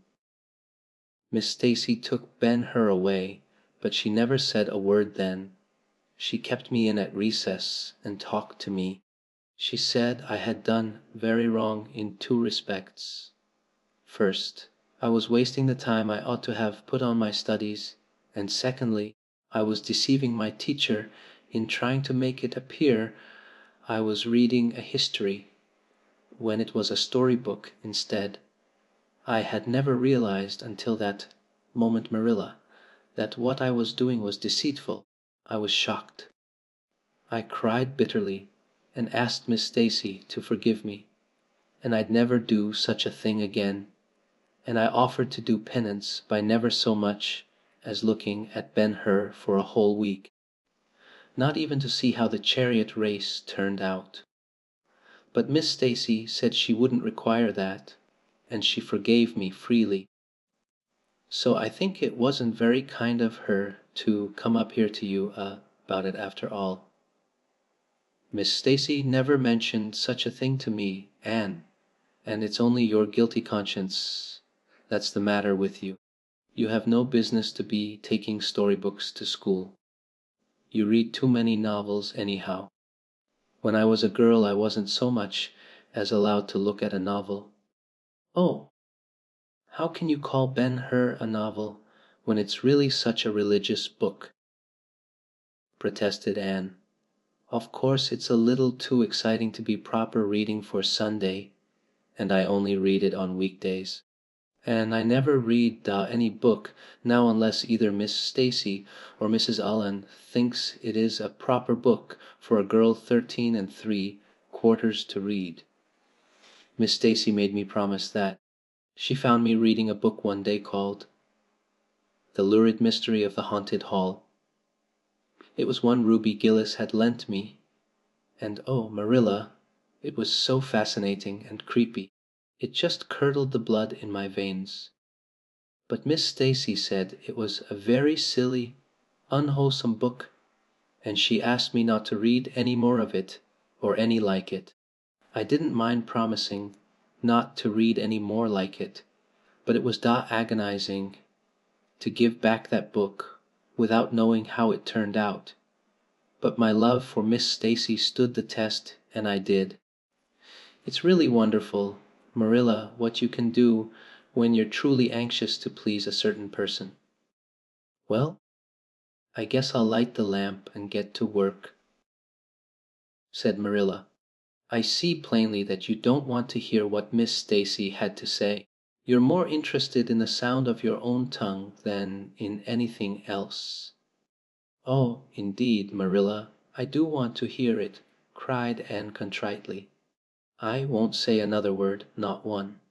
I know I talk too much, but I am really trying to overcome it, and although I say far too much, yet if you only knew how many things I want to say and don't, you'd give me some credit for it.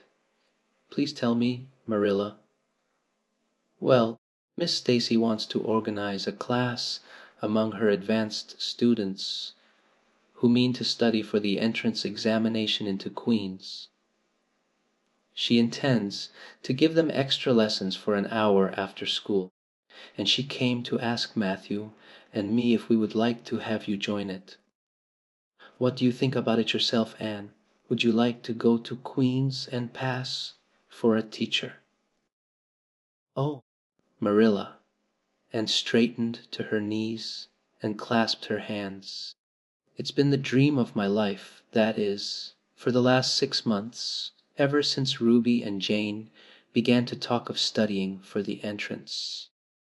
But I didn't say anything about it because I supposed it would be perfectly useless. I'd love to be a teacher.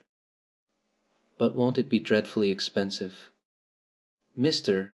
Andrews says it cost him $150 to put Prissy through, and Prissy wasn't a dunce in geometry.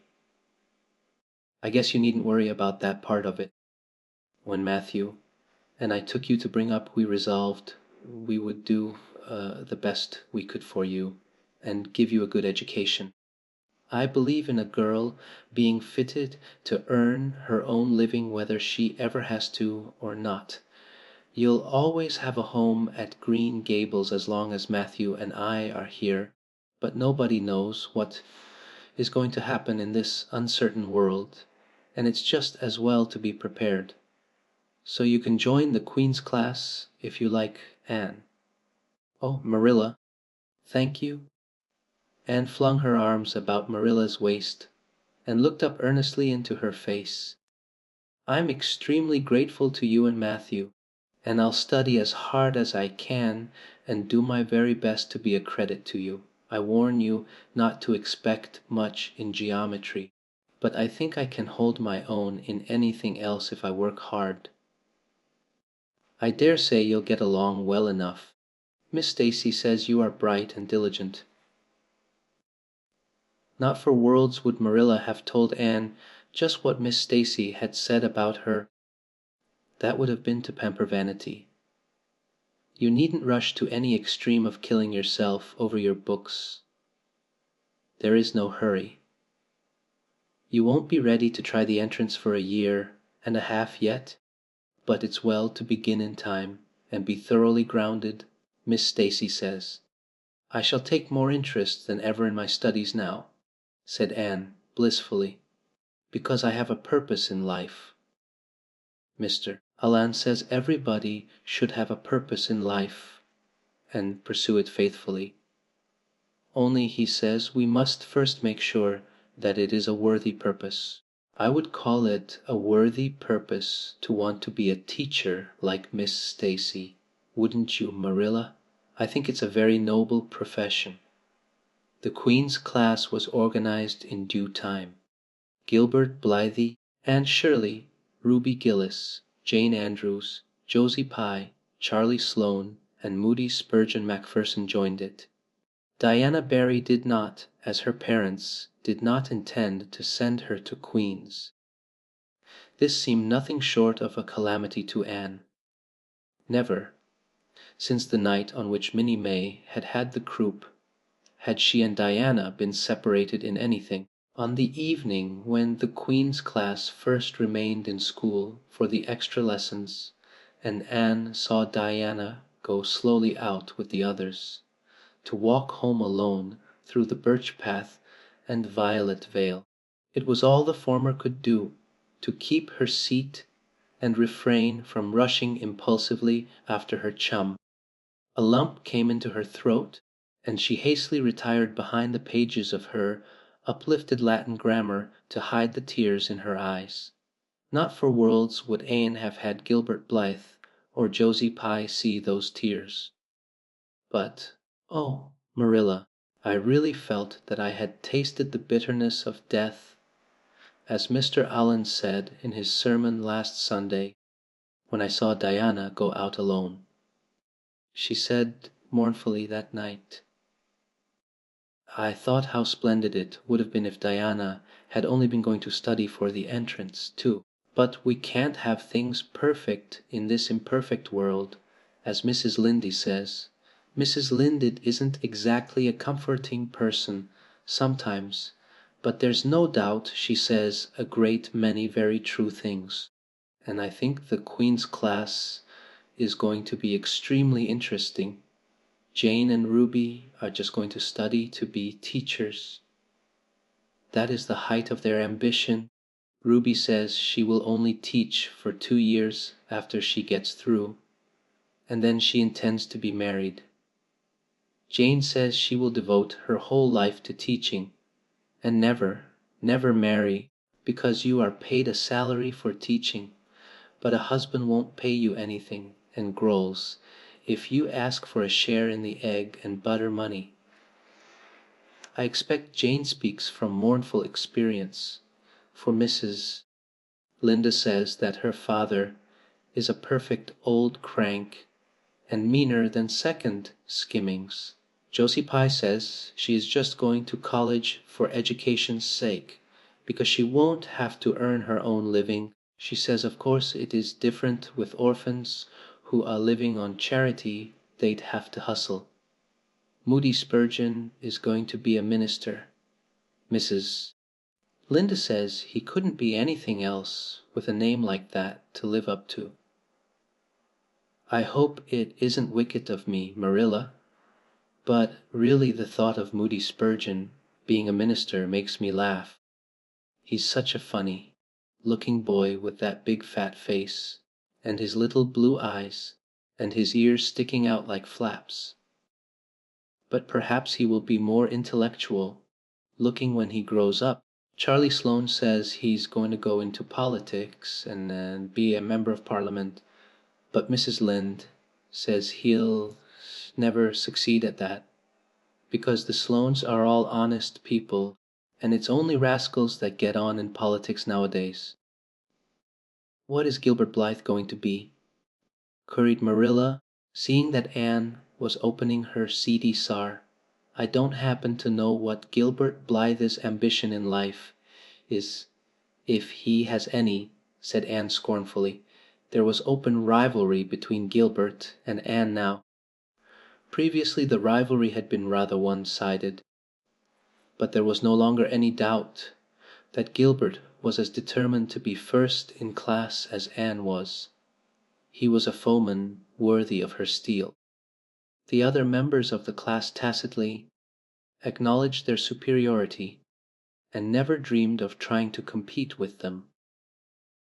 Since the day by the pond when she had refused to listen to his plea for forgiveness, Gilbert, save for the aforesaid determined rivalry, had evinced no recognition whatever of the existence of Anne Shirley. He talked and jested with the other girls, exchanged books and puzzles with them, discussed lessons and plans, sometimes walked home with one or the other of them from prayer meeting or debating club. But Anne Shirley he simply ignored, and Anne found out that it is not pleasant to be ignored. It was in vain that she told herself with a toss of her head that she did not care. Deep down in her wayward, feminine little heart, she knew that she did care, and that if she had that chance of the lake of shining waters again, she would answer very differently. All at once, as it seemed, and to her secret dismay, she found that the old resentment she had cherished against him was gone. Gone just when she most needed its sustaining power. It was in vain that she recalled every incident and emotion of that memorable occasion and tried to feel the old satisfying anger. That day by the pond had witnessed its last spasmodic flicker. Anne realized that she had forgiven and forgotten without knowing it. But it was too late, and at least neither Gilbert nor anybody else, not even Diana, should ever suspect how sorry she was and how much she wished she hadn't been so proud and horrid. She determined to shroud her feelings in deepest oblivion, and it may be stated here and now that she did it so successfully that Gilbert, who possibly was not quite so indifferent as he seemed, could not console himself with any belief that Anne felt his retaliatory scorn. The only poor comfort he had was that she snubbed Charlie Sloane, unmercifully, continually, and undeservedly. Otherwise the winter passed away in a round of pleasant duties and studies. For Anne the days slipped by like golden beads on the necklace of the year. She was happy, eager, interested. There were lessons to be learned and honor to be won, delightful books to read, new pieces to be practiced for the Sunday, school choir, pleasant Saturday afternoons, at the manse with Mrs. Allan, and then, almost before Anne realized it, spring had come again to Green Gables, and all the world was abloom once more. Studies palled just a wee bit then, the Queen's class, left behind in school while the others scattered to green lanes and leafy woodcuts and meadow byways, looked wistfully out of the windows and discovered that Latin verbs and French exercises had somehow lost the tang and zest they had possessed in the crisp winter months. Even Anne and Gilbert lagged and grew indifferent. Teacher and taught were alike glad when the term was ended and the glad vacation days stretched rosily before them. "But you've done good work this past year," Miss Stacy told them on the last evening, "and you deserve a good, jolly vacation. Have the best time you can in the out-of-door world and lay in a good stock of health and vitality and ambition to carry you through next year. It will be the tug of war, you know, the last year before the entrance. "Are you going to be back next year, Miss Darcy?" asked Josie Pye. Josie Pye never scrupled to ask questions. In this instance the rest of the class felt grateful to her. None of them would have dared to ask it of Miss Stacy, but all wanted to, for there had been alarming rumors running at large through the school for some time that Miss Stacy was not coming back the next year, that she had been offered a position in the grade school of her own home district, and meant to accept. The Queen's class listened in breathless suspense for her answer. "Yes, I think I will," said Miss Stacy. "I thought of taking another school, but I have decided to come back to Avonlea. To tell the truth, I've grown so interested in my pupils here that I found I couldn't leave them. So I'll stay and see you through." "Hurrah!" said Moody Spurgeon. Moody Spurgeon had never been so carried away by his feelings before, and he blushed uncomfortably every time he thought about it for a week. "Oh, I'm so glad," said Anne, with shining eyes. "Dear Stacy, it would be perfectly dreadful if you didn't come back. I don't believe I could have the heart to go on with my studies at all if another teacher came here." When Anne got home that night, she stacked all her textbooks away in an old trunk in the attic, locked it, and threw the key into the blanket box. "I'm not even going to look at a school book in vacation," she told Marilla. "I've studied as hard all the term as I possibly could, and I've pored over that geometry until I know every proposition in the first book off by heart, even when the letters da changed. I just feel tired of everything sensible, and I'm going to let my imagination run riot for the summer. Oh, you needn't be alarmed, Marilla. I'll only let it run riot within reasonable limits. But I want to have a real good jolly time this summer, for maybe it's the last summer I'll be a little girl. Mrs. Lynde says that if I keep stretching out next year as I've done this, I'll have to put on longer skirts.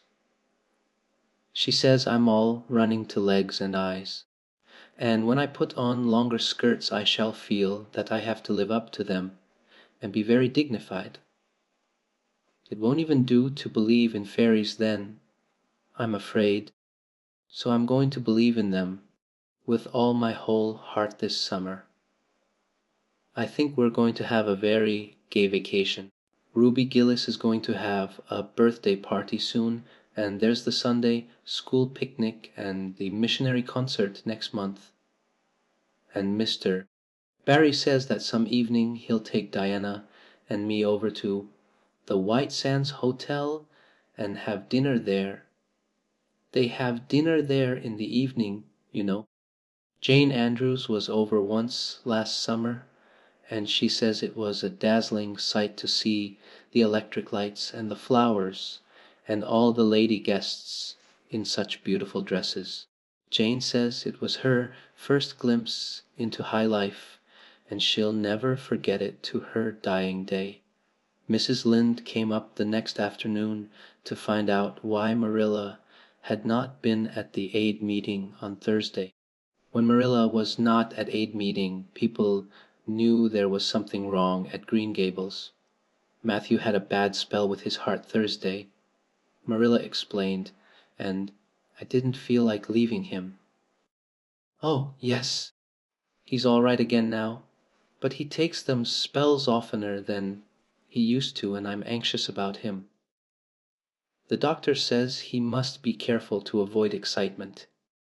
That's easy enough, for Matthew doesn't go about looking for excitement by any means, and never did, but he's not to do any very heavy work either, and you might as well tell Matthew not to breathe as not to work.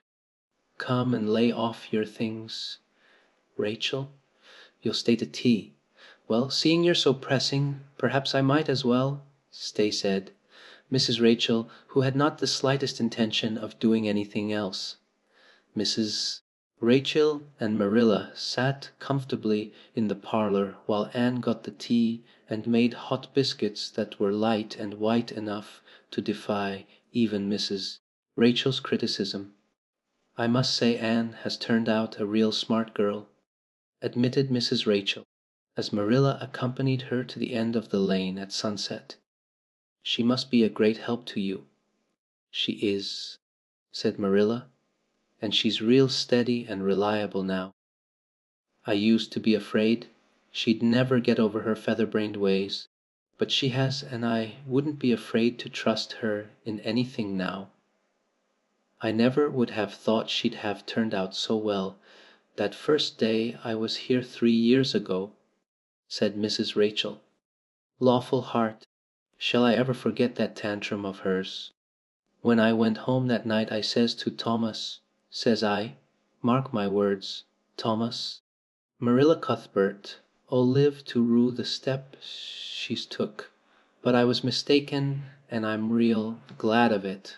I ain't one of those kind of people, Marilla, as can never be brought to own up that they've made a mistake. No, that never was my way, thank goodness. I did make a mistake in judging Anne, but it weren't no wonder for an odder, unexpecteder witch of a child there never was in this world, that's what. There was no ciphering her out by the rules that worked with other children. It's nothing short of wonderful how she's improved these 3 years, but especially in looks. She's a real pretty girl got to be, though I can't say I'm overly partial to that pale, big-eyed style myself. I like more snap and color like Diana Barry has, or Ruby Gillis. Ruby Gillis's looks are real showy. But somehow I don't know how it is, but when Anne and them are together, though she ain't half as handsome, she makes them look kind of common and overdone, something like them white June lilies she calls narcissus alongside of the big, red peonies, that's what. Chapter XXC. Where the brook and river meet, Anne had her good summer and enjoyed it wholeheartedly. She and Diana fairly lived outdoors, reveling in all the delights that Lover's Lane and the Dryad's Bubble and Willowmere and Victoria Island afforded. Marilla offered no objections to Anne's gypsyings. The Spencervale doctor, who had come the night Minnie May had the croup met Anne, at the house of a patient one, afternoon early in vacation, looked her over sharply, screwed up his mouth, shook his head, and sent a message to Marilla Cuthbert by another person. It was, "Keep that red-headed girl of yours in the open air all summer, and don't let her read books until she gets more spring into her step." This message frightened Marilla wholesomely. She read Anne's death warrant by consumption in it, unless it was scrupulously obeyed. As a result, Anne had the golden summer of her life as far as freedom and frolic went. She walked, rode, berried, and dreamed to her heart's content, and when September came she was bright, eyed and alert, with a step that would have satisfied the Spencervale doctor and a heart full of ambition and zest once more. "I feel just like studying with might and main," she declared as she brought her books down from the attic. "Oh, you good old friends, I'm glad to see your honest faces once more. Yes, even you, geometry. I've had a perfectly beautiful summer, Marilla, and now I'm rejoicing as a strong man to run a race, as Mr. Allen said last Sunday. Doesn't Mr. Allen preach magnificent sermons? Mrs. Lynde says he is improving every day, and the first thing we know some city church will gobble him up, and then we'll be left and have to turn to and break in another green preacher. But I don't see the use of meeting trouble halfway. Do you, Marilla? I think it would be better just to enjoy Mr. Allen while we have him. If I were a man I think I'd be a minister. They can have such an influence for good if their theology is sound, and it must be thrilling to preach splendid sermons and stir your hearers' hearts. Why can't women be ministers, Marilla? I asked Mrs. Linda that, and she was shocked and said it would be a scandalous thing. She said there might be female ministers in the States, and she believed there was, but thank goodness we hadn't got to that stage in Canada yet, and she hoped we never would. But I don't see why. I think women would make splendid ministers. When there is a social to be got up, or a church tea, or anything else to raise money, the women have to turn to and do the work. I'm sure Mrs. Linda can pray every bit as well as Superintendent Bell, and I've no doubt she could preach too with a little practice. Yes, I believe she could, said Marilla dryly. She does plenty of unofficial preaching as it is. Nobody has much of a chance to go wrong in Avonlea with Rachel to oversee them. Marilla, said Anne in a burst of confidence, I want to tell you something and ask you what you think about it. It has worried me terribly and ably on Sunday afternoons, that is, when I think specially about such matters. I do really want to be good, and when I'm with you, or Mrs. Allen or Miss Stacy, I want it more than ever, and I want to do just what would please you and what you would approve of. But mostly when I'm with Mrs. Linda I feel desperately wicked, and as if I wanted to go and do the very thing she tells me I oughtn't to do. I feel irresistibly tempted to do it. Now, what do you think is the reason I feel like that? Do you think it's because I'm really bad and unregenerate? Marilla looked dubious for a moment. Then she laughed. If you are, I guess I am too, Anne, for Rachel often has that very effect on me. I sometimes think she'd have more of an influence for good, as you say yourself, if she didn't keep nagging people to do right. There should have been a special commandment against nagging. But there, I shouldn't talk so. Rachel is a good Christian woman, and she means well. There isn't a kinder soul in Avonlea, and she never shirks her share of work. I'm very glad you feel the same, said Anne decidedly. It's so encouraging. I shan't worry so much over that after this, but I dare say there'll be other things to worry me. They keep coming up new all the time, things to perplex you, you know. You settle one question, and there's another right after. There are so many things to be thought over and decided when you're beginning to grow up. It keeps me busy all the time, thinking them over and deciding what is right. It's a serious thing to grow up, isn't it, Marilla?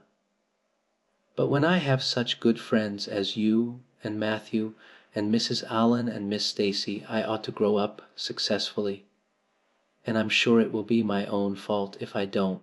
I feel it's a great responsibility because I have only the one chance. If I don't grow up right, I can't go back and begin over again. I've grown 2 inches this summer, Marilla. Mr. Gillis measured me at Ruby's party. I'm so glad you made my new dresses longer. That dark green one is so pretty, and it was sweet of you to put on the flounce. Of course I know it wasn't really necessary, but flounces are so stylish this fall, and Josie, Pye has flounces on all her dresses. I know I'll be able to study better because of mine. I shall have such a comfortable feeling deep down in my mind about that flounce. It's worth something to have that, admitted Marilla. Miss Stacy came back to Avonlea school and found all her pupils eager for work once more. Especially did the Queen's class gird up their loins for the fray, for at the end of the coming year, dimly shadowing their pathway already, loomed up that fateful thing known as the entrance, at the thought of which one and all felt their hearts sink into their very shoes. Suppose they did not pass? That thought was doomed to haunt Anne through the waking hours of that winter, Sunday afternoons inclusive, to the almost entire exclusion of moral and theological problems. When Anne had bad dreams, she found herself staring miserably at past lists of the entrance exams, where Gilbert Blythe's name was blazoned at the top, and in which hers did not appear at all. But it was a jolly busy, happy swift, flying winter. Schoolwork was as interesting, class rivalry as absorbing as of yore. New worlds of thought, feeling, and ambition, fresh, fascinating fields of unexplored knowledge seemed to be opening out before Anne's eager eyes. Hills peeped o'er hill and Alps on Alps arose. Much of all this was due to Miss Stacy's tactful, careful, broad-minded guidance. She led her class to think and explore and discover for themselves, and encouraged straying from the old beaten paths to a degree that quite shocked Mrs. Lynde and the school trustees, who viewed all innovations on established methods rather dubiously. Apart from her studies, Anne expanded socially for Marilla, mindful of the Spencervale doctor's dictum, no longer vetoed occasional outings. The debating club flourished and gave several concerts. There were 1 or 2 parties, almost verging on grown-up affairs. There were sleigh drives and skating frolics galore. Between times Anne grew, shooting up so rapidly that Marilla was astonished one day, when they were standing side by side, to find the girl was taller than herself. Why, Anne, how you've grown! She said, almost unbelievingly. A sigh followed on the words. Marilla felt a queer regret over Anne's inches. The child she had learned to love had vanished somehow, and here was this tall, serious, eyed girl of 15, with the thoughtful brows and the proudly poised little head in her place.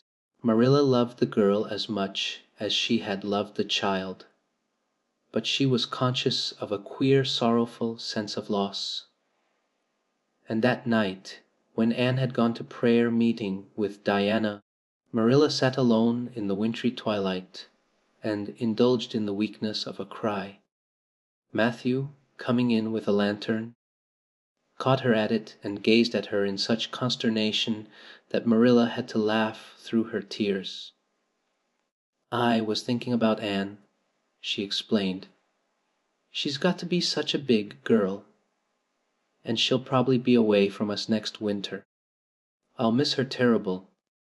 She'll be able to come home often," comforted Matthew, to whom Anne was as yet, and always would be, the little, eager girl he had brought home from Bright River on that June evening 4 years before. "The branch railroad will be built to Carmody by that time. It won't be the same thing as having her here all the time," sighed Marilla gloomily, determined to enjoy her luxury of grief uncomforted. "But there, men can't understand these things." There were other changes in Anne, no less real than the physical change. For one thing, she became much quieter. Perhaps she thought all the more and dreamed as much as ever, but she certainly talked less. Marilla noticed and commented on this also. "You don't chatter half as much as you used to, Anne, nor use half as many big words. What has come over you?" Anne colored and laughed a little as she dropped her book and looked dreamily out of the window, where big fat red buds were bursting out on the creeper in response to the lure of the spring sunshine. "I don't know. I don't want to talk as much," she said, denting her chin thoughtfully with her forefinger. "It's nicer to think dear, pretty thoughts and keep them in one's heart, like treasures. I don't like to have them laughed at or wondered over." And somehow I don't want to use big words anymore. It's almost a pity, isn't it? Now that I'm really growing big enough to say them if I did want to. It's fun to be almost grown up in some ways. But it's not the kind of fun I expected, Marilla. There's so much to learn and do, and think that there isn't time for big words. Besides, Miss Stacy says the short ones are much stronger and better. She makes us write all our essays as simply as possible. It was hard at first. I was so used to crowding in all the fine big words I could think of, and I thought of any number of them. But I've got used to it now, and I see it's so much better. What has become of your story club? I haven't heard you speak of it for a long time. The story club isn't in existence any longer. We hadn't time for it, and anyhow I think we had got tired of it. It was silly to be writing about love and murder and elopements and mysteries. Miss Stacy sometimes has us write a story for training in composition, but she won't let us write anything but what might happen in Avonlea in our own lives, and she criticizes it very sharply and makes us criticize our own too. I never thought my compositions had so many faults until I began to look for them myself. I felt so ashamed I wanted to give up altogether, but Miss Stacy said I could learn to write well if I only trained myself to be my own severest critic, and so I am trying to. You've only 2 more months before the entrance, said Marilla. Do you think you'll be able to get through? Anne shivered. I don't know. Sometimes I think I'll be all right, and then I get horribly afraid. We've studied hard, and Miss Stacy has drilled us thoroughly, but we mayn't get through for all that. We've each got a stumbling block. Mine is geometry, of course, and Jane's is Latin, and Ruby and Charlie's is algebra, and Josie's is arithmetic. Moody Spurgeon says he feels it in his bones that he is going to fail in English history. Miss Stacy is going to give us examinations in June just as hard as we'll have at the entrance and mark us just as strictly, so we'll have some idea. I wish it was all over, Marilla. It haunts me. Sometimes I wake up in the night and wonder what I'll do if I don't pass. Why, go to school next year and try again, said Marilla unconcernedly. Oh, I don't believe I'd have the heart for it. It would be such a disgrace to fail, especially if the others passed. And I get so nervous in an examination that I'm likely to make a mess of it. I wish I had nerves like Jane Andrews. Nothing rattles her. Anne sighed and, dragging her eyes from the witcheries of the spring world, the beckoning day of breeze and blue, and the green things upspringing in the garden, buried herself resolutely in her book. There would be other springs, but if she did not succeed in passing the entrance, Anne felt convinced that she would never recover sufficiently to enjoy them. Chapter XVII. The pass list is out. With the end of June came the close of the term and the close of Miss Stacy's rule in Avonlea school.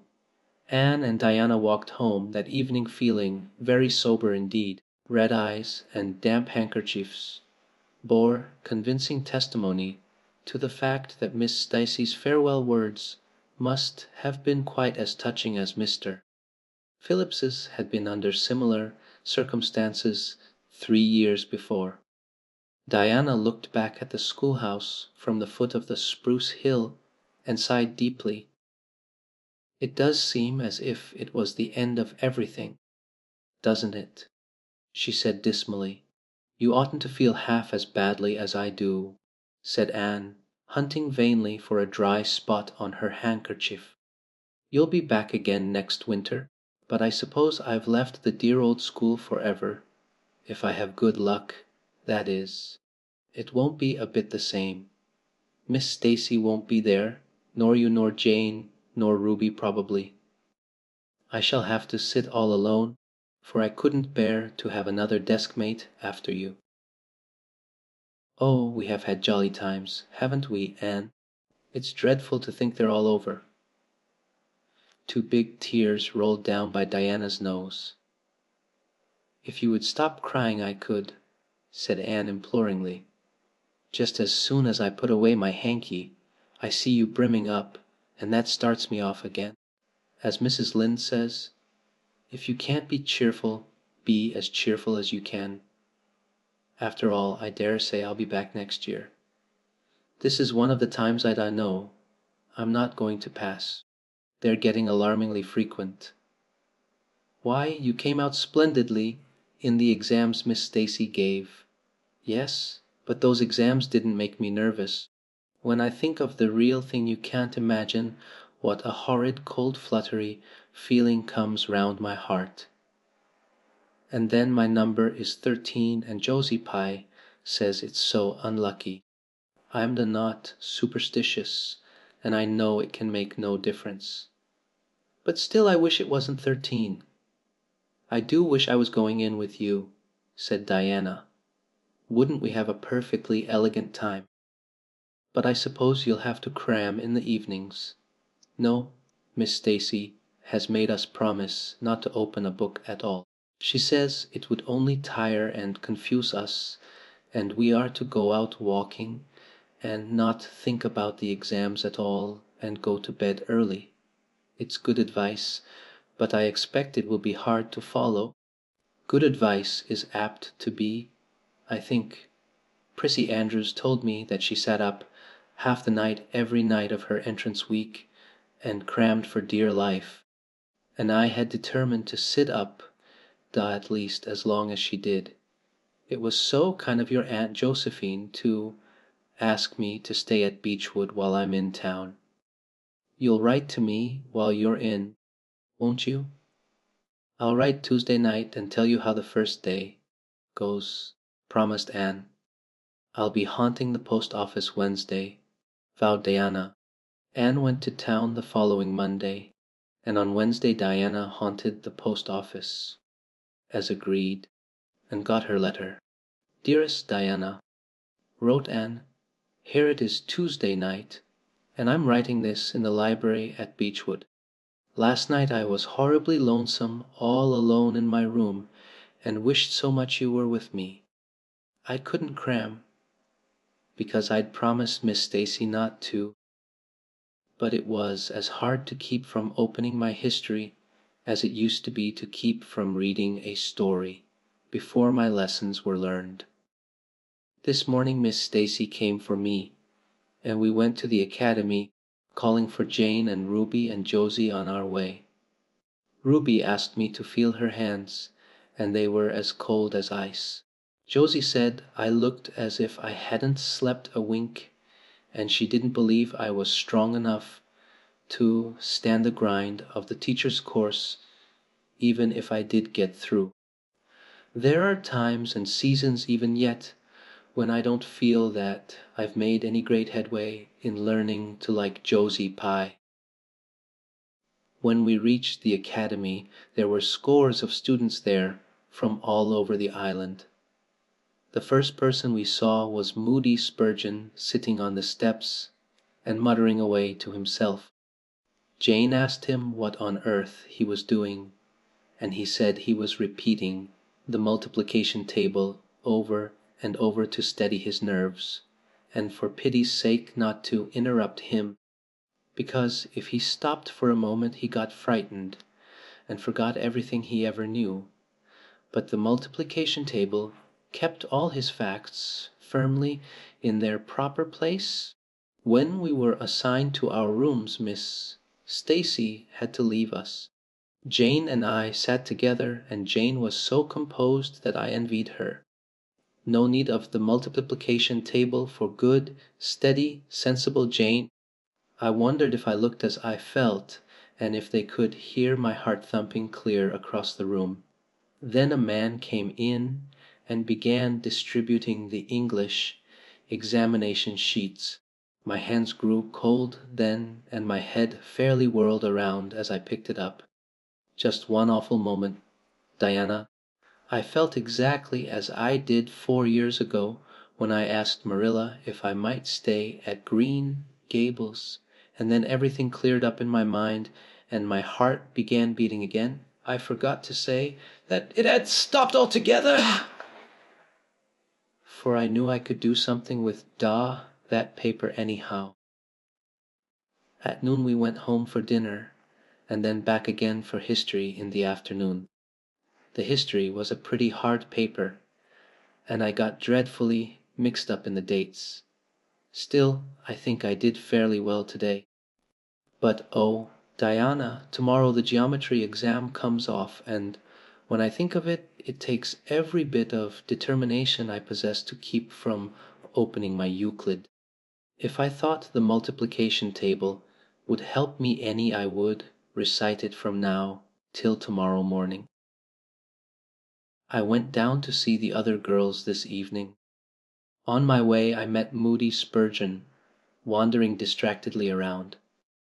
He said he knew he had failed in history, and he was born to be a disappointment to his parents, and he was going home on the morning train, and it would be easier to be a carpenter than a minister, anyhow. I cheered him up and persuaded him to stay to the end, because it would be unfair to Miss Stacy if he didn't. Sometimes I have wished I was born a boy, but when I see Moody Spurgeon, I'm always glad I'm a girl and not his sister. Ruby was in hysterics when I reached their boarding house. She had just discovered a fearful mistake she had made in her English paper. When she recovered, we went uptown and had an ice cream. How we wished you had been with us. Oh, Diana, if only the geometry examination were over. But there, as Mrs. Lynde would say, the sun will go on rising and setting whether I fail in geometry or not. That is true, but not especially comforting. I think I'd rather it didn't go on if I failed. Yours devotedly, Anna. The geometry examination and all the others were over in due time, and Anne arrived home on Friday evening, rather tired but with an air of chastened triumph about her. Diana was over at Green Gables when she arrived, and they met as if they had been parted for years. You old darling, it's perfectly splendid to see you back again. It seems like an age since you went to town, and oh, Anne, how did you get along? Pretty well, I think, in everything but the geometry. I don't know whether I passed in it or not, and I have a creepy, crawly presentiment that I didn't. Oh, how good it is to be back! Green Gables is the dearest, loveliest spot in the world. How did the others do? The girls say they know they didn't pass, but I think they did pretty well. Josie says the geometry was so easy a child of 10 could do it. Moody Spurgeon still thinks he failed in history, and Charlie says he failed in algebra. But we don't really know anything about it, and won't until the pass list is out. That won't be for a fortnight. Fancy living a fortnight in such suspense. I wish I could go to sleep and never wake up until it is over. Diana knew it would be useless to ask how Gilbert Blythe had fared, so she merely said, "Oh, you'll pass all right. Don't worry. I'd rather not pass at all than not come out pretty well up on the list," flashed Anne, by which she meant, and Diana knew she meant, that success would be incomplete and bitter if she did not come out ahead of Gilbert Blythe. With this end in view, Anne had strained every nerve during the examinations. So had Gilbert. They had met and passed each other on the street a dozen times, without any sign of recognition, and every time Anne had held her head a little higher and wished a little more earnestly that she had made friends with Gilbert when he asked her and vowed a little more determinedly to surpass him in the examination. She knew that all Avonlea Junior was wondering which would come out first. She even knew that Jimmy Glover and Ned Wright had a bet on the question, and that Josie Pye had said there was no doubt in the world that Gilbert would be first, and she felt that her humiliation would be unbearable if she failed. But she had another and nobler motive for wishing to do well. She wanted to pass high, for the sake of Matthew and Marilla, especially Matthew. Matthew had declared to her his conviction that she would beat the whole island. That, Anne felt, was something it would be foolish to hope for even in the wildest dreams. But she did hope fervently that she would be among the first 10 at least, so that she might see Matthew's kindly brown eyes gleam with pride in her achievement. That, she felt, would be a sweet reward indeed for all her hard work and patient grubbing among unimaginative equations and conjugations. At the end of the fortnight Anne took to haunting the post office also, in the distracted company of Jane, Ruby, and Josie, opening the Charlottetown dailies with shaking hands and cold, sink-away feelings as bad as any experienced during the entrance week. Charlie and Gilbert were not above doing this too, but Moody Spurgeon stayed resolutely away. "I haven't got the grit to go there and look at a paper in cold blood," he told Anne. "I'm just going to wait until somebody comes and tells me suddenly whether I've passed or not." When 3 weeks had gone by without the pass list appearing, Anne began to feel that she really couldn't stand the strain much longer. Her appetite failed, and her interest in Avonlea doings languished. Mrs. Lynde wanted to know what else you could expect with a Tory superintendent of education at the head of affairs, and Matthew, noting Anne's paleness and indifference and the lagging steps that bore her home from the post office every afternoon, began seriously to wonder if he hadn't better vote Grit at the next election. But one evening the news came. Anne was sitting at her open window, for the time forgetful of the woes of examinations and the cares of the world, as she drank in the beauty of the summer dusk, sweet, scented with flower breaths from the garden below, and sibilant and rustling from the stir of poplars. The eastern sky above the firs was flushed faintly pink from the reflection of the west, and Anne was wondering dreamily if the spirit of color looked like that, when she saw Diana come flying down through the firs, over the log bridge, and up the slope, with a fluttering newspaper in her hand. Anne sprang to her feet, knowing at once what that paper contained. The pass list was out. Her head whirled and her heart beat until it hurt her. She could not move a step. It seemed an hour to her before Diana came rushing along the hall and burst into the room without even knocking, so great was her excitement. "Anne, you've passed," she cried. "Passed the very first. That you and Gilbert both your ties, but your name is first." Oh, I'm so proud. Diana flung the paper on the table and herself on Anne's bed, utterly breathless and incapable of further speech. Anne lighted the lamp, oversetting the match safe, and using up half a dozen matches before her shaking hands could accomplish the task. Then she snatched up the paper. Yes, she had passed. There was her name at the very top of a list of 200. That moment was worth living for. "You did just splendidly, Anne," puffed Diana, recovering sufficiently to sit up and speak, for Anne, starry-eyed and rapt, had not uttered a word. "Father brought the paper home from Bright River not 10 minutes ago." It came out on the afternoon train, and won't be here till tomorrow by mail, too. And when I saw the pass list I just rushed over like a wild thing. You've all passed, every one of you, Moody Spurgeon and all. Although he's conditioned in history, Jane and Ruby did pretty well. They're halfway up, and so did Charlie. Josie just scraped through with 3 marks to spare. But you'll see she'll put on as many airs as if she'd led. Won't Miss Stacy be delighted?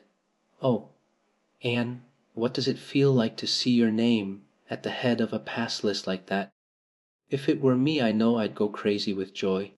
I am pretty near crazy as it is. But you're as calm and cool as a spring evening. I'm just dazzled inside, said Anne. I want to say 100 things, and I can't find words to say them in. I never dreamed of this. Yes, I did too. Just once! I let myself think Da wanted. What if I should come out first? Quakingly, for it seemed so vain and presumptuous to think I could lead the island. Excuse me a minute, Diana. I must run right out to the field to tell Matthew. Then we'll go up the road and tell the good news to the others. They hurried to the hayfield below the barn, where Matthew was coiling hay, and, as luck would have it, Mrs. Lindy was talking to Marilla at the lane fence. "Oh, Matthew," exclaimed Anne, "I've passed and I'm first, or one of the first. I'm not vain, but I'm thankful." "Well now, I always said it," said Matthew, gazing at the pass list delightedly. "I knew you could beat them all easy." "You've done pretty well, I must say, Anne," said Marilla, trying to hide her extreme pride in Anne from Mrs. Rachel's critical eye. But that good soul said heartily, "I just guess she has done well, and far be it from me to be backward in saying it. You're a credit to your friends, Anne, that's what, and we're all proud of you." That night Anne, who had wound up the delightful evening with a serious little talk with Mrs. Allan at the manse, knelt sweetly by her open window in a great sheen of moonshine, and murmured a prayer of gratitude and aspiration that came straight from her heart. There was in it thankfulness for the past and reverent petition for the future, and when she slept on her white pillow her dreams were as fair and bright and beautiful as maidenhood might desire. Chapter XXXII. The hotel concert. Put on your white organdy, by all means, Anne, advised Diana decidedly. They were together in the east gable chamber. Outside it was only twilight, a lovely yellowish, green twilight with a clear, blue cloudless sky. A big round moon, slowly deepening from her pallid luster into burnished silver, hung over the haunted wood. The air was full of sweet summer sounds, sleepy birds twittering, freakish breezes, faraway voices and laughter. But in Anne's room the blind was drawn and the lamp lighted, for an important toilet was being made. The east gable was a very different place from what it had been on that night 4 years before, when Anne had felt its bareness penetrate to the marrow of her spirit with its inhospitable chill. Changes had crept in, Marilla conniving at them resignedly, until it was as sweet and dainty a nest as a young girl could desire. The velvet carpet with the pink roses and the pink silk curtains of Anne's early visions had certainly never materialized, but her dreams had kept pace with her growth, and it is not probable she lamented them. The floor was covered with a pretty matting, and the curtains that softened the high window and fluttered in the vagrant breezes were of pale green art muslin. The walls, hung not with gold and silver brocade tapestry, but with a dainty apple blossom paper, were adorned with a few good pictures given Anne by Mrs. Allan. Miss Stacy's photograph occupied the place of honor, and Anne made a sentimental point of keeping fresh flowers on the bracket under it. Tonight a spike of white lilies faintly perfumed the room like the dream of a fragrance. There was no mahogany furniture, but there was a white, painted bookcase filled with books, a cushioned wicker rocker, a toilet table befrilled with white muslin, a quaint, gilt-framed mirror with chubby pink cupids and purple grapes painted over its arched top that used to hang in the spare room, and a low white bed. Anne was dressing for a concert at the White Sands Hotel. The guests had got it up in aid of the Charlottetown Hospital, and had hunted out all the available amateur talent in the surrounding districts to help it along. Bertha Sampson and Pearl Clay of the White Sands Baptist Choir had been asked to sing a duet. Milton Clark of Newbridge was to give a violin solo. Winnie Adela Blair of Carmody was to sing a Scotch ballad, and Laura Spencer of Spencervale and Anne Shirley of Avonlea were to recite. As Anne would have said at one time, it was an epoch in her life, and she was deliciously athril with the excitement of it. Matthew was in the seventh heaven of gratified pride over the honor conferred on his Anne, and Marilla was not far behind, although she would have died rather than admit it, and said she didn't think it was very proper for a lot of young folks to be gadding over to the hotel without any responsible person with them. Anne and Diana were to drive over with Jane Andrews and her brother Billy in their double-seated buggy, and several other Avonlea girls and boys were going too. There was a party of visitors expected out from town, and after the concert a supper was to be given to the performers. "Do you really think the organdy will be best?" queried Anne anxiously.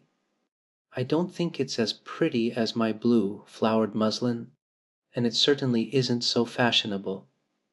But it suits you ever so much better," said Diana.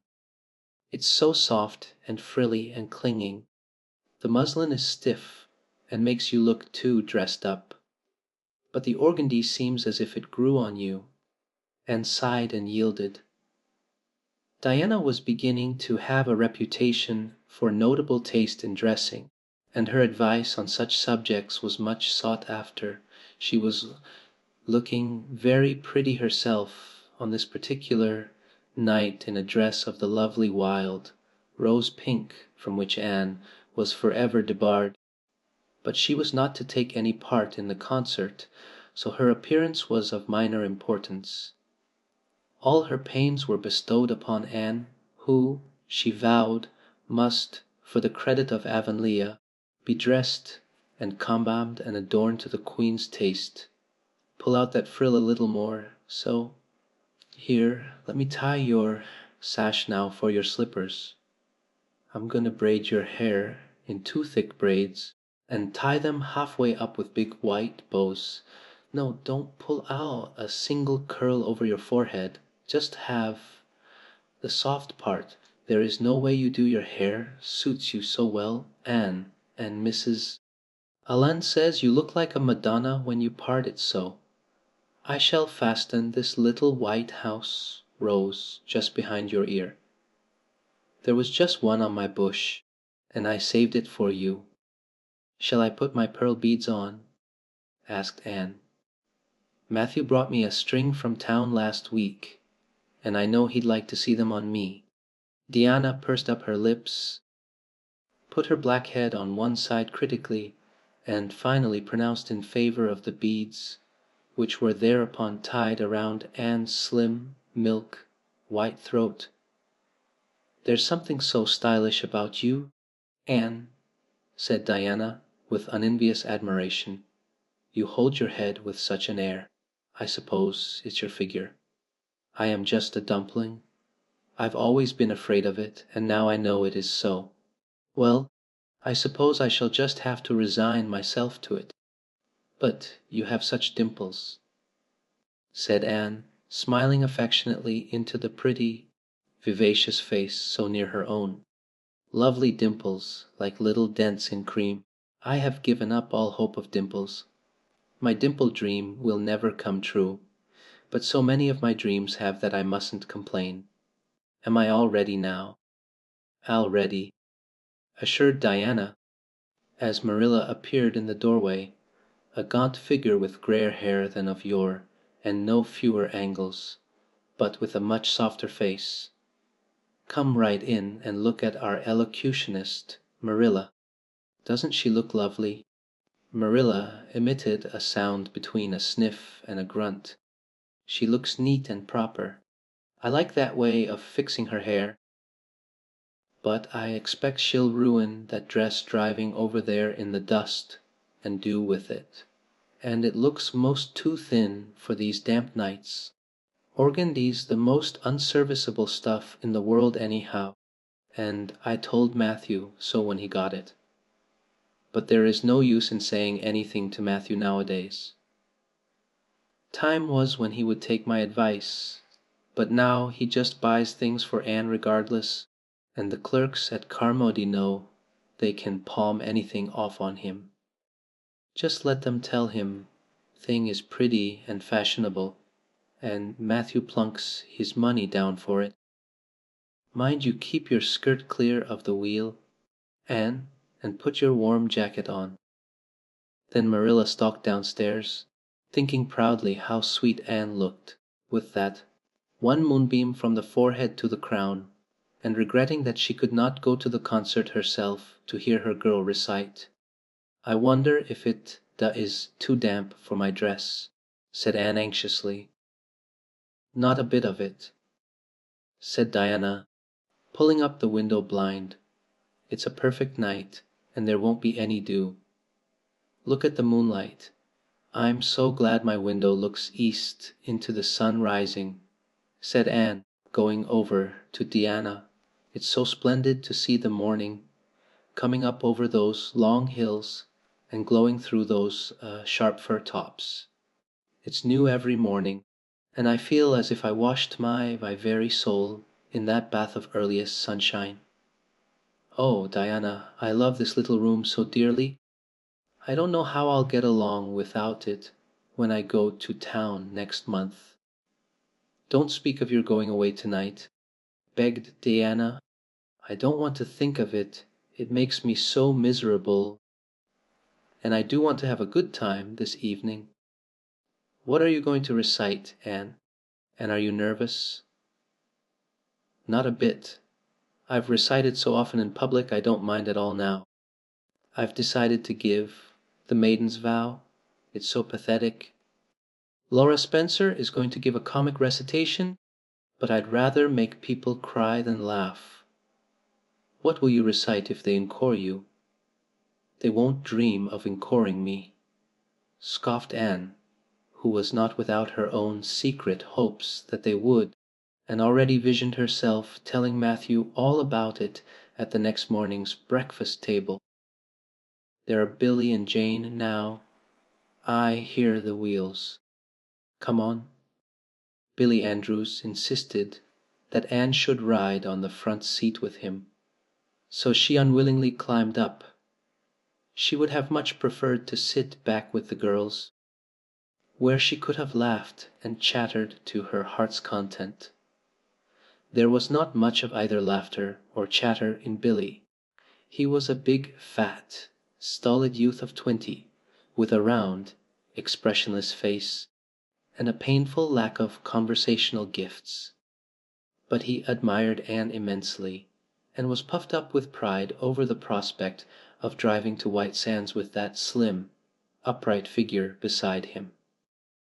Anne, by dint of talking over her shoulder to the girls and occasionally passing a sop of civility to Billy, who grinned and chuckled and never could think of any reply until it was too late, contrived to enjoy the drive in spite of all. It was a night for enjoyment. The road was full of buggies, all bound for the hotel, and laughter, silver clear, echoed and re-echoed along it. When they reached the hotel, it was a blaze of light from top to bottom. They were met by the ladies of the concert committee, one of whom took Anne off to the performers' dressing room, which was filled with the members of a Charlottetown symphony club, among whom Anne felt suddenly shy and frightened and countrified. Her dress, which in the east gable had seemed so dainty and pretty, now seemed simple and plain, too simple and plain, she thought, among all the silks and laces that glistened and rustled around her. What were her pearl beads compared to the diamonds of the big, handsome lady near her? And how poor her one wee white rose must look beside all the hothouse flowers the others wore! Anne laid her hat and jacket away, and shrank miserably into a corner. She wished herself back in the white room at Green Gables. It was still worse on the platform of the big concert hall of the hotel, where she presently found herself. The electric lights dazzled her eyes, the perfume and hum bewildered her. She wished she were sitting down in the audience with Diana and Jane, who seemed to be having a splendid time away at the back. She was wedged in between a stout lady in pink silk and a tall, scornful looking girl in a white lace dress. The stout lady occasionally turned her head squarely around and surveyed Anne through her eyeglasses until Anne, acutely sensitive of being so scrutinized, felt that she must scream aloud, and the white lace girl kept talking audibly to her next neighbor about the country bumpkins and rustic belles in the audience, languidly anticipating such fun from the displays of local talent on the program. Anne believed that she would hate that white lace girl to the end of life. Unfortunately for Anne, a professional elocutionist was staying at the hotel and had consented to recite. She was a lithe, dark-eyed woman in a wonderful gown of shimmering grey stuff like woven moonbeams, with gems on her neck and in her dark hair. She had a marvelously flexible voice and wonderful power of expression. The audience went wild over her selection. Anne, forgetting all about herself and her troubles for the time, listened with rapt and shining eyes. But when the recitation ended, she suddenly put her hands over her face. She could never get up and recite after that. Never had she ever thought she could recite. Oh, if she were only back at Green Gables! At this unpropitious moment her name was called. Somehow Anne, who did not notice the rather guilty little start of surprise the white lace girl gave, and would not have understood the subtle compliment implied therein if she had got on her feet and moved dizzily out to the front. She was so pale that Diana and Jane, down in the audience, clasped each other's hands in nervous sympathy. Anne was the victim of an overwhelming attack of stage fright. Often as she had recited in public, she had never before faced such an audience as this, and the sight of it paralyzed her energies completely. Everything was so strange, so brilliant, so bewildering, the rows of ladies in evening dress, the critical faces, the whole atmosphere of wealth and culture about her. Very different this from the plain benches at the debating club, filled with the homely, sympathetic faces of friends and neighbors. These people, she thought, would be merciless critics. Perhaps, like the white lace girl, they anticipated amusement from her rustic efforts. She felt hopelessly, helplessly ashamed and miserable.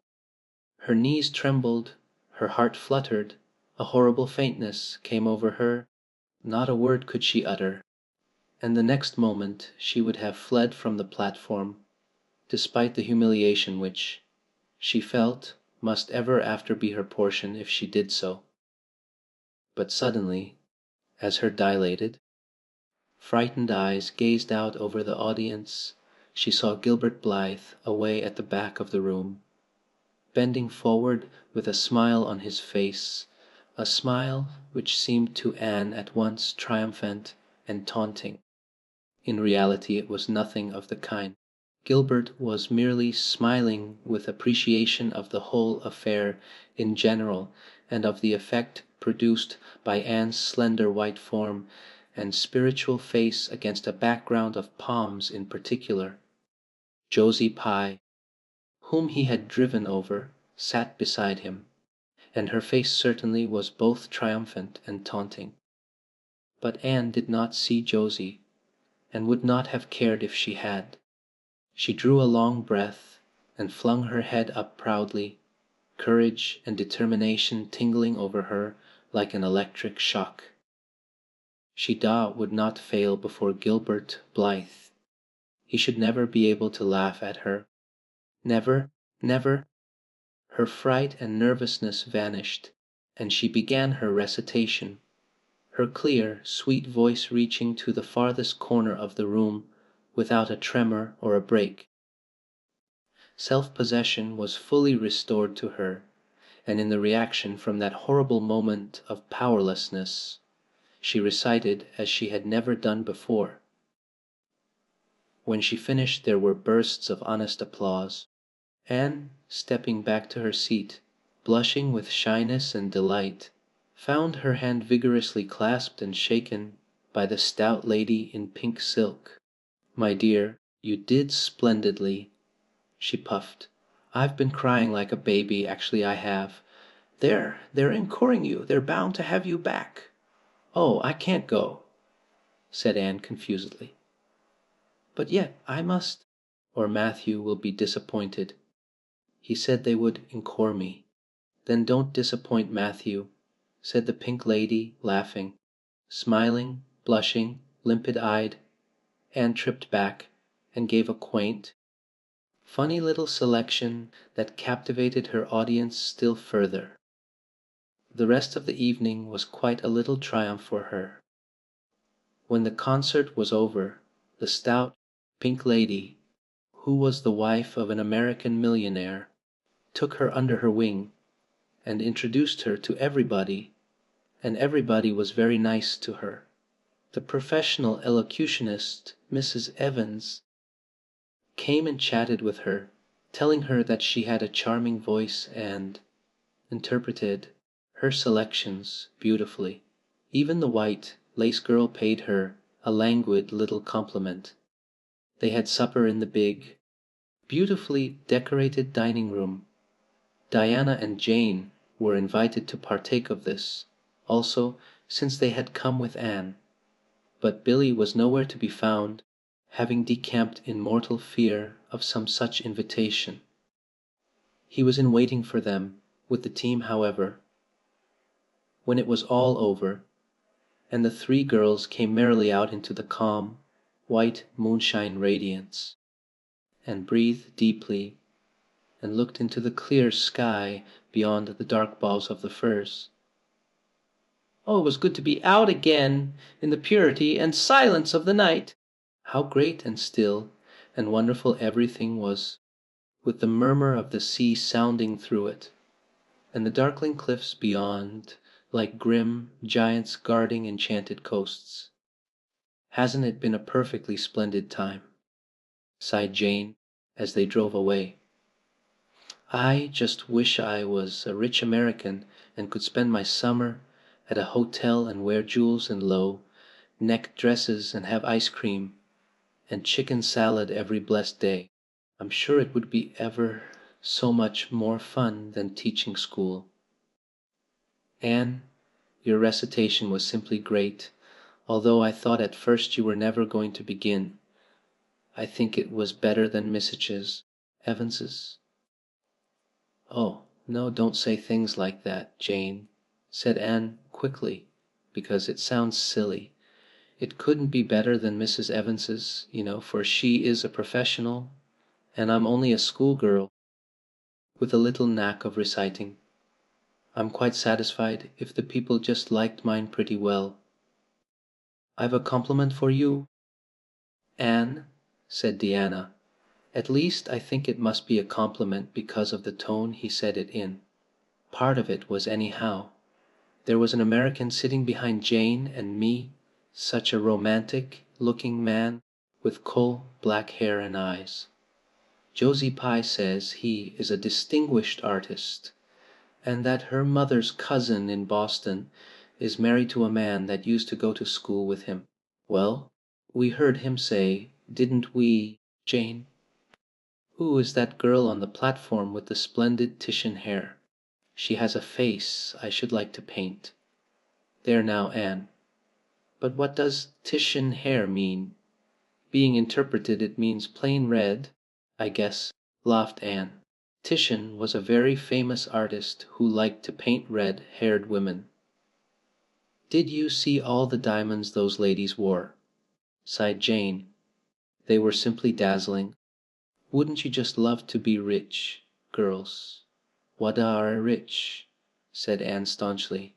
Why, we have 16 years to our credit, and we're happy as queens, and we've all got imaginations more or less. Look at that sea, girls, all silver, and shadow, and vision of things not seen. We couldn't enjoy its loveliness any more if we had millions of dollars and ropes of diamonds. You wouldn't change into any of those women, if you could. Would you want to be that white lace girl, and wear a sour look all your life, as if you'd been born turning up your nose at the world? Or the pink lady, kind and nice as she is, so stout and short that you'd really no figure at all? Or even Mrs. Evans, with that sad, sad look in her eyes? She must have been dreadfully unhappy sometime to have such a look. You don't know, you wouldn't. Jane Andrews? I don't know, exactly, said Jane unconvinced. I think diamonds would comfort a person for a good deal. Well, I don't want to be anyone but myself, even if I go uncomforted by diamonds all my life, declared Anne. I'm quite content to be Anne of Green Gables, with my string of pearl beads.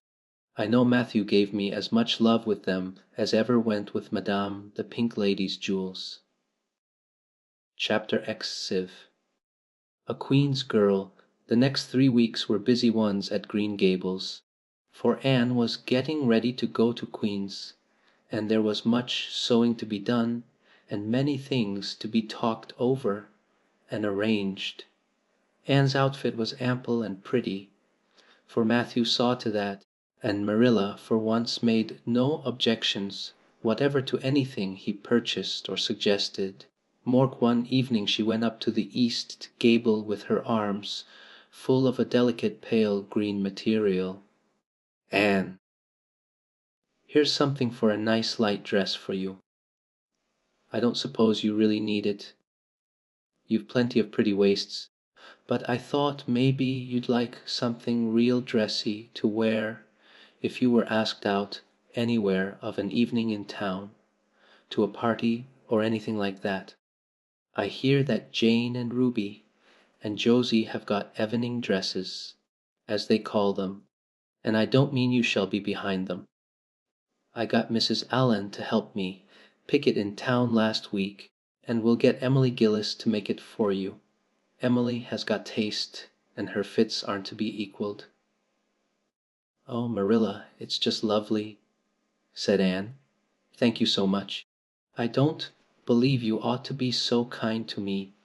It's making it harder every day for me to go away.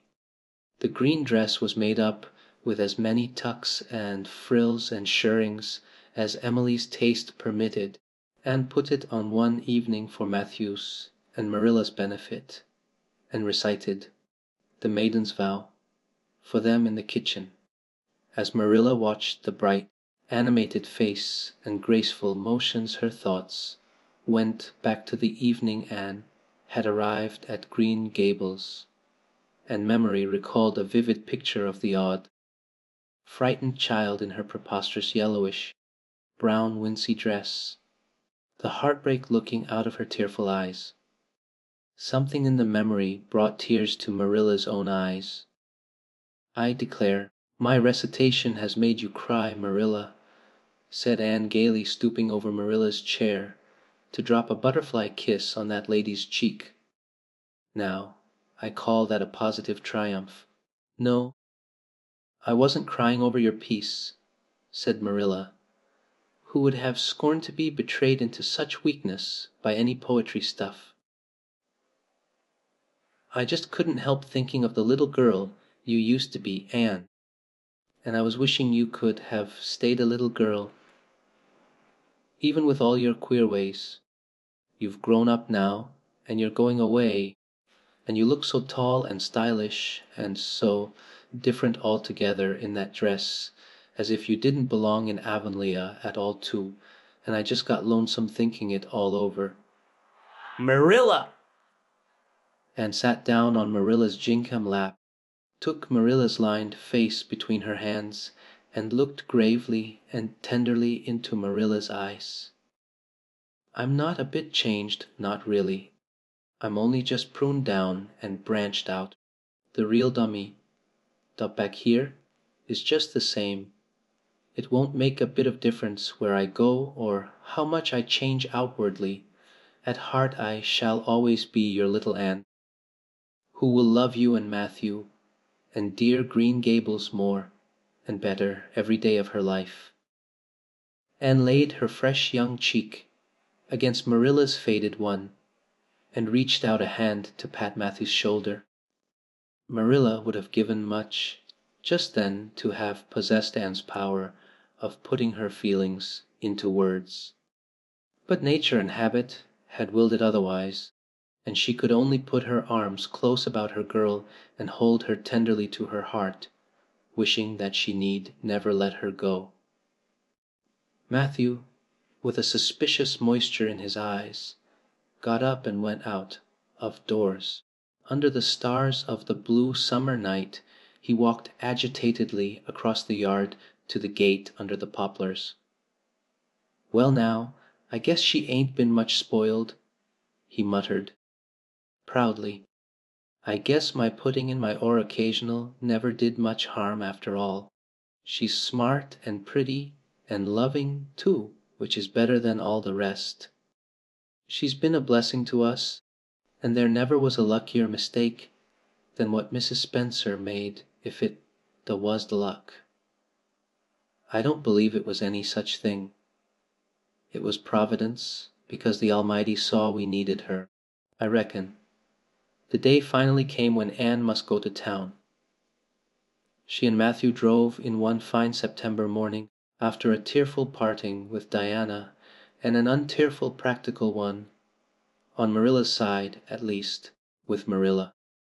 But when Anne had gone Diana dried her tears and went to a beach picnic at White Sands with some of her Carmody cousins, where she contrived to enjoy herself tolerably well, while Marilla plunged fiercely into unnecessary work and kept at it all day long with the bitterest kind of heartache, the H that burns and gnaws and cannot wash itself away in ready tears.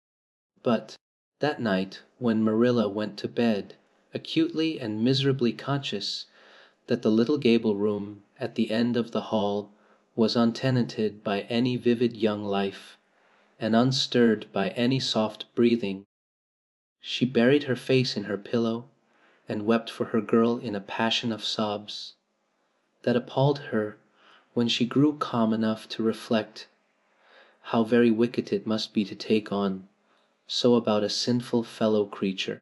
Anne and the rest of the Avonlea scholars reached town just in time to hurry off to the academy. That first day passed pleasantly enough in a whirl of excitement, meeting all the new students, learning to know the professors by sight, and being assorted and organized into classes. Anne intended taking up the second-year work, being advised to do so by Miss Stacy. Gilbert Blythe elected to do the same.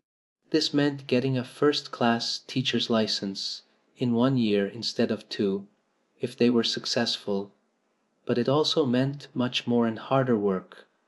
Jane, Ruby, Josie, Charlie, and Moody Spurgeon, not being troubled with the stirrings of ambition, were content to take up the second-class work. Anne was conscious of a pang of loneliness when she found herself in a room with 50 other students, not one of whom she knew, except the tall, brown-haired boy across the room, and knowing him in the fashion she did not help her much, as she reflected pessimistically. Yet she was undeniably glad that they were in the same class. The old rivalry could still be carried on, and Anne would hardly have known what to do if it had been lacking. "I wouldn't feel comfortable without it," she thought. "Gilbert looks awfully determined. I suppose he's making up his mind, here and now, to win the medal. What a splendid chin he has! I never noticed it before. I do wish Jane and Ruby had gone in for first class too. I suppose I won't feel so much like a cat in a strange garret when I get acquainted, though. I wonder which of the girls here are going to be my friends. It's really an interesting speculation. Of course I promised Diana that no Queen's girl, no matter how much I liked her, should ever be as dear to me as she is, but I've lots of second, best affections to bestow. I like the look of that girl with the brown eyes and the crimson waist. She looks vivid and red-rosy. There's that pale, fair one gazing out of the window. She has lovely hair and looks as if she knew a thing or two about dreams. I'd like to know them both, know them well enough to walk with my arm about their waists and call them nicknames. But just now I don't know them and they don't know me and probably don't want to know me particularly. Oh, it's lonesome. It was lonesomer still when Anne found herself alone in her hall bedroom that night at twilight. She was not to board with the other girls, who all had relatives in town to take pity on them. Miss Josephine Barry would have liked to board her, but Beechwood was so far from the academy that it was out of the question, so Miss Barry hunted up a boarding house, assuring Matthew and Marilla that it was the very place for Anne. "The lady who keeps it is a reduced gentlewoman," explained Miss Barry. "Her husband was a British officer, and she is very careful what sort of boarders she takes. Anne will not meet with any objectionable persons under her roof. The table is good, and the house is near the academy, in a quiet neighborhood." All this might be quite true, and indeed proved to be so, but it did not materially help Anne in the first agony of homesickness that seized upon her. She looked dismally about her narrow little room, with its dull-papered, pictureless walls, its small iron bedstead and empty bookcase, and a horrible choke came into her throat as she thought of her own white room at Green Gables, where she would have the pleasant consciousness of a great green still outdoors, of sweet peas growing in the garden and moonlight falling on the orchard, of the brook below the slope and the spruce boughs tossing in the night wind beyond it, of a vast starry sky, and the light from Diana's window shining out through the gap in the trees. Here there was nothing of this. Anne knew that outside of her window was a hard street with a network of telephone wires shutting out the sky, the tramp of alien feet, and 1,000 lights gleaming on stranger faces. She knew that she was going to cry, and fought against it. "I won't cry. It's silly and weak. There's the third tear splashing down by my nose. There are more coming. I must think of something funny to stop them." but there's nothing funny except what is connected with Avonlea, and that only makes things worse. 4, 5, I'm going home next Friday, but that seems 100 years away. Oh, Matthew is nearly home by now, and Marilla is at the gate, looking down the lane for him. 6, 7, 8. Oh, there's no use in counting them. They're coming in a flood presently. I can't cheer up. I don't want to cheer up. It's nicer to be miserable. The flood of tears would have come, no doubt, had not Josie Pye appeared at that moment. In the joy of seeing a familiar face Anne forgot that there had never been much love lost between her and Josie. As a part of Avonlea life, even a Pye was welcome. "I'm so glad you came up," Anne said sincerely. "You've been crying," remarked Josie, with aggravating pity. "I suppose you're homesick. Some people have so little self-control in that respect." "I've no intention of being homesick, I can tell you. Town's too jolly after that poky old Avonlea. I wonder how I ever existed there so long." "You shouldn't cry. Anne, it isn't becoming, for your nose and eyes get red, and then you seem all red. I'd a perfectly scrumptious time in the academy today.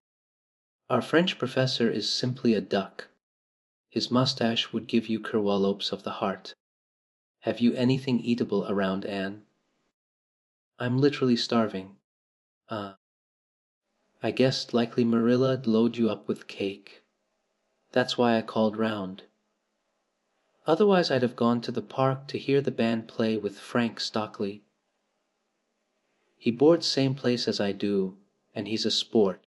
He noticed you in class today, and asked me who the red-headed girl was. I told him you were an orphan, that the Cuthberts had adopted, and nobody knew very much about what you'd been before that, and was wondering if, after all, solitude and tears were not more satisfactory than Josie Pye's companionship, when Jane and Ruby appeared, each with an inch of Queen's color ribbon, purple and scarlet, pinned proudly to her coat. As Josie was not speaking to Jane, just then she had to subside into comparative harmlessness. "Well," said Jane with a sigh, "I feel as if I'd lived many moons since the morning. I ought to be home studying my Virgil. That horrid old professor gave us 20 lines to start in on tomorrow. But I simply couldn't settle down to study tonight. Anne, methinks I see the traces of tears. If you've been crying, don't own up. It will restore my self-respect, for I was shedding tears freely before Ruby came along. I don't mind being a goose so much if somebody else is goosey too. Cake. You'll give me a teeny piece, won't you?" "Thank you. It has the real Avonlea flavor." Ruby, perceiving the Queen's calendar lying on the table, wanted to know if Anne meant to try for the gold medal. Anne blushed and admitted she was thinking of it. "Oh, that reminds me," said Josie. "Keen's is to get one of the Avery scholarships after all. The word came today. Frank Stockley told me. His uncle is one of the board of governors, you know. It will be announced in the academy tomorrow." "An Avery scholarship!" Anne felt her heart beat more quickly, and the horizons of her ambition shifted and broadened as if by magic. Before Josie had told the news, Anne's highest pinnacle of aspiration had been a teacher's provincial license, first class, at the end of the year, and perhaps the medal. But now in one moment Anne saw herself winning the Avery scholarship, taking an arts course at Redmond College, and graduating in a gown and mortar board, before the echo of Josie's words had died away. For the Avery scholarship was in English, and Anne felt that here her foot was on native heath. A wealthy manufacturer of New Brunswick had died and left part of his fortune to endow a large number of scholarships to be distributed among the various high schools and academies of the maritime provinces, according to their respective standings. There had been much doubt whether one would be allotted to Queen's, but the matter was settled at last, and at the end of the year the graduate, who made the highest mark in English and English literature, would win the scholarship, $250 a year for 4 years at Redmond College. No wonder that Anne went to bed that night with tingling cheeks. "I'll win that scholarship if hard work can do it," she resolved. "Wouldn't Matthew be proud if I got to be a B.A.? Oh, it's delightful to have ambitions. I'm so glad I have such a lot, and there never seems to be any end to them. That's the best of it. Just as soon as you attain to one ambition you see another one glittering higher up still. It does make life so interesting." Chapter XXXV. The winter at Queen's, Anna's homesickness wore off, greatly helped in the wearing by her weekend visits home. As long as the open weather lasted the Avonlea students went out to Carmody on the New Branch Railway every Friday night. Diana and several other Avonlea young folks were generally on hand to meet them, and they all walked over to Avonlea in a merry party. Anne thought those Friday evening gypsyings over the autumnal hills in the crisp golden air, with the home lights of Avonlea twinkling beyond, were the best and dearest hours in the whole week.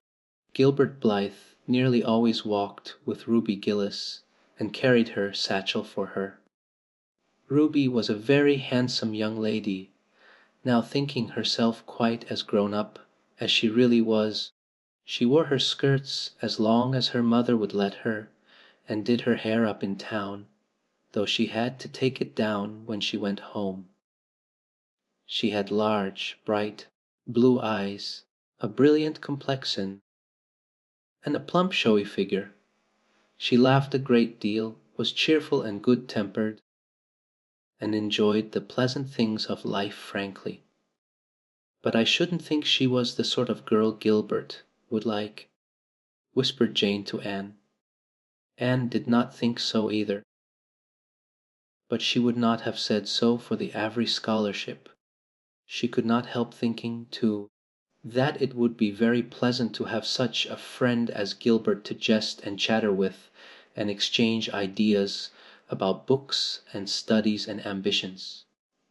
Gilbert had ambitions, she knew, and Ruby Gillis did not seem the sort of person with whom such could be profitably discussed. There was no silly sentiment in Anne's ideas concerning Gilbert.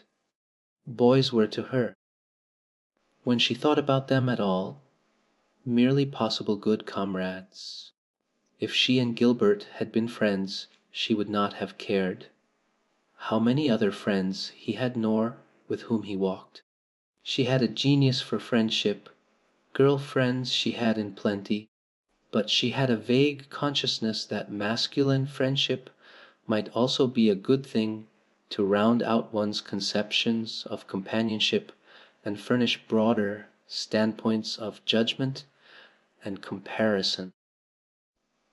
Not that Anne could have put her feelings on the matter into just such clear definition, but she thought that if Gilbert had ever walked home with her from the train, over the crisp fields and along the ferny byways, they might have had many and merry and interesting conversations about the new world that was opening around them and their hopes and ambitions therein. Gilbert was a clever young fellow with his own thoughts about things and a determination to get the best out of life and put the best into it. Ruby Gillis told Jane Andrews that she didn't understand half the things Gilbert Blythe said. He talked just like Anne Shirley did when she had a thoughtful fit on, and for her part She didn't think it any fun to be bothering about books, and that sort of thing when you didn't have to. Frank Stockley had lots more dash and go. But then he wasn't half as good looking as Gilbert, and she really couldn't decide which she liked best. In the academy Anne gradually drew a little circle of friends about her, thoughtful, imaginative, ambitious students like herself, with the red girl Stella Maynard and the dream girl Priscilla Grant. She soon became intimate, finding the latter pale spiritual looking maiden to be full to the brim of mischief and pranks and fun, while the vivid, black-eyed Stella had a heart full of wistful dreams and fancies, as aerial and rainbow-like as Anne's own. After the Christmas holidays the Avonlea students gave up going home on Fridays and settled down to hard work. By this time all the Queen's scholars had gravitated into their own places in the ranks, and the various classes had assumed distinct and settled shadings of individuality. Certain facts had become generally accepted. It was admitted that the medal contestants had practically narrowed down to three: Gilbert Blythe, Anne Shirley, and Lewis Wilson. The Avery scholarship was more doubtful, any one of a certain six being a possible winner. The bronze medal for mathematics was considered as good as won by a fat, funny little up-country boy with a bumpy forehead and a patched coat. Ruby Gillis was the handsomest girl of the year at the academy. In the second-year classes Stella Maynard carried off the palm for beauty, with small but critical minority in favor of Anne Shirley. Ethel Marr was admitted by all competent judges to have the most stylish modes of hair, dressing, and Jane Andrews, plain, plodding, conscientious Jane, carried off the honors in the domestic science course.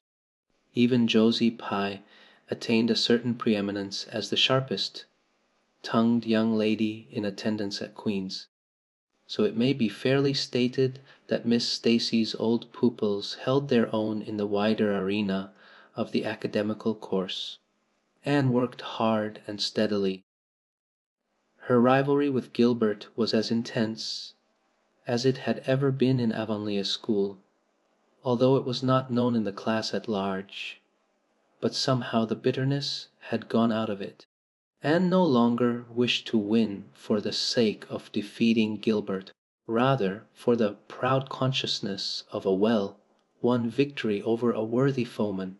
It would be worth while to win, but she no longer thought life would be insupportable if she did not. In spite of lessons the students found opportunities for pleasant times. Anne spent many of her spare hours at Beechwood, and generally ate her Sunday dinners there, and went to church with Miss Barry. The latter was, as she admitted, growing old, but her black eyes were not dim, nor the vigor of her tongue in the least abated. But she never sharpened the latter on Anne, who continued to be a prime favorite with the critical old lady. That Anne girl improves all the time, she said. I get tired of other girls. There is such a provoking and eternal sameness about them. Anne has as many shades as a rainbow, and every shade is the prettiest while it lasts. I don't know that she is as amusing as she was when she was a child, but she makes me love her, and I like people who make me love them. It saves me so much trouble in making myself love them. Then, almost before anybody realized it, spring had come. Out in Avonlea the mayflowers were peeping pinkly out on the sere barrens where snow wreaths lingered and the mist of green was on the woods and in the valleys. But in Charlottetown harassed Queen's students thought and talked only of examinations. It doesn't seem possible that the term is nearly over, said Anne. Why, last fall it seemed so long to look forward to a whole winter of studies and classes. And here we are with the exams looming up next week. Girls, sometimes I feel as if those exams meant everything, but when I look at the big buds swelling on those chestnut trees and the misty blue air at the end of the streets, they don't seem half so important. Jane and Ruby and Josie, who had dropped in, did not take this view of it. To them the coming examinations were constantly very important indeed, far more important than chestnut buds or Maytime hazes. It was all very well for Anne, who was sure of passing at least, to have her moments of belittling them. But when your whole future depended on them, as the girls truly thought theirs did, you could not regard them philosophically. "I've lost 7 pounds in the last 2 weeks," sighed Jane. "It's no use to say don't worry. Ida will worry. Worrying helps you some. It seems as if you were doing something when you're worrying. It would be dreadful if I failed to get my license after going to Queen's all winter and spending so much money." "I don't care," said Josie Pye. "If I don't pass this year, I'm coming back next. My father can afford to send me. And Frank Stockley says that Professor Tremaine said Gilbert Blythe was sure to get the medal, and that Emily Clay would likely win the Avery scholarship. That may make me feel badly tomorrow." "Josie," laughed Anne, "but just now I honestly feel that as long as I know the violets are coming out all purple down in the hollow below Green Gables, and that little ferns are poking their heads up in Lover's Lane, it's not a great deal of difference whether I win the Avery or not. I've done my best, and I begin to understand what is meant by the joy of the strife. Next to trying and winning, the best thing is trying and failing." Girls, don't talk about exams. Look at that arch of pale green sky over those houses and picture to yourself what it must look like over the purply, dark beach woods back of Avonlea. What are you going to wear for commencement? Jane, ask Ruby practically. Jane and Josie both answered at once, and the chatter drifted into a side eddy of fashions. But Anne, with her elbows on the window sill, her soft cheek laid against her clasped hands, and her eyes filled with visions, looked out unheedingly across city roof and spire to that glorious dome of sunset sky, and wove her dreams of a possible future from the golden tissue of youth's own optimism. All the beyond was hers, with its possibilities lurking rosily in the oncoming years, each year a rose of promise to be woven into an immortal chaplet. Chapter XXV. The glory and the dream on the morning when the final results of all the examinations were to be posted on the bulletin board at Queen's. Anne and Jane walked down the street together. Jane was smiling and happy. Examinations were over, and she was comfortably sure she had made a pass at least. Further considerations troubled Jane not at all. She had no soaring ambitions, and consequently was not affected with the unrest attendant thereon.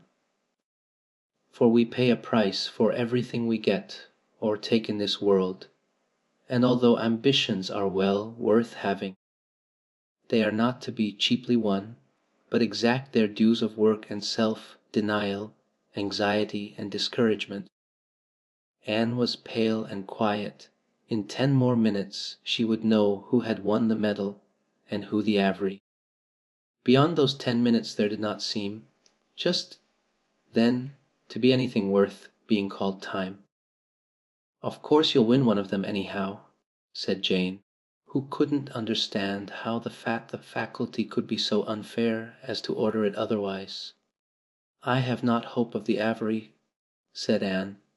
"Everybody says Emily Clay will win it, and I'm not going to march up to that bulletin board and look at it before everybody.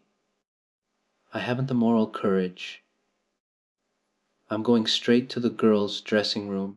You must read the announcements and then come and tell me, Jane. And I implore you in the name of our old friendship to do it as quickly as possible. If I have failed, just say so without trying to break it gently. And whatever you do, don't sympathize with me. Promise me this, Jane. Jane promised solemnly, but, as it happened, there was no necessity for such a promise. When they went up the entrance steps of Queen's, they found the hall full of boys who were carrying Gilbert Blythe around on their shoulders and yelling at the tops of their voices, "Hurrah for Blythe! Medalist!" For a moment Anne felt one sickening pang of defeat and disappointment. So she had failed and Gilbert had won? Well, Matthew would be sorry. He had been so sure she would win. And then somebody called out, "3 cheers for Miss Shirley, winner of the Avery." "Oh, Anne," gasped Jane, as they fled to the girls' dressing room amid hearty cheers. "Oh, Anne, I'm so proud!" "Isn't it splendid?" And then the girls were around them, and Anne was the center of a laughing, congratulating group. Her shoulders were thumped and her hands shaken vigorously. She was pushed and pulled and hugged, and among it all she managed to whisper to Jane, "Oh, won't Matthew and Marilla be pleased! I must write the news home right away." Commencement was the next important happening. The exercises were held in the big assembly hall of the academy. Addresses were given, essays read, songs sung, the public award of diplomas, prizes and medals made. Matthew and Marilla were there, with eyes and ears for only one student on the platform, a tall girl in pale green, with faintly flushed cheeks and starry eyes, who read the best essay, and was pointed out and whispered about as the Avery winner.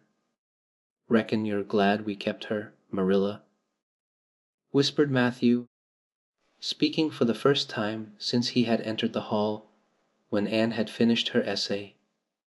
"It's not the first time I've been glad," retorted Marilla. "You do like to rub things in." Matthew Cuthbert. Miss Barry, who was sitting behind them, leaned forward and poked Marilla in the back with her parasol. "Aren't you proud of that Anne girl?" "I am," she said. Anne went home to Avonlea with Matthew and Marilla that evening. She had not been home since April, and she felt that she could not wait another day. The apple blossoms were out, and the world was fresh and young. Diana was at Green Gables to meet her.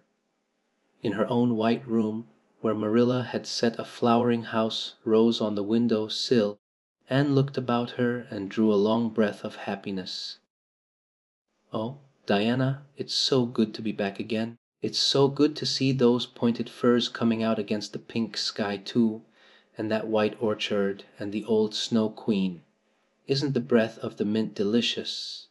And that tea, Rose, why, it's a song and a hope and a prayer all in one." "And it's good to see you again, Diana!" "I thought you liked that Stella Maynard better than me," said Diana reproachfully. "Josie Pye told me you did. Josie said you were that infatuated with her." Anne laughed and pelted Diana with the faded June lilies of her bouquet. "Stella Maynard is the dearest girl in the world except one, and you are that one." "Diana," she said, "I love you more than ever, and I've so many things to tell you. But just now I feel as if it were joy enough to sit here and look at you. I'm tired. I think tired of being studious and ambitious. I mean to spend at least 2 hours tomorrow lying out in the orchard grass, thinking of absolutely nothing. You've done splendidly, Anne. I suppose you won't be teaching now that you've won the Avery." "No, I'm going to Redmond in September. Doesn't it seem wonderful? I'll have a brand new stock of ambition laid in by that time, after 3 glorious, golden months of vacation. Jane and Ruby are going to teach. Isn't it splendid to think we all got through even to Moody Spurgeon and Josie Pye? The Newbridge trustees have offered Jane their school already, said Diana. Gilbert Blythe is going to teach, too. He has to. His father can't afford to send him to college next year, after all, so he means to earn his own way through. I expect he'll get the school here if Miss Ames decides to leave. Anne felt a queer little sensation of dismayed surprise. She had not known this. She had expected that Gilbert would be going to Redmond also. What would she do without their inspiring rivalry? Would not work, even at a coeducational college with a real degree in prospect, be rather flat without her friend the enemy? The next morning at breakfast it suddenly struck Anne that Matthew was not looking well. Surely he was much grayer than he had been a year before. "Marilla," she said hesitatingly when he had gone out, "is Matthew quite well?" "No, he isn't," said Marilla in a troubled tone. "He's had some real bad spells with his heart this spring, and he won't spare himself a mite. I've been real worried about him, but he's some better this while back, and we've got a good hired man, so I'm hoping he'll kind of rest and pick up. Maybe he will now you're home. You always cheer him up." Anne leaned across the table and took Marilla's face in her hands. "You are not looking as well yourself as I'd like to see you, Marilla. You look tired. I'm afraid you've been working too hard. You must take a rest, now that I'm home. I'm just going to take this one day off to visit all the dear old spots and hunt up my old dreams, and then it will be your turn to be lazy while I do the work." Marilla smiled affectionately at her girl. "It's not the work, it's my head. I've got a pain so often now behind my eyes. Dr. Spencer's been fussing with glasses, but they don't do me any good. There is a distinguished oculist coming to the island the last of June, and the doctor says I must see him. I guess I'll have to. I can't read or sew with any comfort now. Well, Anne, you've done real well at Queen's, I must say. To take first-class license in 1 year and win the Avery scholarship, well, Mrs. Linda says pride goes before a fall, and she doesn't believe in the higher education of women at all. She says it unfits them for woman's true sphere. I don't believe a word of it. Speaking of Rachel reminds me, did you hear anything about the Abbey Bank lately, Anne? I heard it was shaky," answered Anne. "Why, that is what Rachel said. She was up here one day last week and said there was some talk about it. Matthew felt real worried. All we have saved is in that bank, every penny. I wanted Matthew to put it in the savings bank in the first place, but old Mr. Abbey was a great friend of father's, and he'd always banked with him. Matthew said any bank with him at the head of it was good enough for anybody. I think he has only been its nominal head for many years," said Anne. "He is a very old man. His nephews are really at the head of the institution. Well, when Rachel told us that, I wanted Matthew to draw our money right out, and he said he'd think of it. But Mr. Russell told him yesterday that the bank was all right." Anne had her good day in the companionship of the outdoor world. She never forgot that day. It was so bright and golden and fair, so free from shadow and so lavish of blossom. Anne spent some of its rich hours in the orchard. She went to the Dryad's Bubble and Willowmere and Violet Vale. She called at the manse and had a satisfying talk with Mrs. Allen, and finally in the evening she went with Matthew for the cows, through Lover's Lane to the back pasture. The woods were all gloried through with sunset, and the warm splendor of it streamed down through the hill gaps in the west. Matthew walked slowly with bent head. Anne, tall and erect, suited her springing step to his. "You've been working too hard today, Matthew," she said reproachfully. "Why won't you take things easier?" "Well, now I can't seem to," said Matthew, as he opened the yard gate to let the cows through. "It's only that I'm getting old, Anne, and keep forgetting it." Well, I've always worked pretty hard, and I'd rather drop in harness." "If I had been the boy you sent for," said Anne wistfully, "I'd be able to help you so much now, and spare you in 100 ways. I could find it in my heart to wish I had been, just for that." "Well now, I'd rather have you than a dozen boys, Anne," said Matthew, patting her hand. "Just mind you that, rather than a dozen boys." "Well now, I guess it wasn't a boy that took the Avery scholarship, was it? It was a girl, my girl that I'm proud of." He smiled his shy smile at her as he went into the yard. Anne took the memory of it with her when she went to her room that night and sat for a long while at her open window, thinking of the past and dreaming of the future. Outside the Snow Queen was mistily white in the moonshine. The frogs were singing in the marsh beyond Orchard Slope. Anne always remembered the silvery, peaceful beauty and fragrant calm of that night. It was the last night before sorrow touched her life, and no life is ever quite the same again when once that cold, sanctifying touch has been laid upon it. Chapter XXV. The Reaper whose name is Death. Matthew. "Matthew, what is the matter? Matthew, are you sick?" It was Marilla who spoke, alarm in every jerky word. Anne came through the hall, her hands full of white narcissus. It was long before Anne could love the sight or odor of white narcissus again. In time to hear her and to see Matthew standing in the porch doorway, a folded paper in his hand and his face strangely drawn and gray. Anne dropped her flowers and sprang across the kitchen to him at the same moment as Marilla. They were both too late. Before they could reach him, Matthew had fallen across the threshold. "He's fainted," gasped Marilla. "Anne, run for Martin. Quick, quick! He's at the barn." Martin, the hired man, who had just driven home from the post office, started at once for the doctor, calling at Orchard Slope on his way to send Mr. and Mrs. Barry over. Mrs. Lynde, who was there on an errand, came too. They found Anne and Marilla distractedly trying to restore Matthew to consciousness. Mrs. Lynde pushed them gently aside, tried his pulse, and then laid her ear over his heart.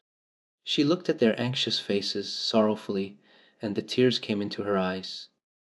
"Oh, Marilla," she said gravely, "I don't think we can do anything for him. Mrs. Lynde, you don't think you can't think Matthew is... Anne could not say the dreadful word. She turned sick and pallid, chilled. "Yes, I'm afraid of it. Look at his face. When you've seen that look as often as I have you'll know what it means." Anne looked at the still face, and there beheld the seal of the Great Presence. When the doctor came he said that death had been instantaneous and probably painless, caused in all likelihood by some sudden shock. The secret of the shock was discovered to be in the paper Matthew had held, and which Martin had brought from the office that morning. It contained an account of the failure of the Abbey Bank. The news spread quickly through Avonlea, and all-day friends and neighbors thronged Green Gables and came, and went on errands of kindness for the dead and living. For the first time shy, quiet Matthew Cuthbert was a person of central importance. The white majesty of death had fallen on him and set him apart as one crowned. When the calm night came softly down over Green Gables, the old house was hushed and tranquil. In the parlor lay Matthew Cuthbert in his coffin, his long grey hair framing his placid face, on which there was a little kindly smile, as if he but slept, dreaming pleasant dreams. There were flowers about him, sweet old-fashioned flowers, which his mother had planted in the homestead garden in her bridal days, and for which Matthew had always had a secret, wordless love. Anne had gathered them and brought them to him, her anguished, tearless eyes burning in her white face. It was the last thing she could do for him. The Barrys and Mrs. Lynde stayed with them that night, Diana going to the east gable, where Anne was standing at her window, said gently, "Anne dear, would you like to have me sleep with you tonight?" "Thank you, Diana," and looked earnestly into her friend's face. "I think you won't misunderstand me when I say I want to be alone. I'm not afraid. I haven't been alone 1 minute since it happened, and I want to be quite silent and quiet and try to realize it. I can't realize it. Half the time it seems to me that Matthew can't be dead, and the other half it seems as if he must have been dead for a long time, and I've had this horrible dull ache ever since." Diana did not quite understand. Marilla's impassioned grief, breaking all the bounds of natural reserve and lifelong habit in its stormy rush, she could comprehend better than Anne's tearless agony. But she went away kindly, leaving Anne alone to keep her first vigil with sorrow. Anne hoped that the tears would come in solitude. It seemed to her a terrible thing that she could not shed a tear for Matthew, whom she had loved so much and who had been so kind to her, Matthew who had walked with her last evening at sunset and was now lying in the dim room below with that awful peace on his brow. But no tears came at first, even when she knelt by her window in the darkness and prayed, looking up to the stars beyond the hills. No tears, only the same horrible dull ache of misery that kept on aching until she fell asleep, worn out with the day's pain and excitement. In the night she awakened with the stillness and the darkness about her, and the recollection of the day came over her like a wave of sorrow. She could see Matthew's face smiling at her, as he had smiled when they parted at the gate that last evening. She could hear his voice saying, my girl that I'm proud of." Then the tears came and Anne wept her heart out. Marilla heard her and crept in to comfort her. There, don't cry so, dearie. It can't bring him back. It isn't right to cry so. I knew that today, but I couldn't help it then. He'd always been such a good, kind brother to me, but God knows best. Oh, just let me cry, Marilla, sobbed Anne. The tears don't hurt me like that ache did. Stay here for a little while with me and keep your arm round me, so. I couldn't have Diana stay. She's good and kind and sweet, but it's not her sorrow, she's outside of it, and she couldn't come close enough to my heart to help me. It's our sorrow, yours and mine. Oh, Marilla, what will we do without him? We've got each other, Anne. I don't know what I'd do if you weren't here, if you'd never come. Oh, Anne, I know I've been kind of strict and harsh with you, maybe, but you mustn't think I didn't love you as well as Matthew did, for all that. I want to tell you now when I can. It's never been easy for me to say things out of my heart, but at times like this it's easier. I love you as dear as if you were my own flesh and blood, and you've been my joy and comfort ever since you came to Green Gables." 2 days afterwards they carried Matthew Cuthbert over his homestead threshold and away from the fields he had tilled and the orchards he had loved and the trees he had planted. And then Avonlea settled back to its usual placidity, and even at Green Gables affairs slipped into their old groove, and work was done and duties fulfilled with regularity as before, although always with the aching sense of loss in all familiar things. Anne, new to grief, thought it almost sad that it could be so, that they could go on in the old way without Matthew. She felt something like shame and remorse when she discovered that the sunrises behind the firs and the pale pink buds opening in the garden gave her the olden rush of gladness when she saw them, that Diana's visits were pleasant to her, and that Diana's merry words and ways moved her to laughter and smiles, that, in brief, the beautiful world of blossom and love and friendship had lost none of its power to please her fancy and thrill her heart, that life still called to her with many insistent voices. "It seems like disloyalty to Matthew, somehow, to find pleasure in these things now that he has gone," she said wistfully to Mrs. Allen one evening when they were together in the manse garden. "I miss him so much all the time.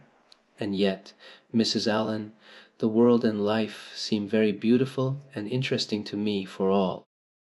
Today Diana said something funny, and I found myself laughing. I thought when it happened I could never laugh again, and it somehow seems as if I oughtn't to. When Matthew was here, he liked to hear you laugh, and he liked to know that you found pleasure in the pleasant things around you," said Mrs. Allen gently. "He is just away now, and he likes to know it just the same. I am sure we should not shut our hearts against the healing influences that nature offers us. But I can understand your feeling. I think we all experience the same thing. We resent the thought that anything can please us when someone we love is no longer here to share the pleasure with us, and we almost feel as if we were unfaithful to our sorrow when we find our interest in life returning to us. I was down to the graveyard to plant a rosebush on Matthew's grave this afternoon," said Anne dreamily. "I took a slip of the little white Scotch rosebush his mother brought out from Scotland long ago. Matthew always liked those roses the best. They were so small and sweet on their thorny stems. It made me feel glad that I could plant it by his grave, as if I were doing something that must please him in taking it there to be near him. I hope he has roses like them in heaven, perhaps the souls of all those little white roses that he has loved so many summers were all there to meet him. I must go home now. Marilla is all alone, and she gets lonely at twilight. She will be lonelier still, I fear, when you go away again to college," said Mrs. Allen. Anne did not reply. She said good night and went slowly back to Green Gables. Marilla was sitting on the front door steps, and Anne sat down beside her. The door was open behind them, held back by a big pink conch shell with hints of sea sunsets in its smooth inner convolutions. Anne gathered some sprays of pale, yellow honeysuckle and put them in her hair. She liked the delicious hint of fragrance, as some aerial benediction, above her every time she moved. "Dr. Spencer was here while you were away," Marilla said. "He says that the specialist will be in town tomorrow, and he insists that I must go in and have my eyes examined. I suppose I'd better go and have it over." I'll be more than thankful if the man can give me the right kind of glasses to suit my eyes. You won't mind staying here alone while I'm away, will you? Martin will have to drive me in, and there's ironing and baking to do. I shall be all right. Diana will come over for company for me. I shall attend to the ironing and baking beautifully. You needn't fear that I'll starch the handkerchiefs or flavor the cake with liniment. Marilla laughed. What a girl you were for making mistakes in them days, Anne. You were always getting into scrapes. I did use to think you were possessed. Do you mind the time you dyed your hair? Yes, indeed. I shall never forget it, smiled Anne, touching the heavy braid of hair that was wound about her shapely head. I laugh a little now, sometimes, when I think what a worry my hair used to be to me. But I don't laugh da much, because it was a very real trouble then. I did suffer terribly over my hair and my freckles. My freckles are really gone, and people are nice enough to tell me my hair is auburn now. All but Josie Pye. She informed me yesterday that she really thought it was redder than ever, or at least my black dress made it look redder. And she asked me if people who had red hair ever got used to having it. Marilla, I've almost decided to give up trying to like Josie Pye. I've made what I would once have called a heroic effort to like her, but Josie Pye won't not be liked. Josie is a Pye, said Marilla sharply, so she can't help being disagreeable. I suppose people of that kind serve some useful purpose in society, but I must say I don't know what it is any more than I know the use of thistles. Is Josie going to teach? No, she is going back to Queen's next year. So are Moody Spurgeon and Charlie Sloane. Jane and Ruby are going to teach, and they have both got schools. Jane at Newbridge and Ruby at some place up west. Gilbert Blythe is going to teach too, isn't he? Yes. Briefly. What a nice looking fellow he is, said Marilla absently.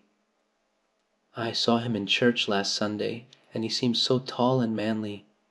He looks a lot like his father did at the same age. John Blythe was a nice boy. We used to be real good friends, he and I. People called him my beau, and looked up with swift interest. Oh, Marilla, and what happened? Why didn't you? We had a quarrel.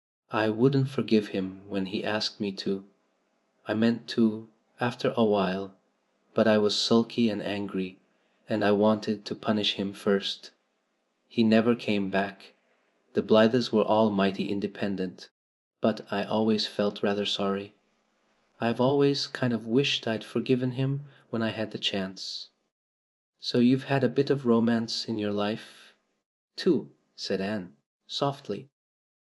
Yes, I suppose you might call it that. You wouldn't think so to look at me, would you? But you never can tell about people from their outsides. Everybody has forgot about me and John. I'd forgotten myself, but it all came back to me when I saw Gilbert last Sunday. Chapter X6v. The bend in the road. Marilla went to town the next day and returned in the evening. Anne had gone over to Orchard Slope with Diana and came back to find Marilla in the kitchen, sitting by the table with her head leaning on her hand. Something in her dejected attitude struck a chill to Anne's heart. She had never seen Marilla sit limply inert like that. Are you very tired, Marilla?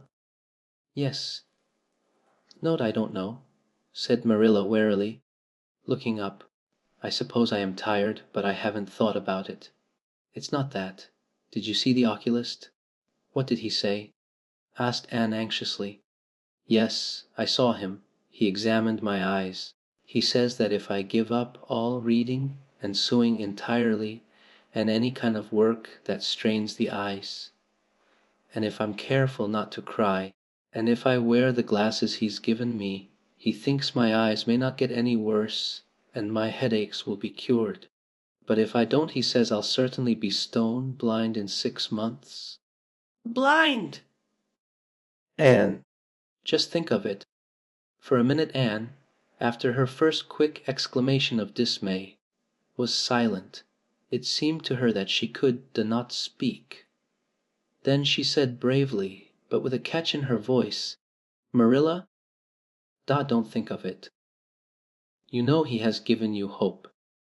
If you are careful you won't lose your sight altogether, and if his glasses cure your headaches it will be a great thing." "I don't call it much hope," said Marilla bitterly. "What am I to live for if I can't read or sew or do anything like that? I might as well be blind or dead. And as for crying, I can't help that when I get lonesome. But there, it's no good talking about it. If you'll get me a cup of tea I'll be thankful. I'm about done out. Don't say anything about this to anyone for a spell yet, anyway. I can't bear that folks should come here to question and sympathize and talk about it." When Marilla had eaten her lunch Anne persuaded her to go to bed. Then Anne went herself to the east gable and sat down by her window in the darkness alone with her tears and her heaviness of heart. How sadly things had changed since she had sat there the night after coming home! Then she had been full of hope and joy, and the future had looked rosy with promise. Anne felt as if she had lived years since then, but before she went to bed there was a smile on her lips and peace in her heart.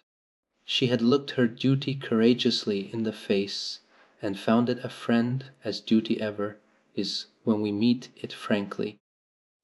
One afternoon a few days later, Marilla came slowly in from the front yard, where she had been talking to a caller man, whom Anne knew by sight as Sadler from Carmody.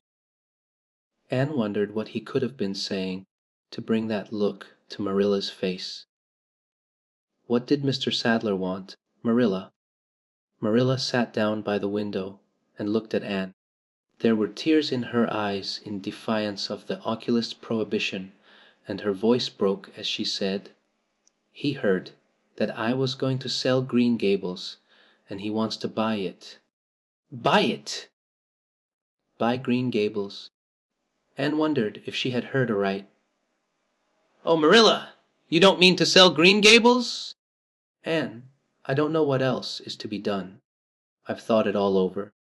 If my eyes were strong I could stay here and make out to look after things and manage, with a good hired man.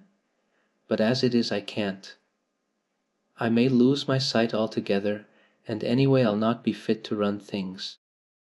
Oh, I never thought I'd live to see the day when I'd have to sell my home. But things would only go behind worse and worse all the time, till nobody would want to buy it. Every cent of our money went in that bank, and there's some notes Matthew gave last fall to pay. Mrs. Lynde advises me to sell the farm and board somewhere with her, I suppose.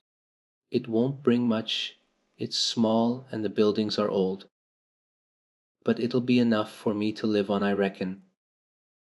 I'm thankful you're provided for with that scholarship, Anne. I'm sorry you won't have a home to come to in your vacations, that's all, but I suppose you'll manage somehow." Marilla broke down and wept bitterly. "You mustn't sell Green Gables," said Anne resolutely. "Oh, Anne, I wish I didn't have to, but you can see for yourself. I can't stay here alone. I go crazy with trouble and loneliness, and my sight would go, I know it would. You won't have to stay here alone, Marilla. I'll be with you. I'm not going to Redmond, not going to Redmond." Marilla lifted her worn face from her hands and looked at Anne. "Why, what do you mean?" "Just what I say. I'm not going to take the scholarship. I decided so the night after you came home from town." You surely don't think I could leave you alone in your trouble? Marilla, after all you've done for me, I've been thinking and planning. Let me tell you my plans. Mr. Barry wants to rent the farm for next year, so you won't have any bother over that. And I'm going to teach. I've applied for the school here, but I don't expect to get it, for I understand the trustees have promised it to Gilbert Blythe. But I can have the Carmody School. Miss Stutter. Blair told me so last night at the store. Of course that won't be quite as nice or convenient as if I had the Avonlea school, but I can board home and drive myself over to Carmody and back, in the warm weather at least. And even in winter I can come home Fridays. We'll keep a horse for that. Oh, I have it all planned out, Marilla, and I'll read to you and keep you cheered up. You shan't be dull or lonesome, and we'll be real cozy and happy here together, you and I. Marilla had listened like a woman in a dream. Oh, Anne, I could get on real well if you were here, I know. But I can't let you sacrifice yourself so for me. It would be terrible. Nonsense! And laughed merrily. There is no sacrifice. Nothing could be worse than giving up Green Gables. Nothing could hurt me more. We must keep the dear old place. My mind is quite made up, Marilla. I'm done not going to Redmond, and I am going to stay here and teach. Don't you worry about me a bit. But your ambitions, and I'm just as ambitious as ever, only I've changed the object of my ambitions. I'm going to be a good teacher, and I'm going to save your eyesight. Besides, I mean to study at home here and take a little college course all by myself. Oh, I've dozens of plans, Marilla. I've been thinking them out for a week.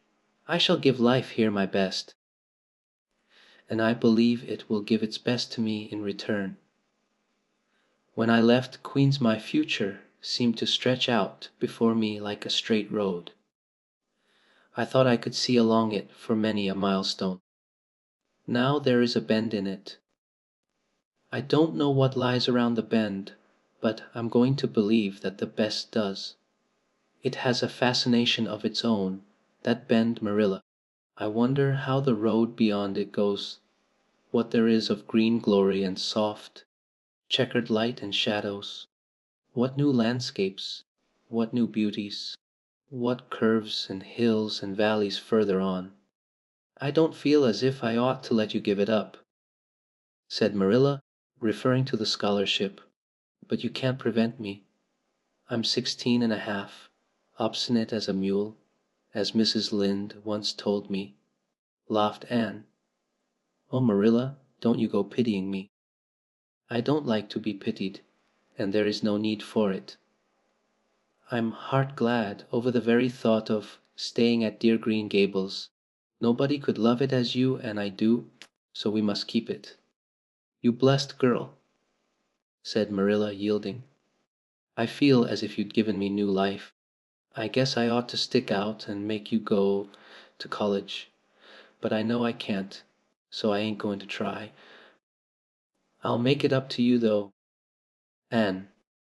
When it became noised abroad in Avonlea that Anne Shirley had given up the idea of going to college and intended to stay home and teach there, was a good deal of discussion over it.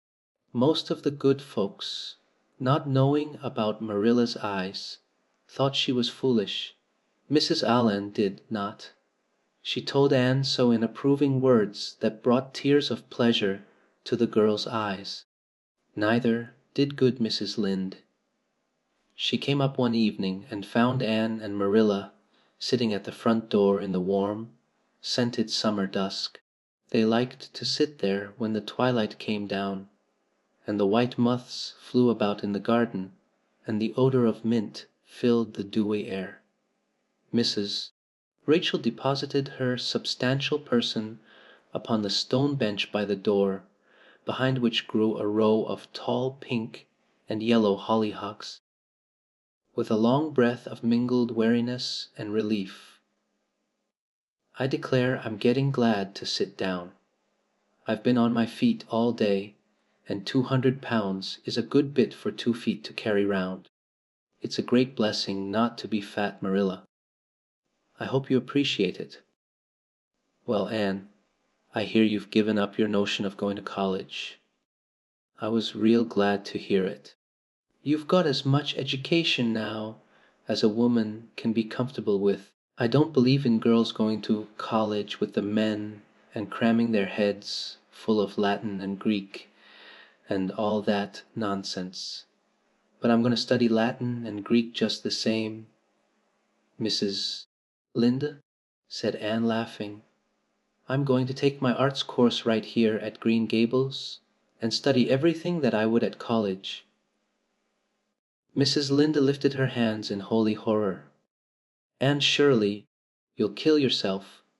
Not a bit of it. I shall thrive on it. Oh, I'm not going to overdo things.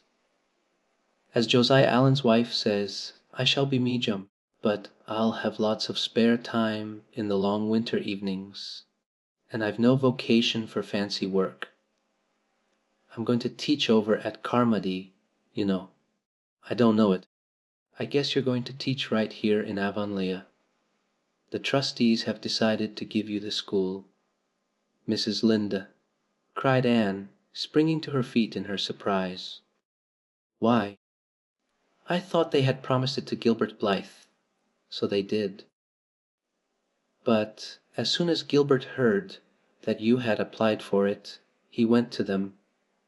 They had a business meeting at the school last night, you know, and told them that he withdrew his application and suggested that they accept yours. He said he was going to teach at White Sands. Of course, he knew how much you wanted to stay with Marilla, and I must say I think it was real kind and thoughtful in him, that's what. Real self-sacrificing, too, for he'll have his board to pay at White Sands, and everybody knows he's got to earn his own way through college. So the trustees decided to take you. I was tickled to death when Thomas came home and told me. I don't feel that I ought to take it," murmured Anne. "I mean, I don't think I ought to let Gilbert make such a sacrifice for me. I guess you can't prevent him now. He's signed papers with the White Sands trustees. So it wouldn't do him any good now if you were to refuse. Of course you'll take the school. You'll get along all right, now that there are no pies going. Josie was the last of them, and a good thing she was, that's what. There's been some pie or other going to Avonlea school for the last 20 years, and I guess their mission in life was to keep school teachers reminded that Earth isn't their home. Bless my heart! What does all that winking and blinking at the Barry gable mean?" "Deanna is signaling for me to go over," laughed Anne. "You know we keep up the old custom. Excuse me while I run over and see what she wants." Anne ran down the clover slope like a deer and disappeared in the fairy shadows of the haunted wood. Mrs. Lynde looked after her indulgently. "There's a good deal of the child about her yet in some ways. There's a good deal more of the woman about her in others," retorted Marilla with a momentary return of her old crispness. But crispness was no longer Marilla's distinguishing characteristic. As Mrs. Lynde told her Thomas that night, "Marilla Cuthbert has got the mellow dow. That's what." Oh, Anne went to the little Avonlea graveyard the next evening to put fresh flowers on Matthew's grave and water the Scotch rosebush. She lingered there until dusk, liking the peace and calm of the little place, with its poplars whose rustle was like low, friendly speech, and its whispering grasses growing at will among the graves. When she finally left it and walked down the long hill that sloped to the lake of shining waters, It was past sunset, and all Avonlea lay before her in a dreamlike afterlight, a haunt of ancient peace. There was a freshness in the air as of a wind that had blown over honey, sweet fields of clover. Home lights twinkled out here and there among the homestead trees. Beyond lay the sea, misty and purple, with its haunting, unceasing murmur. The west was a glory of soft mingled hues, and the pond reflected them all in still softer shadings. The beauty of it all thrilled Anne's heart, and she gratefully opened the gates of her soul to it. "Dear old world," she murmured, "you are very lovely, and I am glad to be alive in you." Halfway down the hill a tall lad came whistling out of a gate before the Blythe homestead. It was Gilbert, and the whistle died on his lips as he recognized Anne. He lifted his cap courteously, but he would have passed on in silence if Anne had not stopped and held out her hand. "Gilbert," she said, with scarlet cheeks, "I want to thank you for giving up the school for me.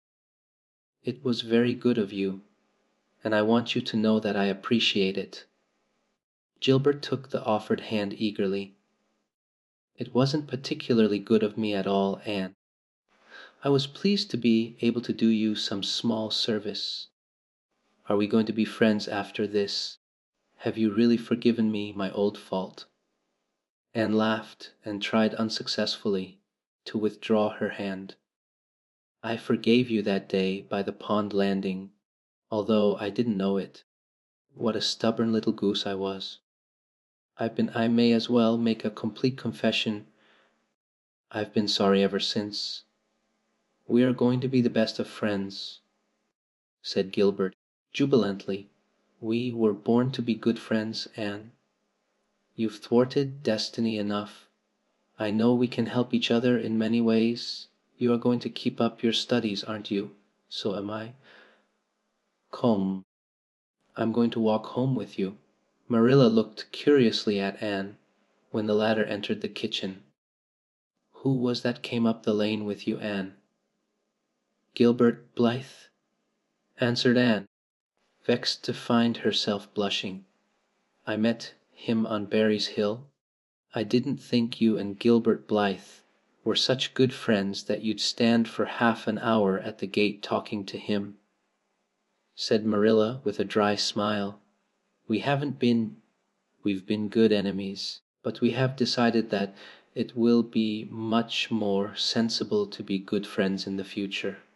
Were we really there half an hour?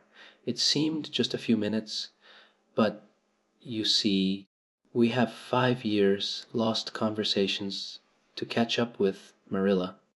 Anne sat long at her window that night companioned by a glad content. The wind purred softly in the cherry boughs, and the mint breaths came up to her. The stars twinkled over the pointed firs in the hollow, and Diana's light gleamed through the old gap. Anne's horizons had closed in since the night she had sat there, after coming home from Queen's, but if the path set before her feet was to be narrow she knew that flowers of quiet happiness would bloom along it. The joy of sincere work and worthy aspiration and congenial friendship were to be hers. Nothing could rob her of her birthright of fancy or her ideal world of dreams. And there was always the bend in the road. "God's in his heaven, all's right with the world," whispered Anne softly